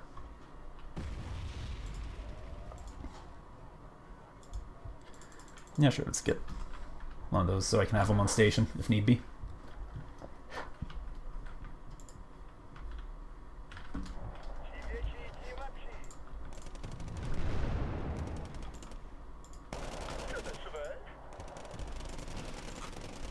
Come on.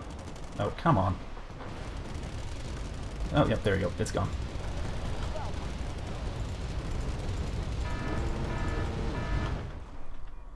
Okay, what's getting alerted? Oh, this is getting artilleried, okay.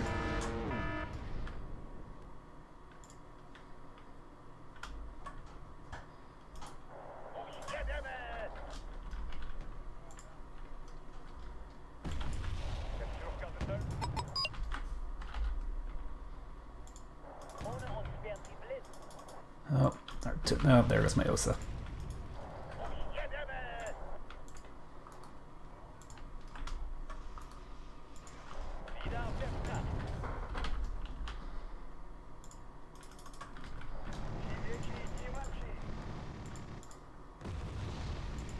I don't really like force stacking dudes like that, but that's how it's gone.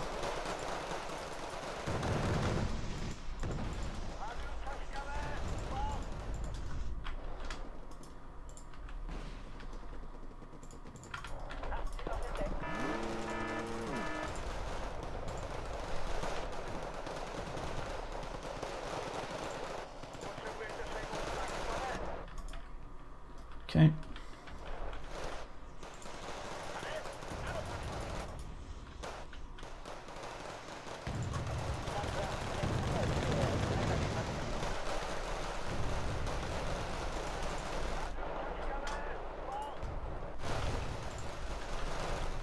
Let's get the M2 in the fight.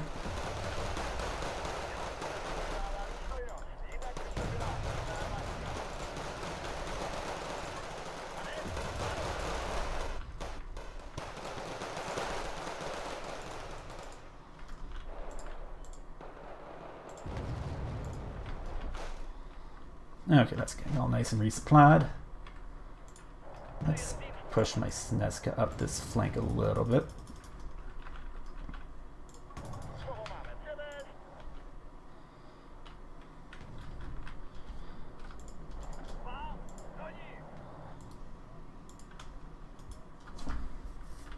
Okay, looks like we may have taken this town, at least for the time being.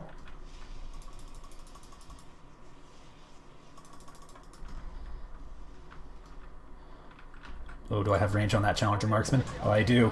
Come on. Come on. Come on, Conkers, don't let me down. 67% act. Oh my god.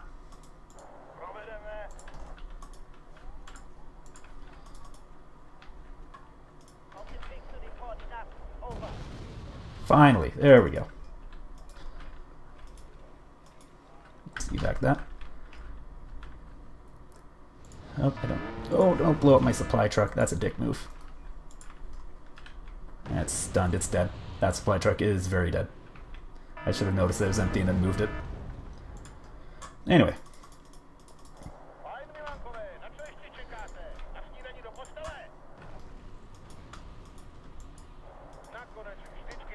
Oh, Eurofighter taking pot shots at me. Come on, evac. There we go.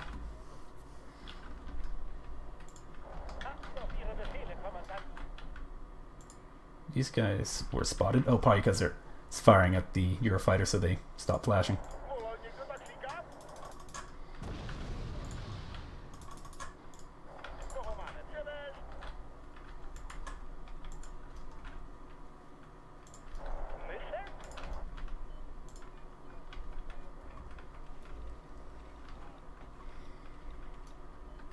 We're still winning.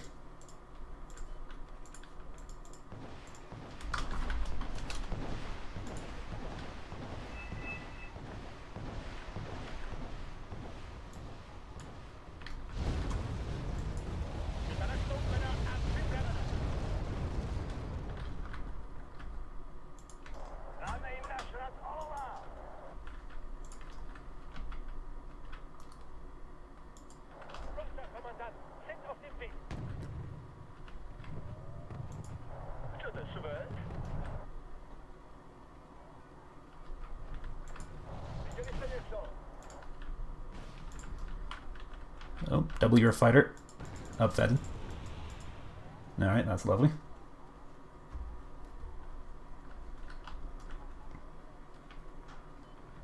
How's this guy doing over here? It looks like he sort of made it across the river, but yeah, getting across the rivers is sketchy proposition.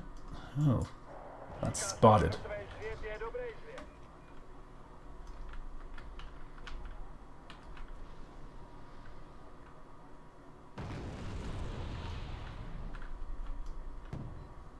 Oh, looks like this guy already has a CV for Elena. Ah, oh well. More than one CV can't hurt.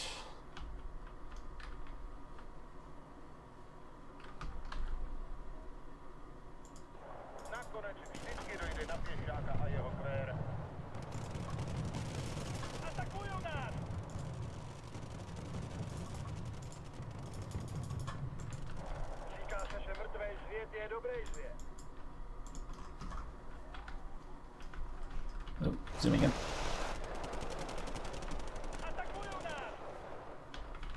Oh, here comes the Buccaneer. Host says live. No seed. Okay. Let's have a supply truck on station. Also, I have a lovely point surplus.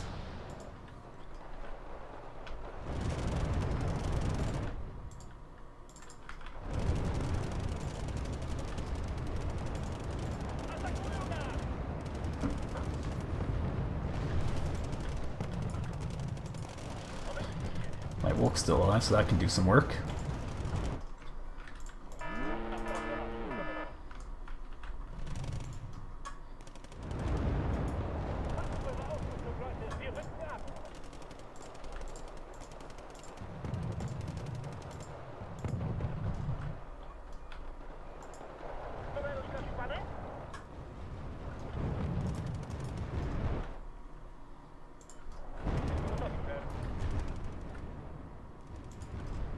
Alright, let's move it in there.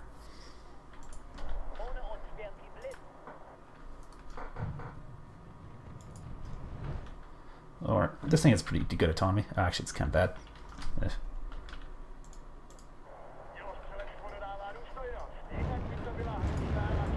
That's spotted, so let's bring it back.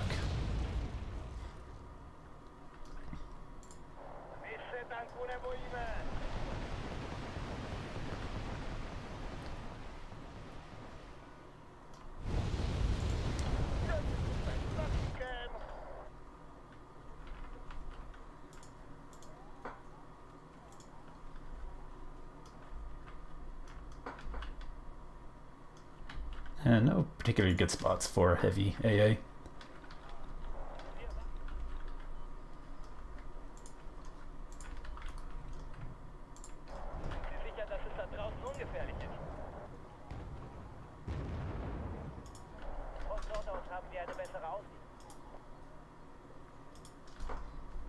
Okay.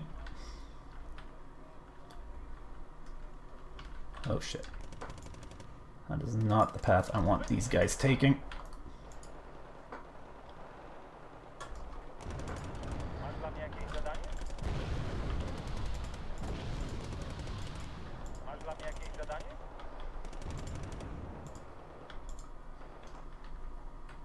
Where's my naval? Okay.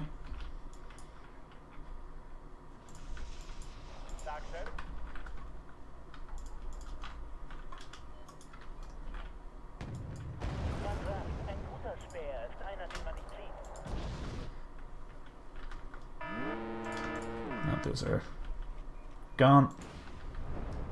Oh, that's wasted. Oh, he's got whacked by something. No eyes. This guy's no recon up here.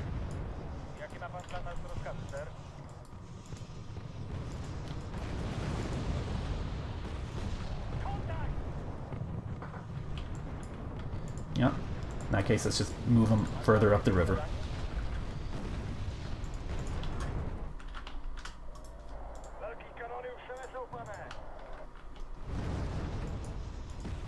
Yeah, they didn't take barely any damage.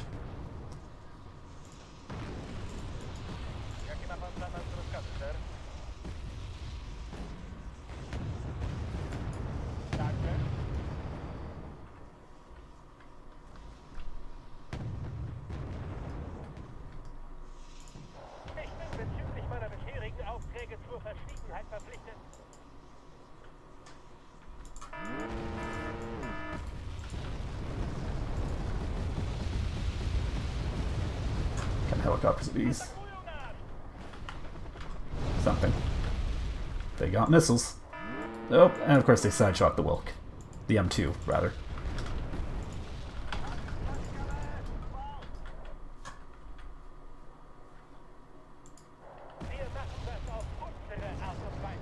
Oh my god, he's panicked.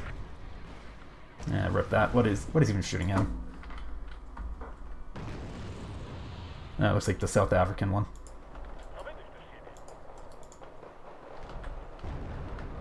Alright.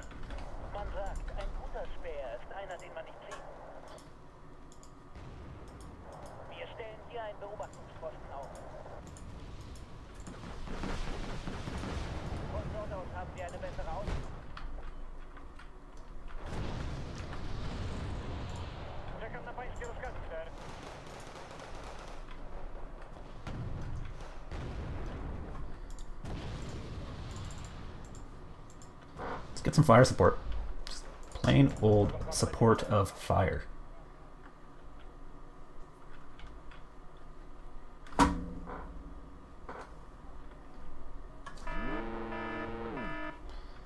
Okay, Sea Harrier coming in. Let's be cautious. Yeah, Eurofighters. Back off, back off.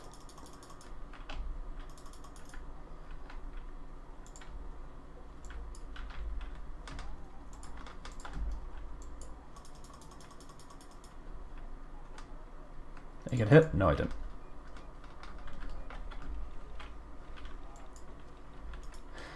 Alrighty. Okay, let's get you way back.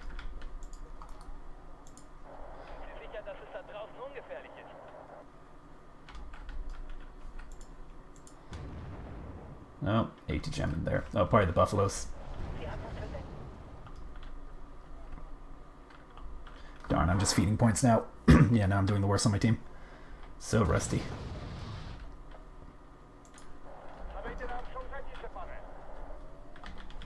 Oh, did they? Oh, they must have whacked my OSA again.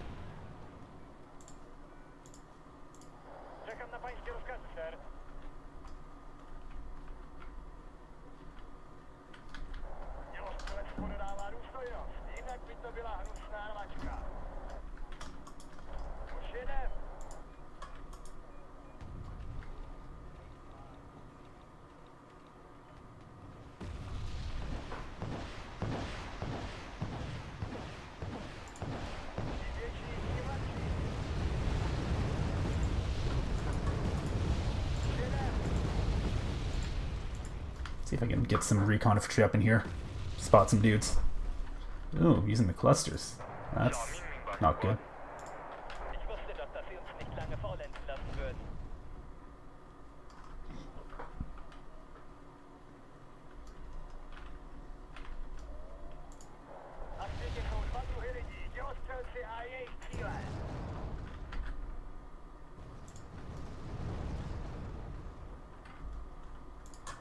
Displace those guys. Oh yeah, these guys are still kicking around here. Let's move them up.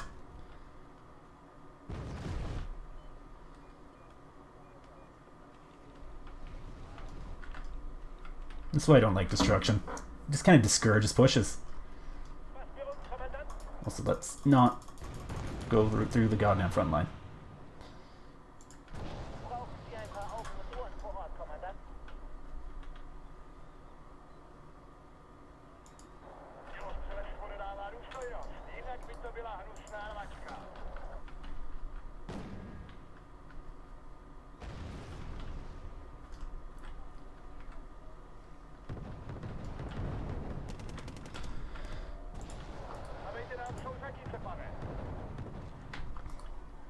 Let's move these here and then move them over there. That's what I'm thinking. Up here, GR5 dropping bombs.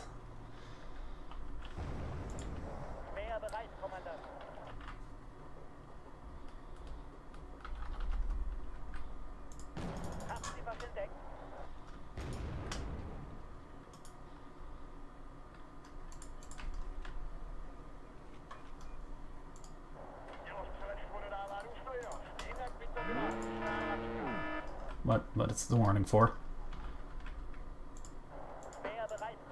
Took damage from something. Did they walk through a fire or something, or just taking fire?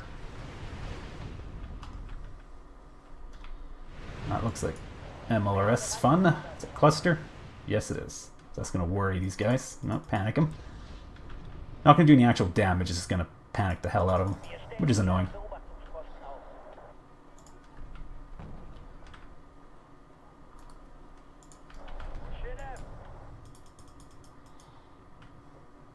Come on. You can do it. Get in the fucking building. Jesus Christ, you morons.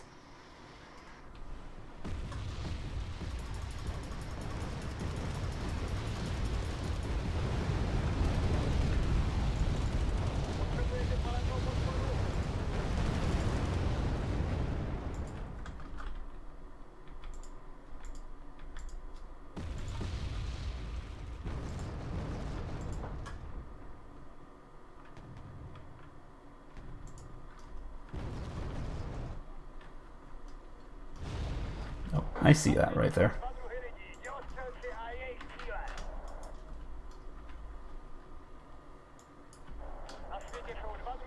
He's amphibious. Oh, they are.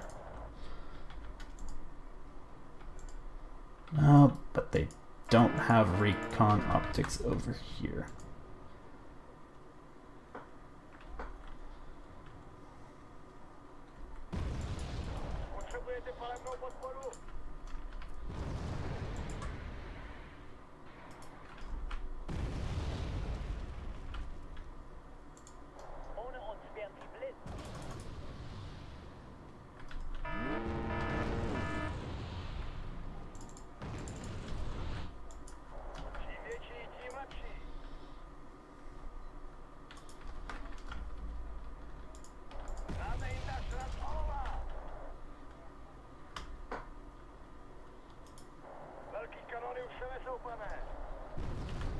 Okay.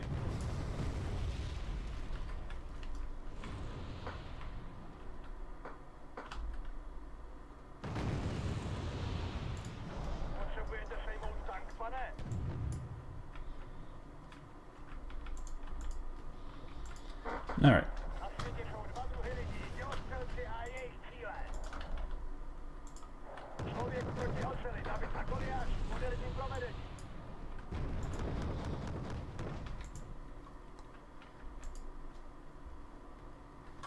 Oh my god, I'm letting way too many points build up.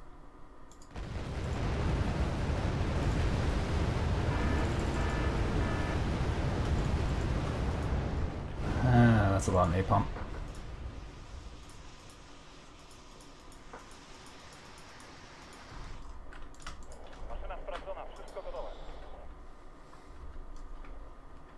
They're winning. Shit.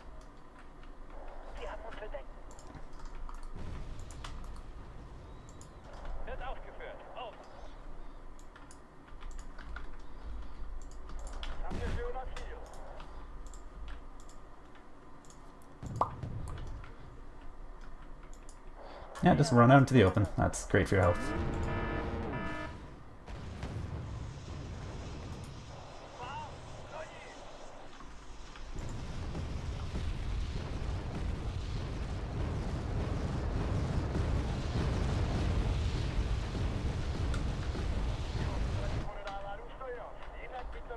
Are the Vidras amphibious?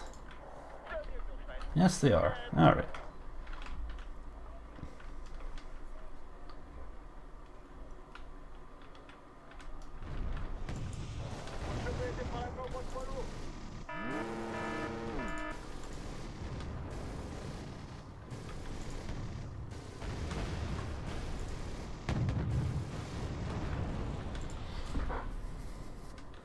Oh shit. Smoke.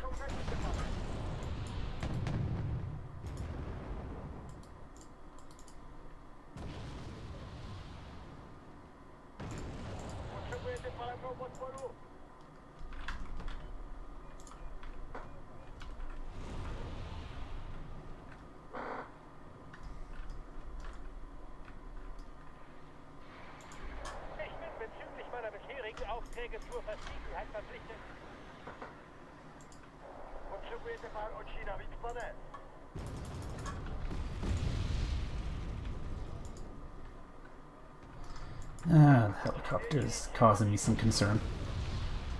Did I ever call a new OSA or did it die? I think it died.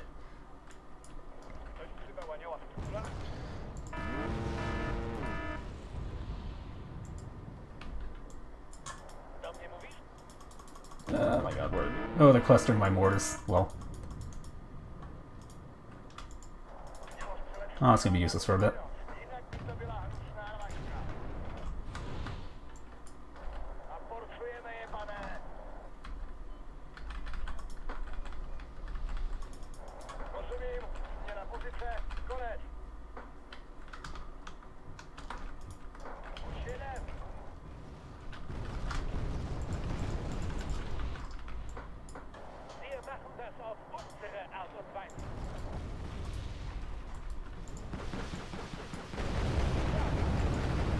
Oh my, I just like my LSTR 40 just kind of like wandering around between buildings for some reason.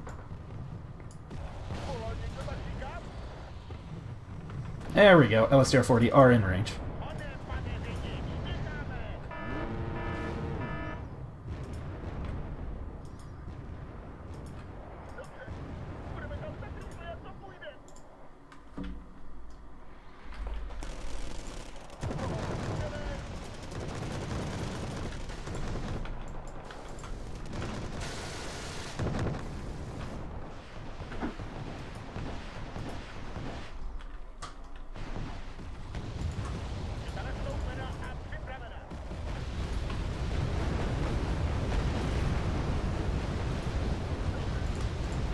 That's a lot of artillery.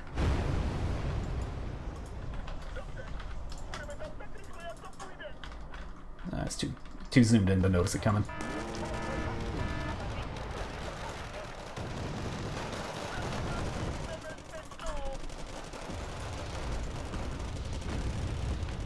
Oh, it went down anyway, so that's nice.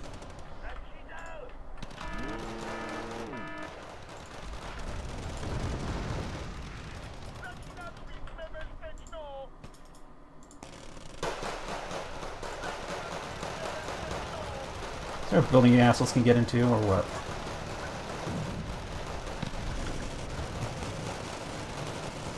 Once again, I am floating way too many points.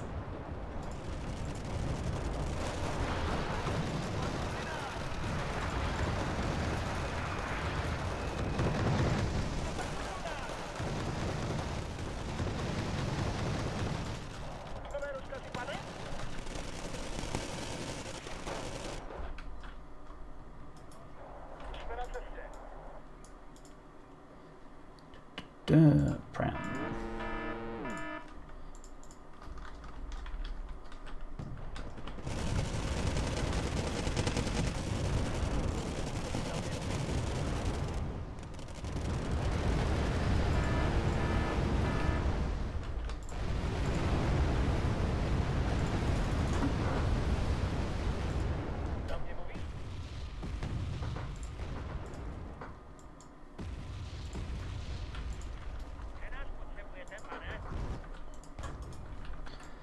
It's like to see that these guys have a death wish.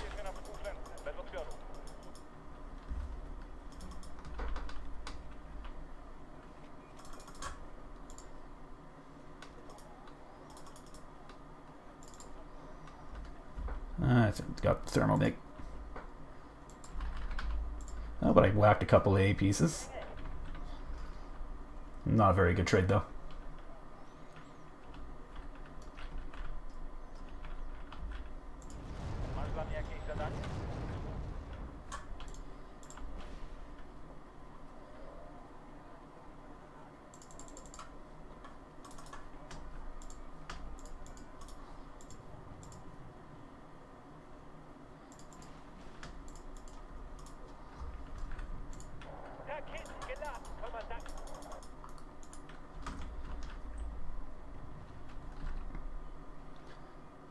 Nice, yeah, gotta pull it back a bit more.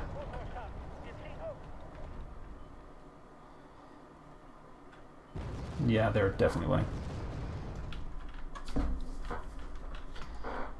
No, Sea Harrier coming in, and a Harrier GR5.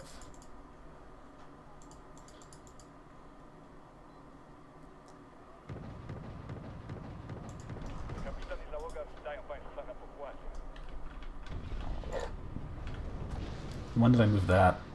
Meh, whatever. Let's just move it up here so we get optics. Alright, these guys just need help.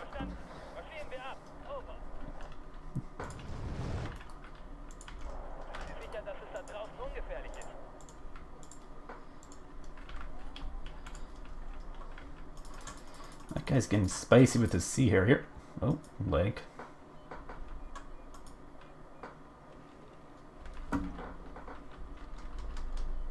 No, no hits. Oh, I should evac safely from the Eurofighter.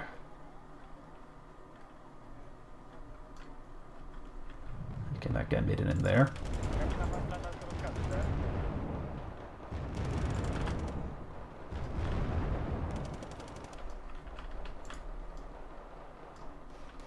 That guy's running out of low on fuel.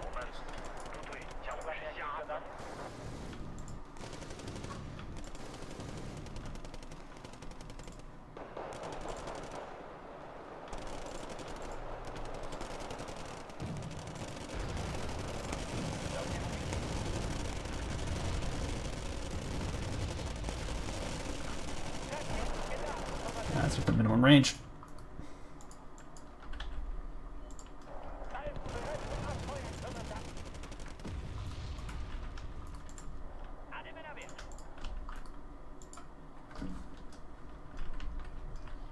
Oh, this guy's now in a very bad spot.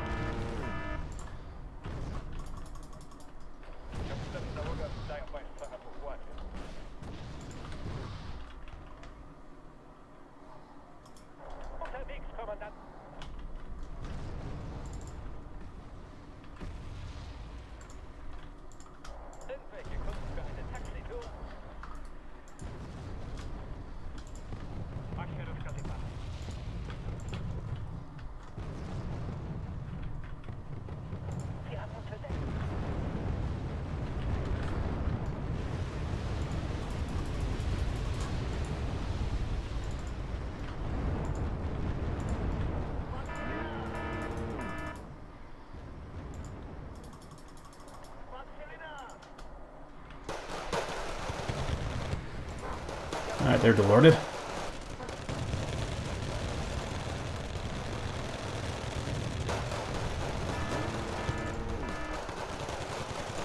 Okay, zoomed in. Yeah, Harrier.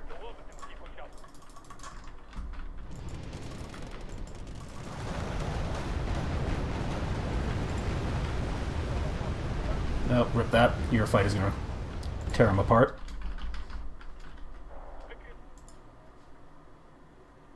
Oh my god, this boat. Oh, I lost boat. That was a terrible sortie. Yeah, that was bad.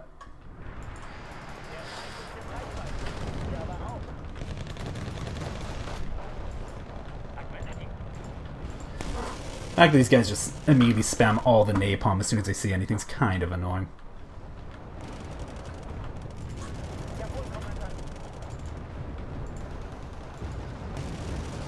Meanwhile, these guys just don't like buildings because they're panicked. Yeah, get close to that building. Get in it. Get in it. Get in the fucking building. There you go.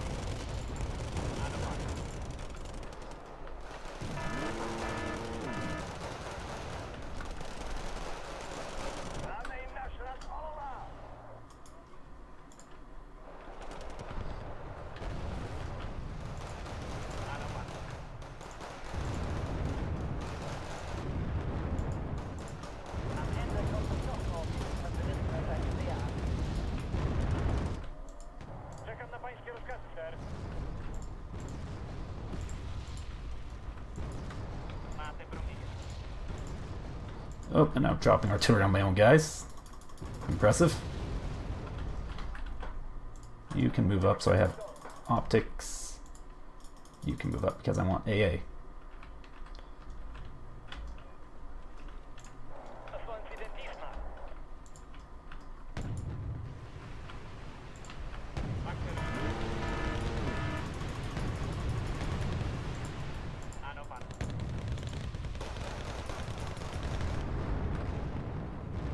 Challenger 1 Mark III, that's not something I really would want to deal with. Oh, that fired, so now it's getting clustered.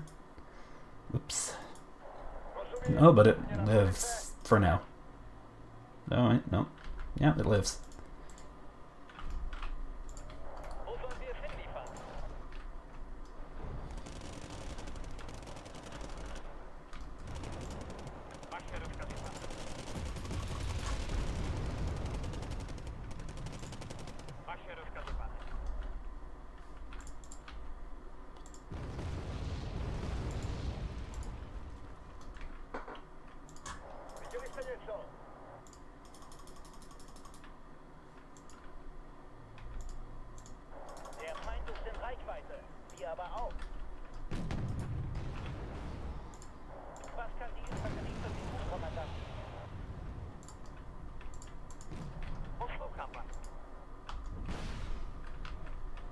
Oh, that guy's flying those Mi-20s in a dangerous place. Stop zooming in.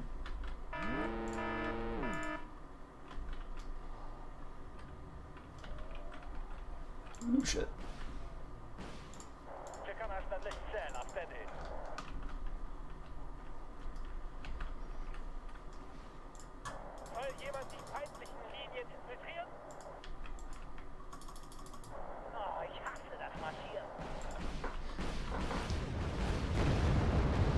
This guy's getting ballsy with his stuff. It's make or break.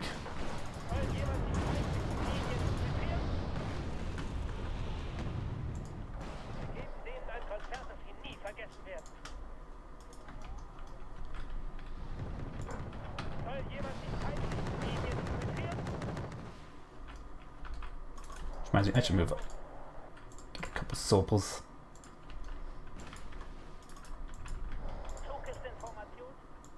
Oh, that's game. Yeah, I did not play very well. 16 and 20. Yeah, I went negative. It's been so long and I'm so rusty and I'm terrible at destruction.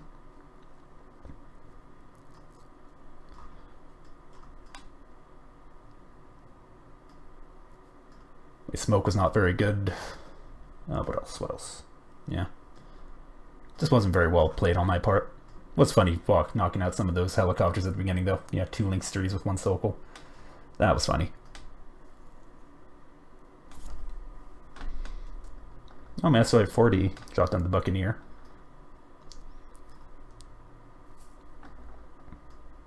My Conkers could barely hit anything today, which is not unsurprising, let's be honest. Conkers are never known for their reliability. Same with Milans. My AA wasn't very good. Lost a lot of stuff to their helicopters. Yeah, 3v3 on a 1v1 map. Ugh. That's Paddy Field.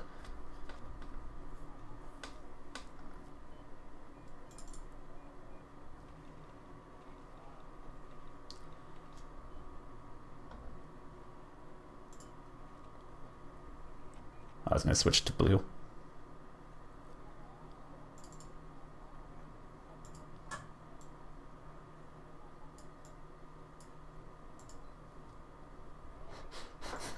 Immediately 2 South Africa motos. Yeah.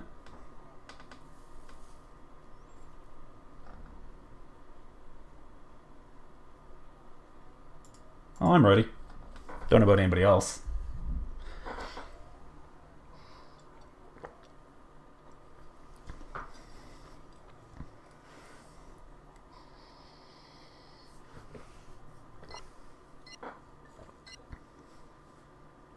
And somebody left. Lovely.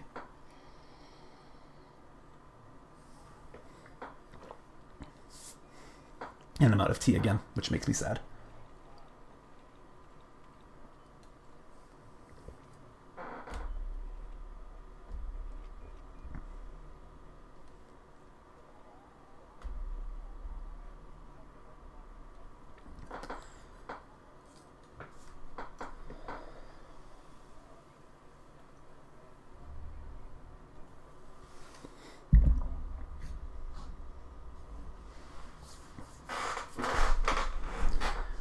Why is my thing that shows how many people I have watching not showing up? It's annoying.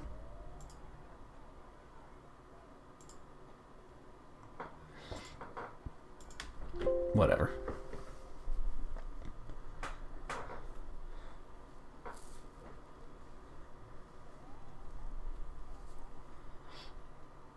Just waiting for one person. One more person. Can it be done? Does not seem to be, so... Oh, there you go. And I guess they want to be blue for. Play with South Africa.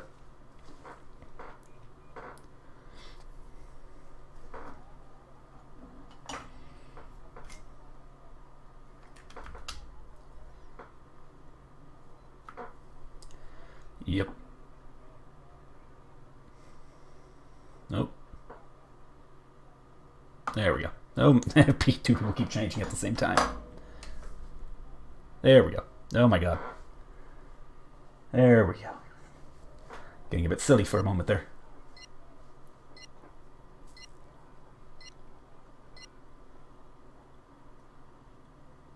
He cancelled it. Okay. Too much moto.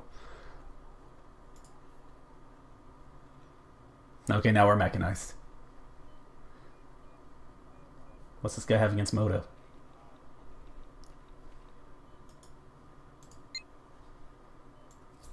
Okay, seems to be new to the game.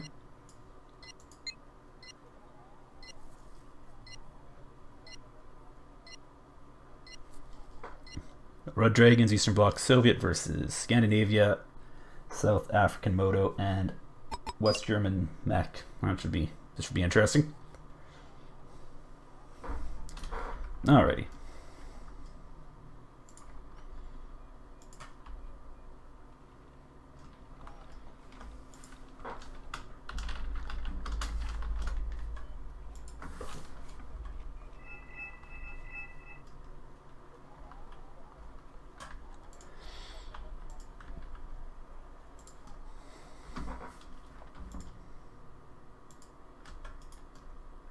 Come on. There we go.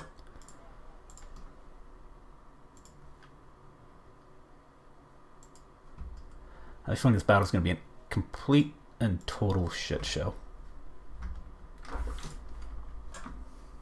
And we might get smirched in the opener, which would be funny.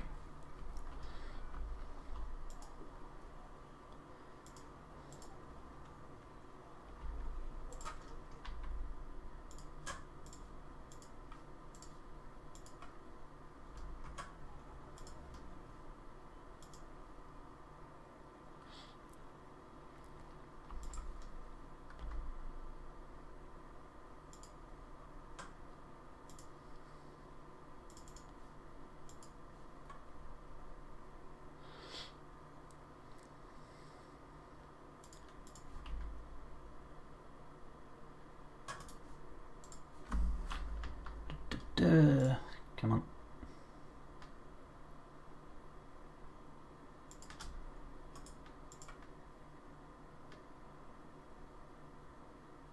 There we go. Okay.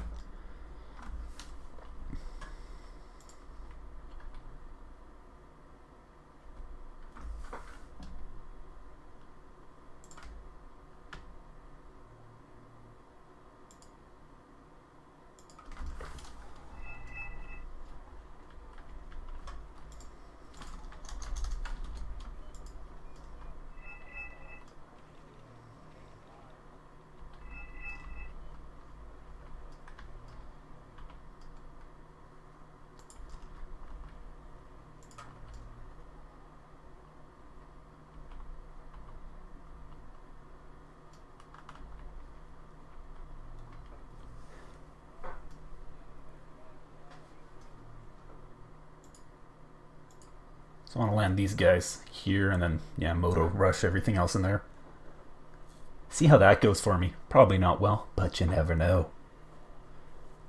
Get flattened by the first tank I run into.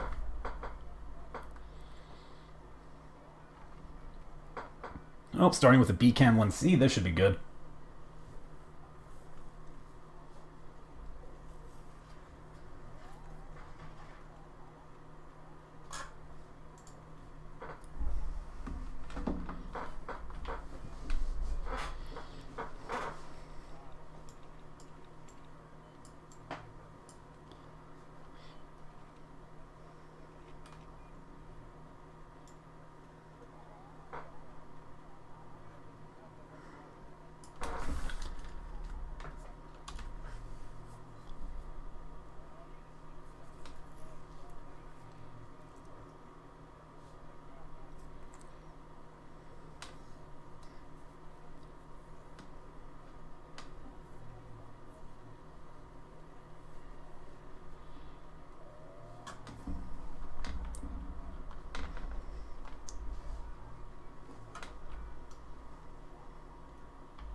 Waiting.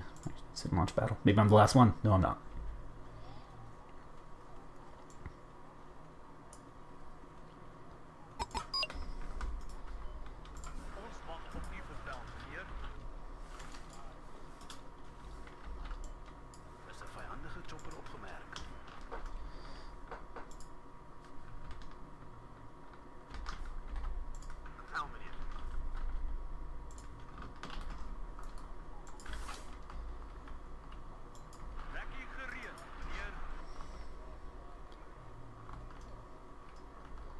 Salamander there, so that's gonna be spotting. Oh yeah, look, Smirch opener.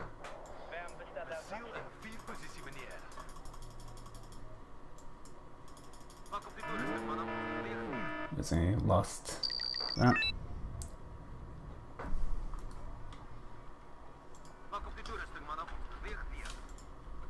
These guys can walk.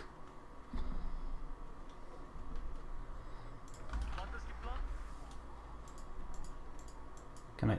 Oh my! Can I select the Puma? Thank you. Let's get my expensive shit back, please.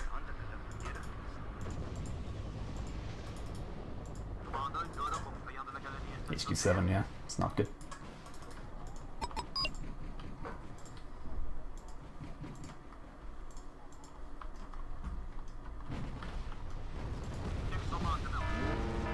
Is that a Buratino? No, maybe.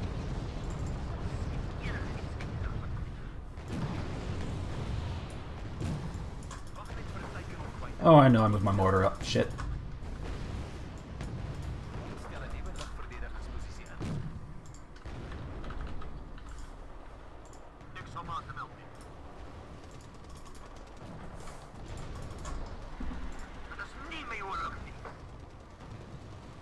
Yay, got one. Let's get my AA back before it's all dead.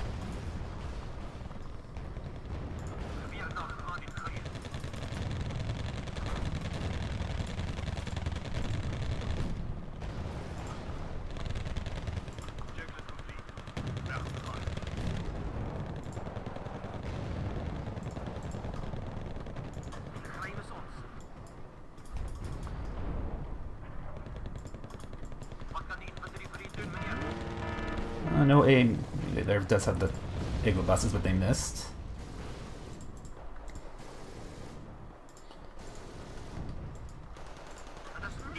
Not bad. Not a great opener for my part. Very poorly managed. Let's get these guys into cover.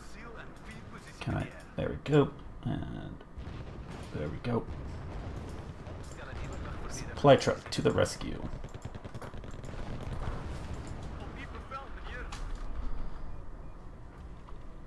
Oh, and my mortar's sitting out in the open because I forgot about it.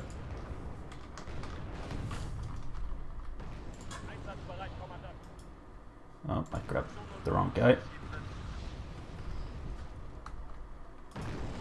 Oh, that's a 2-stack of Modernus. Lovely.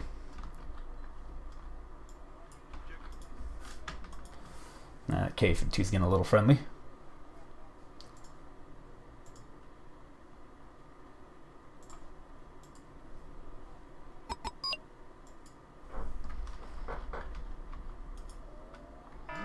Why would he cap Golf instead of Alpha? Oh my god.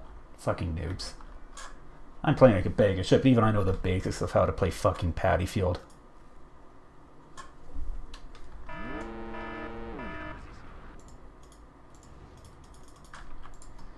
Let's get cheeky with a Buffalo.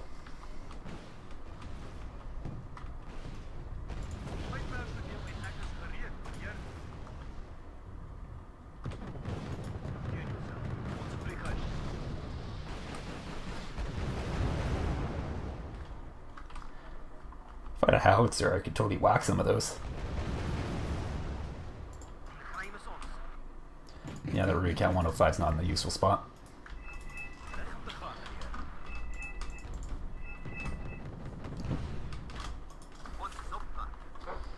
Okay, got fobs marked.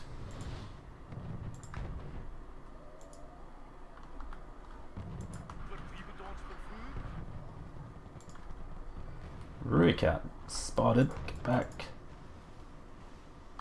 Okay, there we go.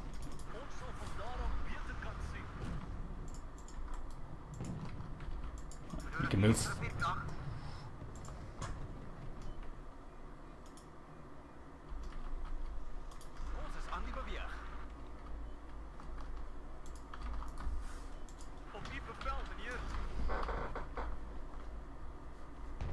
Alright, where's my rhino?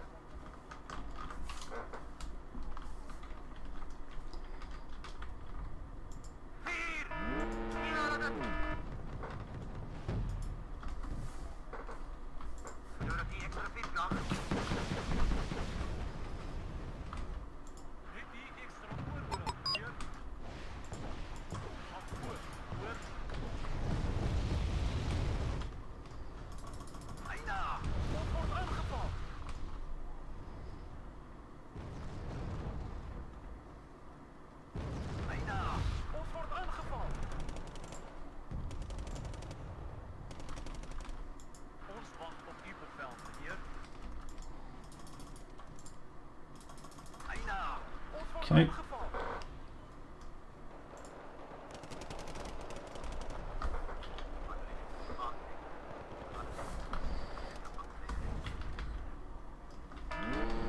Alright, let's relocate.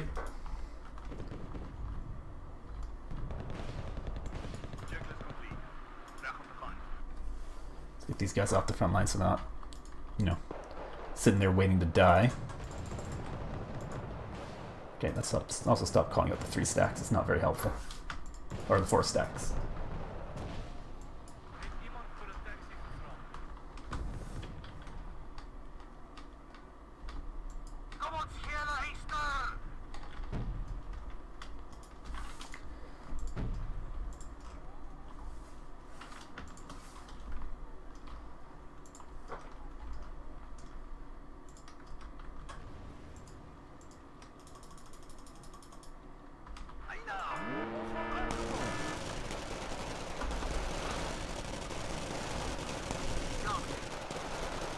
Okay.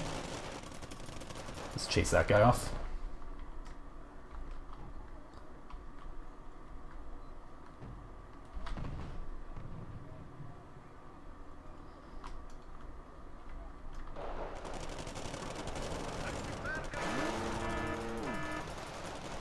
Some sort of bomber coming in. B5. That's a big boy.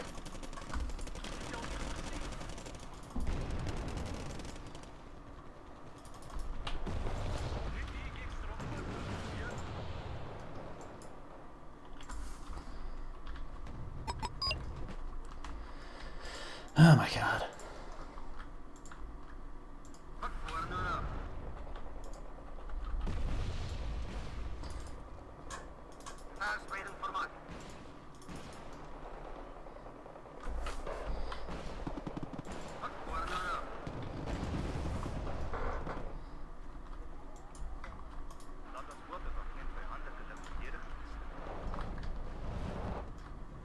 It's been firing for a bit. Let's move.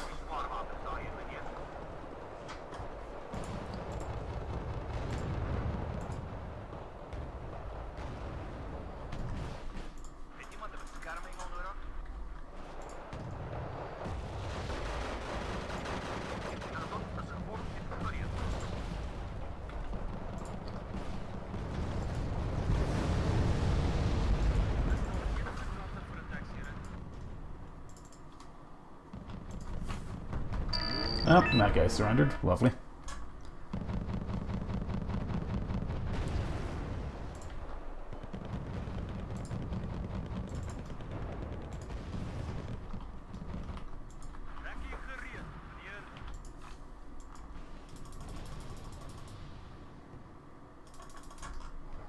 Yeah, I'm playing like crap.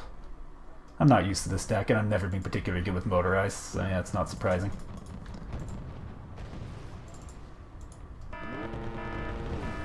I forgot about you.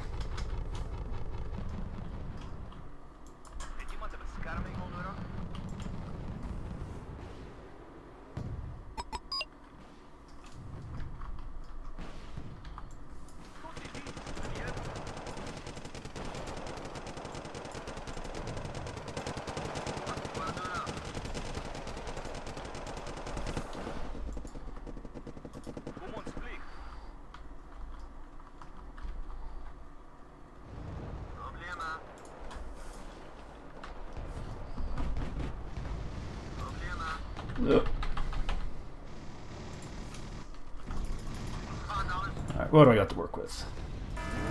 Moderna's delightful. Oh, clusters.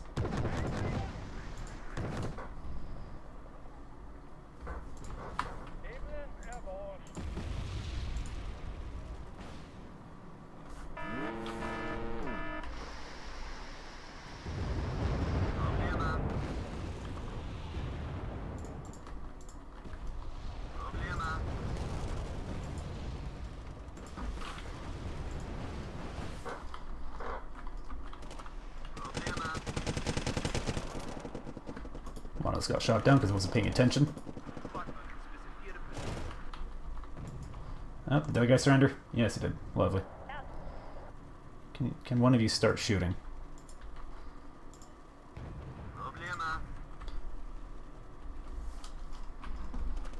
Okay, what else do I got? I got this.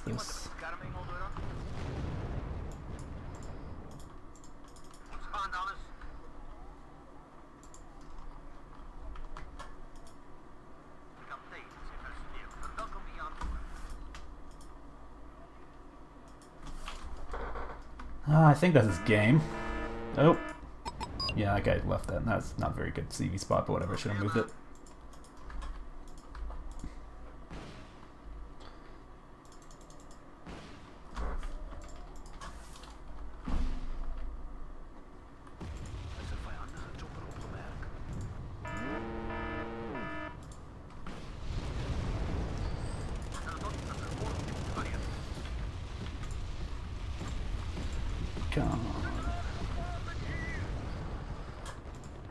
Okay, what do I even have for AA?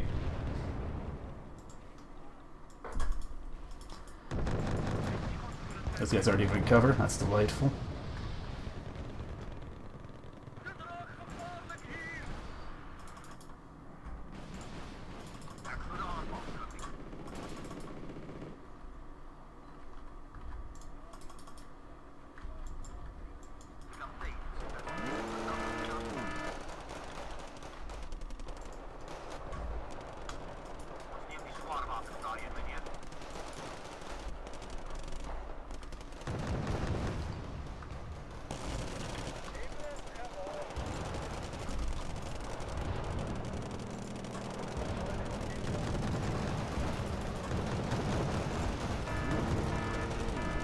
Oh, you are dead. I thought I told you to attack position. No, I guess not. Well, rip them. Apparently I hit H on that guy at some point. This is just an absolute shit show. Wow. Don't think we're winning.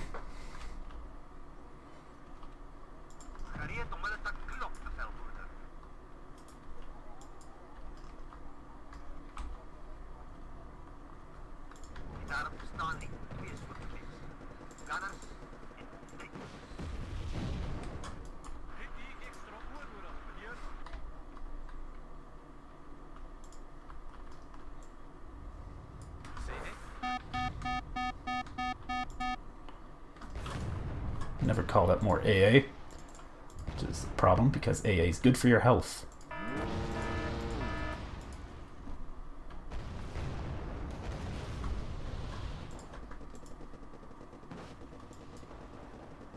I fucking 11, 12 with those 6. Jesus Christ.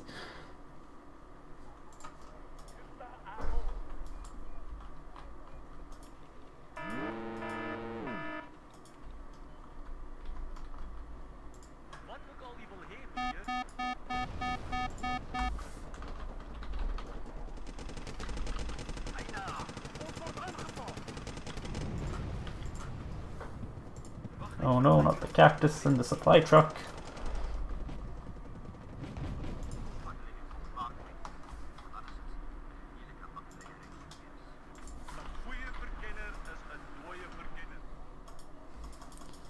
Cheese it. Oh no, they're faster than me. I can't cheese it.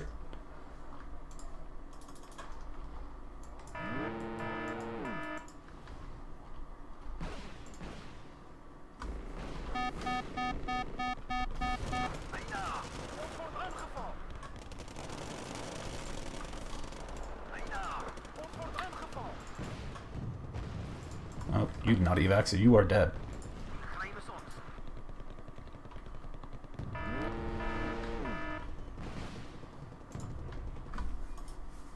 Who cares?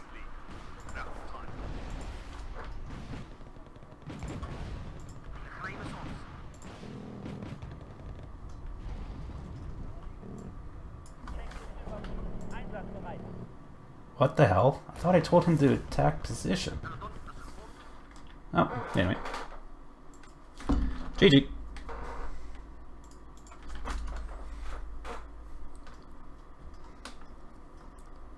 Yeah, that was very poorly done on my part, especially in the opener. Anyway. Oh look, I actually managed to get both of the Twardies. Impressive.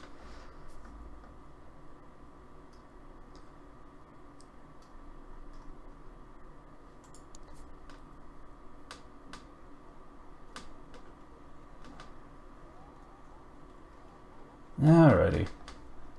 What time is it? It's late. I'm gonna call it here. That's fun. Before I forget, actually, there's something I forgot to do, which was just go over my general thoughts on the patch notes and the balance changes. And, well, when it comes to the Finnish stuff, they nerfed some of the more egregious units, which is nice. Yugoslavia got a few nerfs, nothing major, because honestly, Yugoslavia it's not that bad, balance-wise. Not as obnoxious as Finland was. So that's that. Blue Dragons got like a bit of a mixed bag. They got some buffs, but they also got the nerfs of the K1s a bit kind of eh. Commonwealth got some buffs, but Canada and the Highlanders 90 got buffs, which is nice, and 75. I don't really like the nerf to the Mexis, but it is what it is. Now, aside from that, the Dutch German Corps got nerfed indirectly, because like the nerfs to the Peace Rhine and the Tiger were very much in response to just Eurocorps being very dominant in the meta, while Dutch German Corps is just, it used those units as well, but they weren't as obnoxious in that unit in that coalition, because just DGC is just not as obnoxious as Eurocorps. And so the Dutch just got some very inconsequential changes for the most part, no major buffs. So DGC wound up getting hurt in the process of much needed nerfs to Eurocorps, which is a bit of a shame. Aside from that, Red Dragons got some buffs, but there really were not any major buffs, and Red Dragons is still the most blah thing in the game. Coalition. I guess Landjet also got indirectly nerfed, but Landjet, honestly, most people when they play Landjet, they're playing mechanized, so the Tiger nerf doesn't really, the PH2 Tiger nerf doesn't really affect it, and the Peace Rhine nerf maybe hurts it a bit, but not like a huge amount. Same with DGC. The Peace Rhine nerf hurts it, but they have alternatives. I don't think.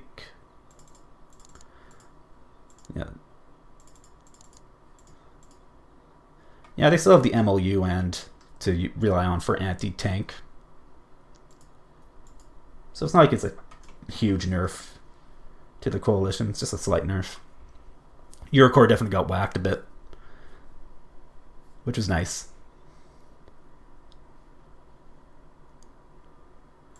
Yeah, Eurocorps got nerfed, at the MX-10RC, which is very much called for. Scandinavia didn't really see very many significant changes. And yeah, Scandinavia's not a bad coalition. I don't play it very much, but it's not bad.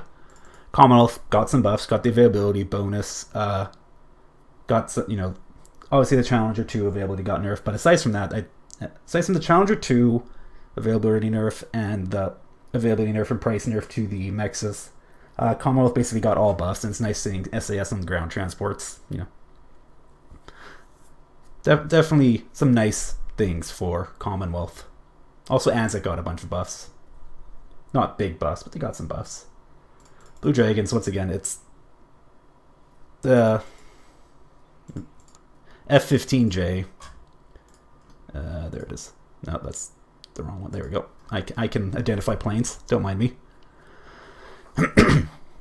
That's nice, going to hardened. And also a slight price reduction. So that I think I like that. You know, Blue Dragons got overall did get buffed, though the K1 nerf is a little disappointing. And then on the Shiki G did get buffed, so it's a bit more usable. Landit, like I said, Landit really did not get affected much. Just, you know, recon the price nerf to the PH2 Tiger hurts it a little bit, not a lot.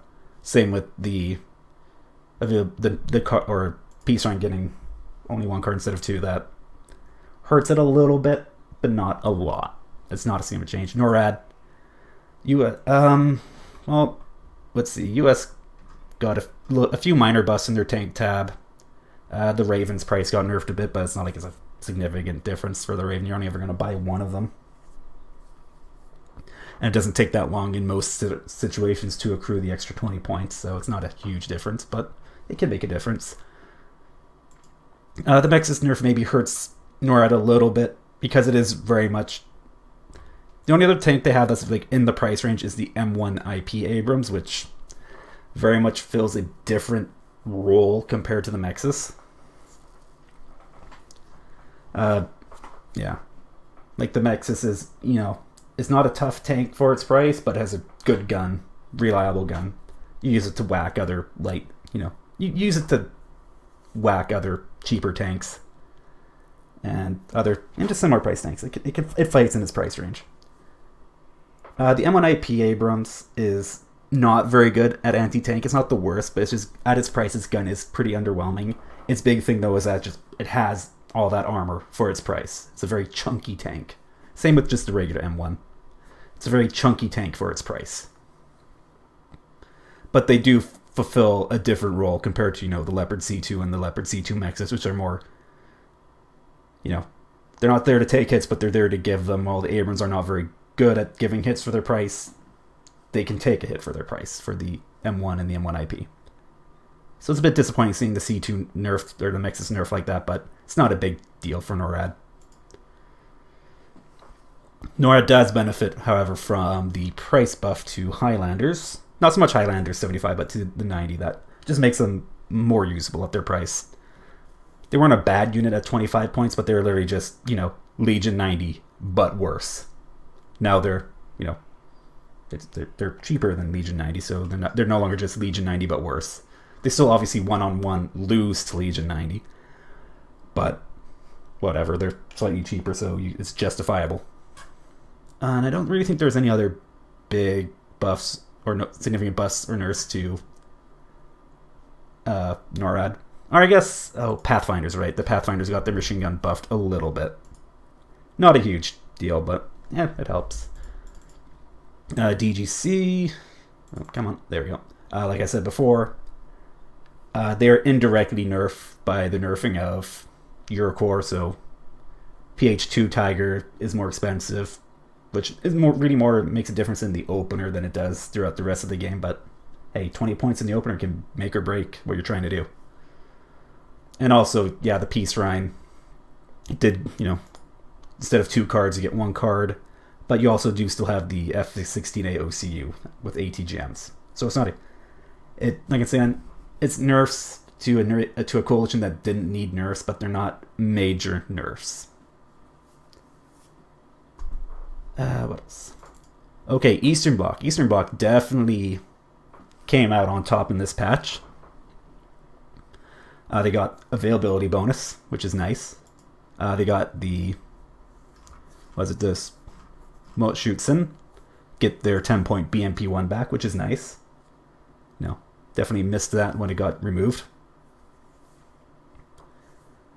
And then, aside from that, LSTR 40 are now available in mechanized, though you can only take them in the MI24A and 24D, just like LJB 40 or whatever.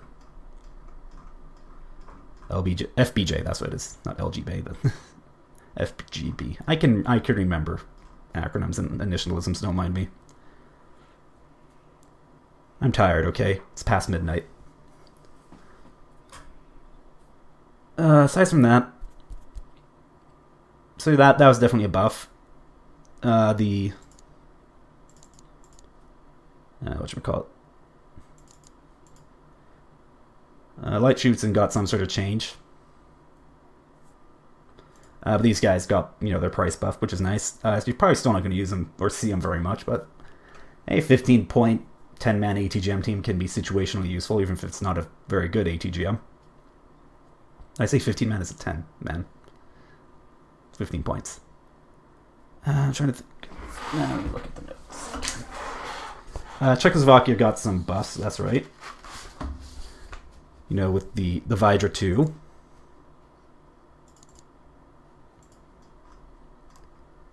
So the Vidra 2 now has more availability, which helps Czechoslovakia and Eastern Bloc because it's just a solid 15-point transport that you can use. I like it. The infantry it comes with are, standard line, 10-point line infantry. They're not horrible, but they're not like amazing or anything. They're there, they do their job.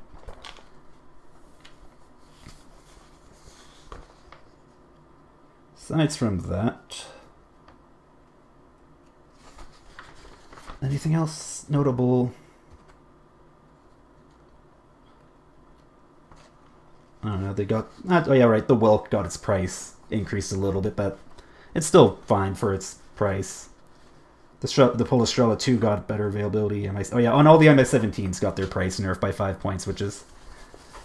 If you're trying to do an opener that has, like a few MI-17s in it, you're definitely gonna notice that.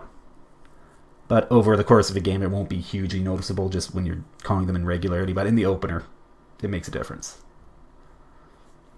Red Dragons got a lot of just kind of minor buffs.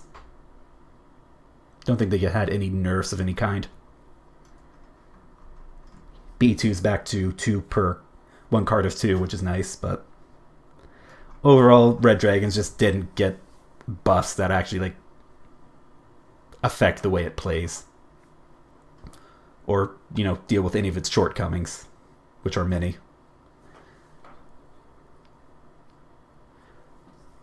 And that's about it. Just some very minor buffs. Baltic Front. So, obviously, Finland got hit with the nerf battle a little bit, so Baltic Front is going to be weaker, but it's still going to be a strong deck. All the elements that make Baltic Front a strong deck are still there. They're just some of the example, some things are just less egregious, The KT is now 20 instead of 15 points. The Spike MR has lower acceleration, so it's not going to be as fast to hit your tanks and whatnot, but it's still going to be a fast missile, so it's still strong. Obviously, yeah, the MiG-29 got nerfed. It's still going to be an annoying plane to deal with, most likely, because it's still going to be ripple firing those, and it's still going to have a decent veterancy bonus on the accuracy. So it's still going to reliably...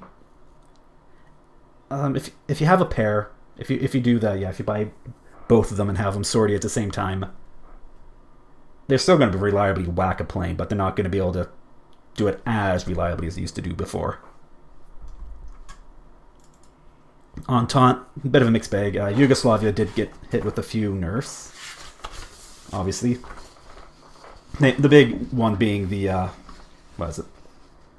M84 tanks losing 1 round per minute. They're still going to be solid tanks for their price. They're just not going to be as oppressive. Also, they do... Obviously, Yugoslavia does benefit from the buffs to Czechoslovakia. But once again, Czechoslovakia did not get any major, huge buffs or very many buffs either. So it's not going to be that noticeable. So overall, Entente's going to be about the same as it's always been. Oh, then again, the Super Gale did get hit pretty hard on its speed, going from 900 to 750, which, considering its bad time over target of 60 seconds, it's, it's going to have a hard time readjusting if you have to, maneuver it to do something. Or you miss and try to swing it back around. It might not have time to do it. And then aside from that, standalone. So, Israel got a few nerfs. Not very big nerfs. The big one being, Kurnas going for 250 points, so that's a 15-point increase from where it was before.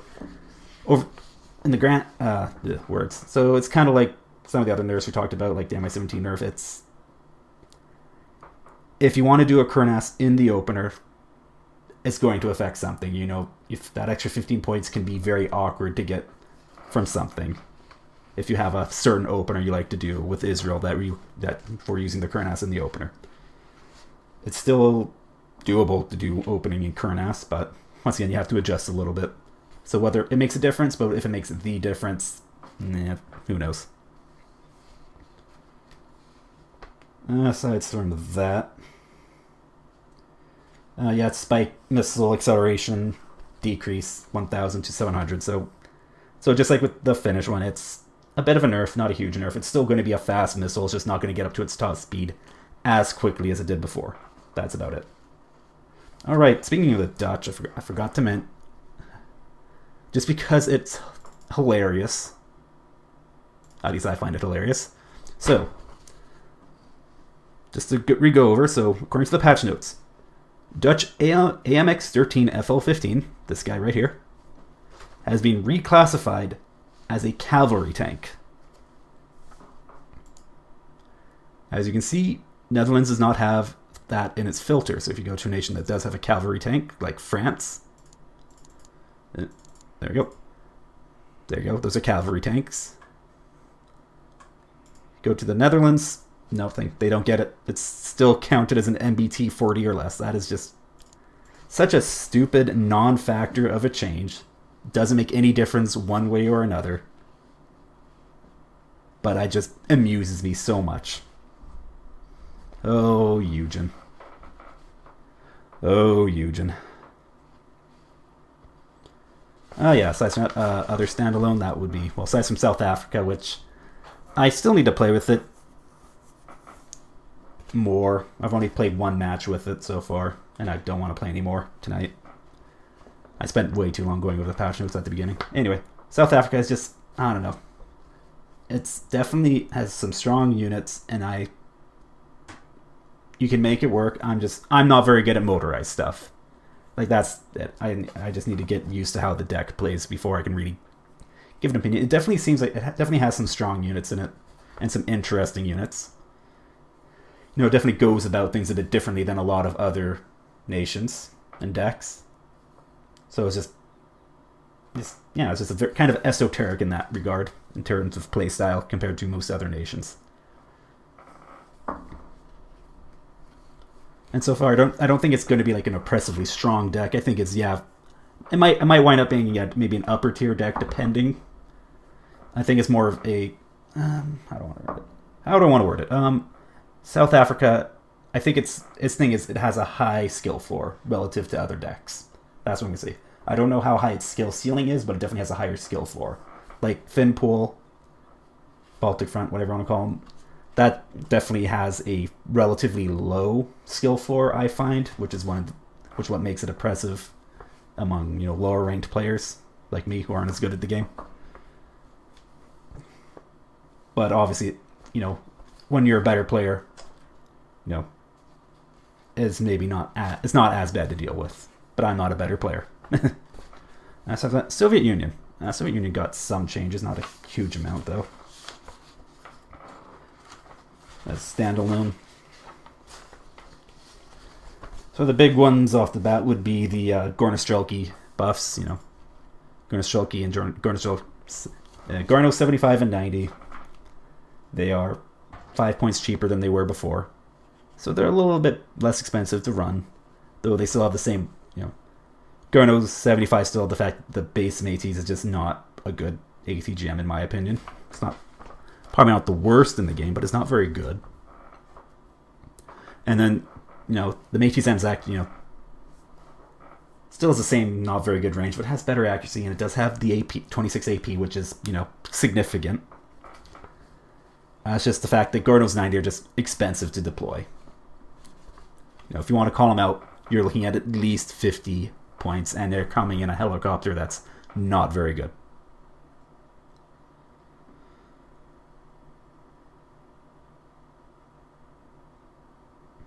Okay, so this thing pays like 5 points for a 50 caliber machine gun. Wow. Anyway. Oh yeah, so minor bust. Yeah, some minor, just very minor bust to the Soviet Union. Like overall, they're gonna play the same as they did before. They had the same strengths, same weaknesses. Really, not much else to say in that regard. And before I fall asleep, still streaming. I'm gonna call it here. Yeah, I'm Xander Turon. This was some Wargame Red Dragon. We got Patch, we got South Africa.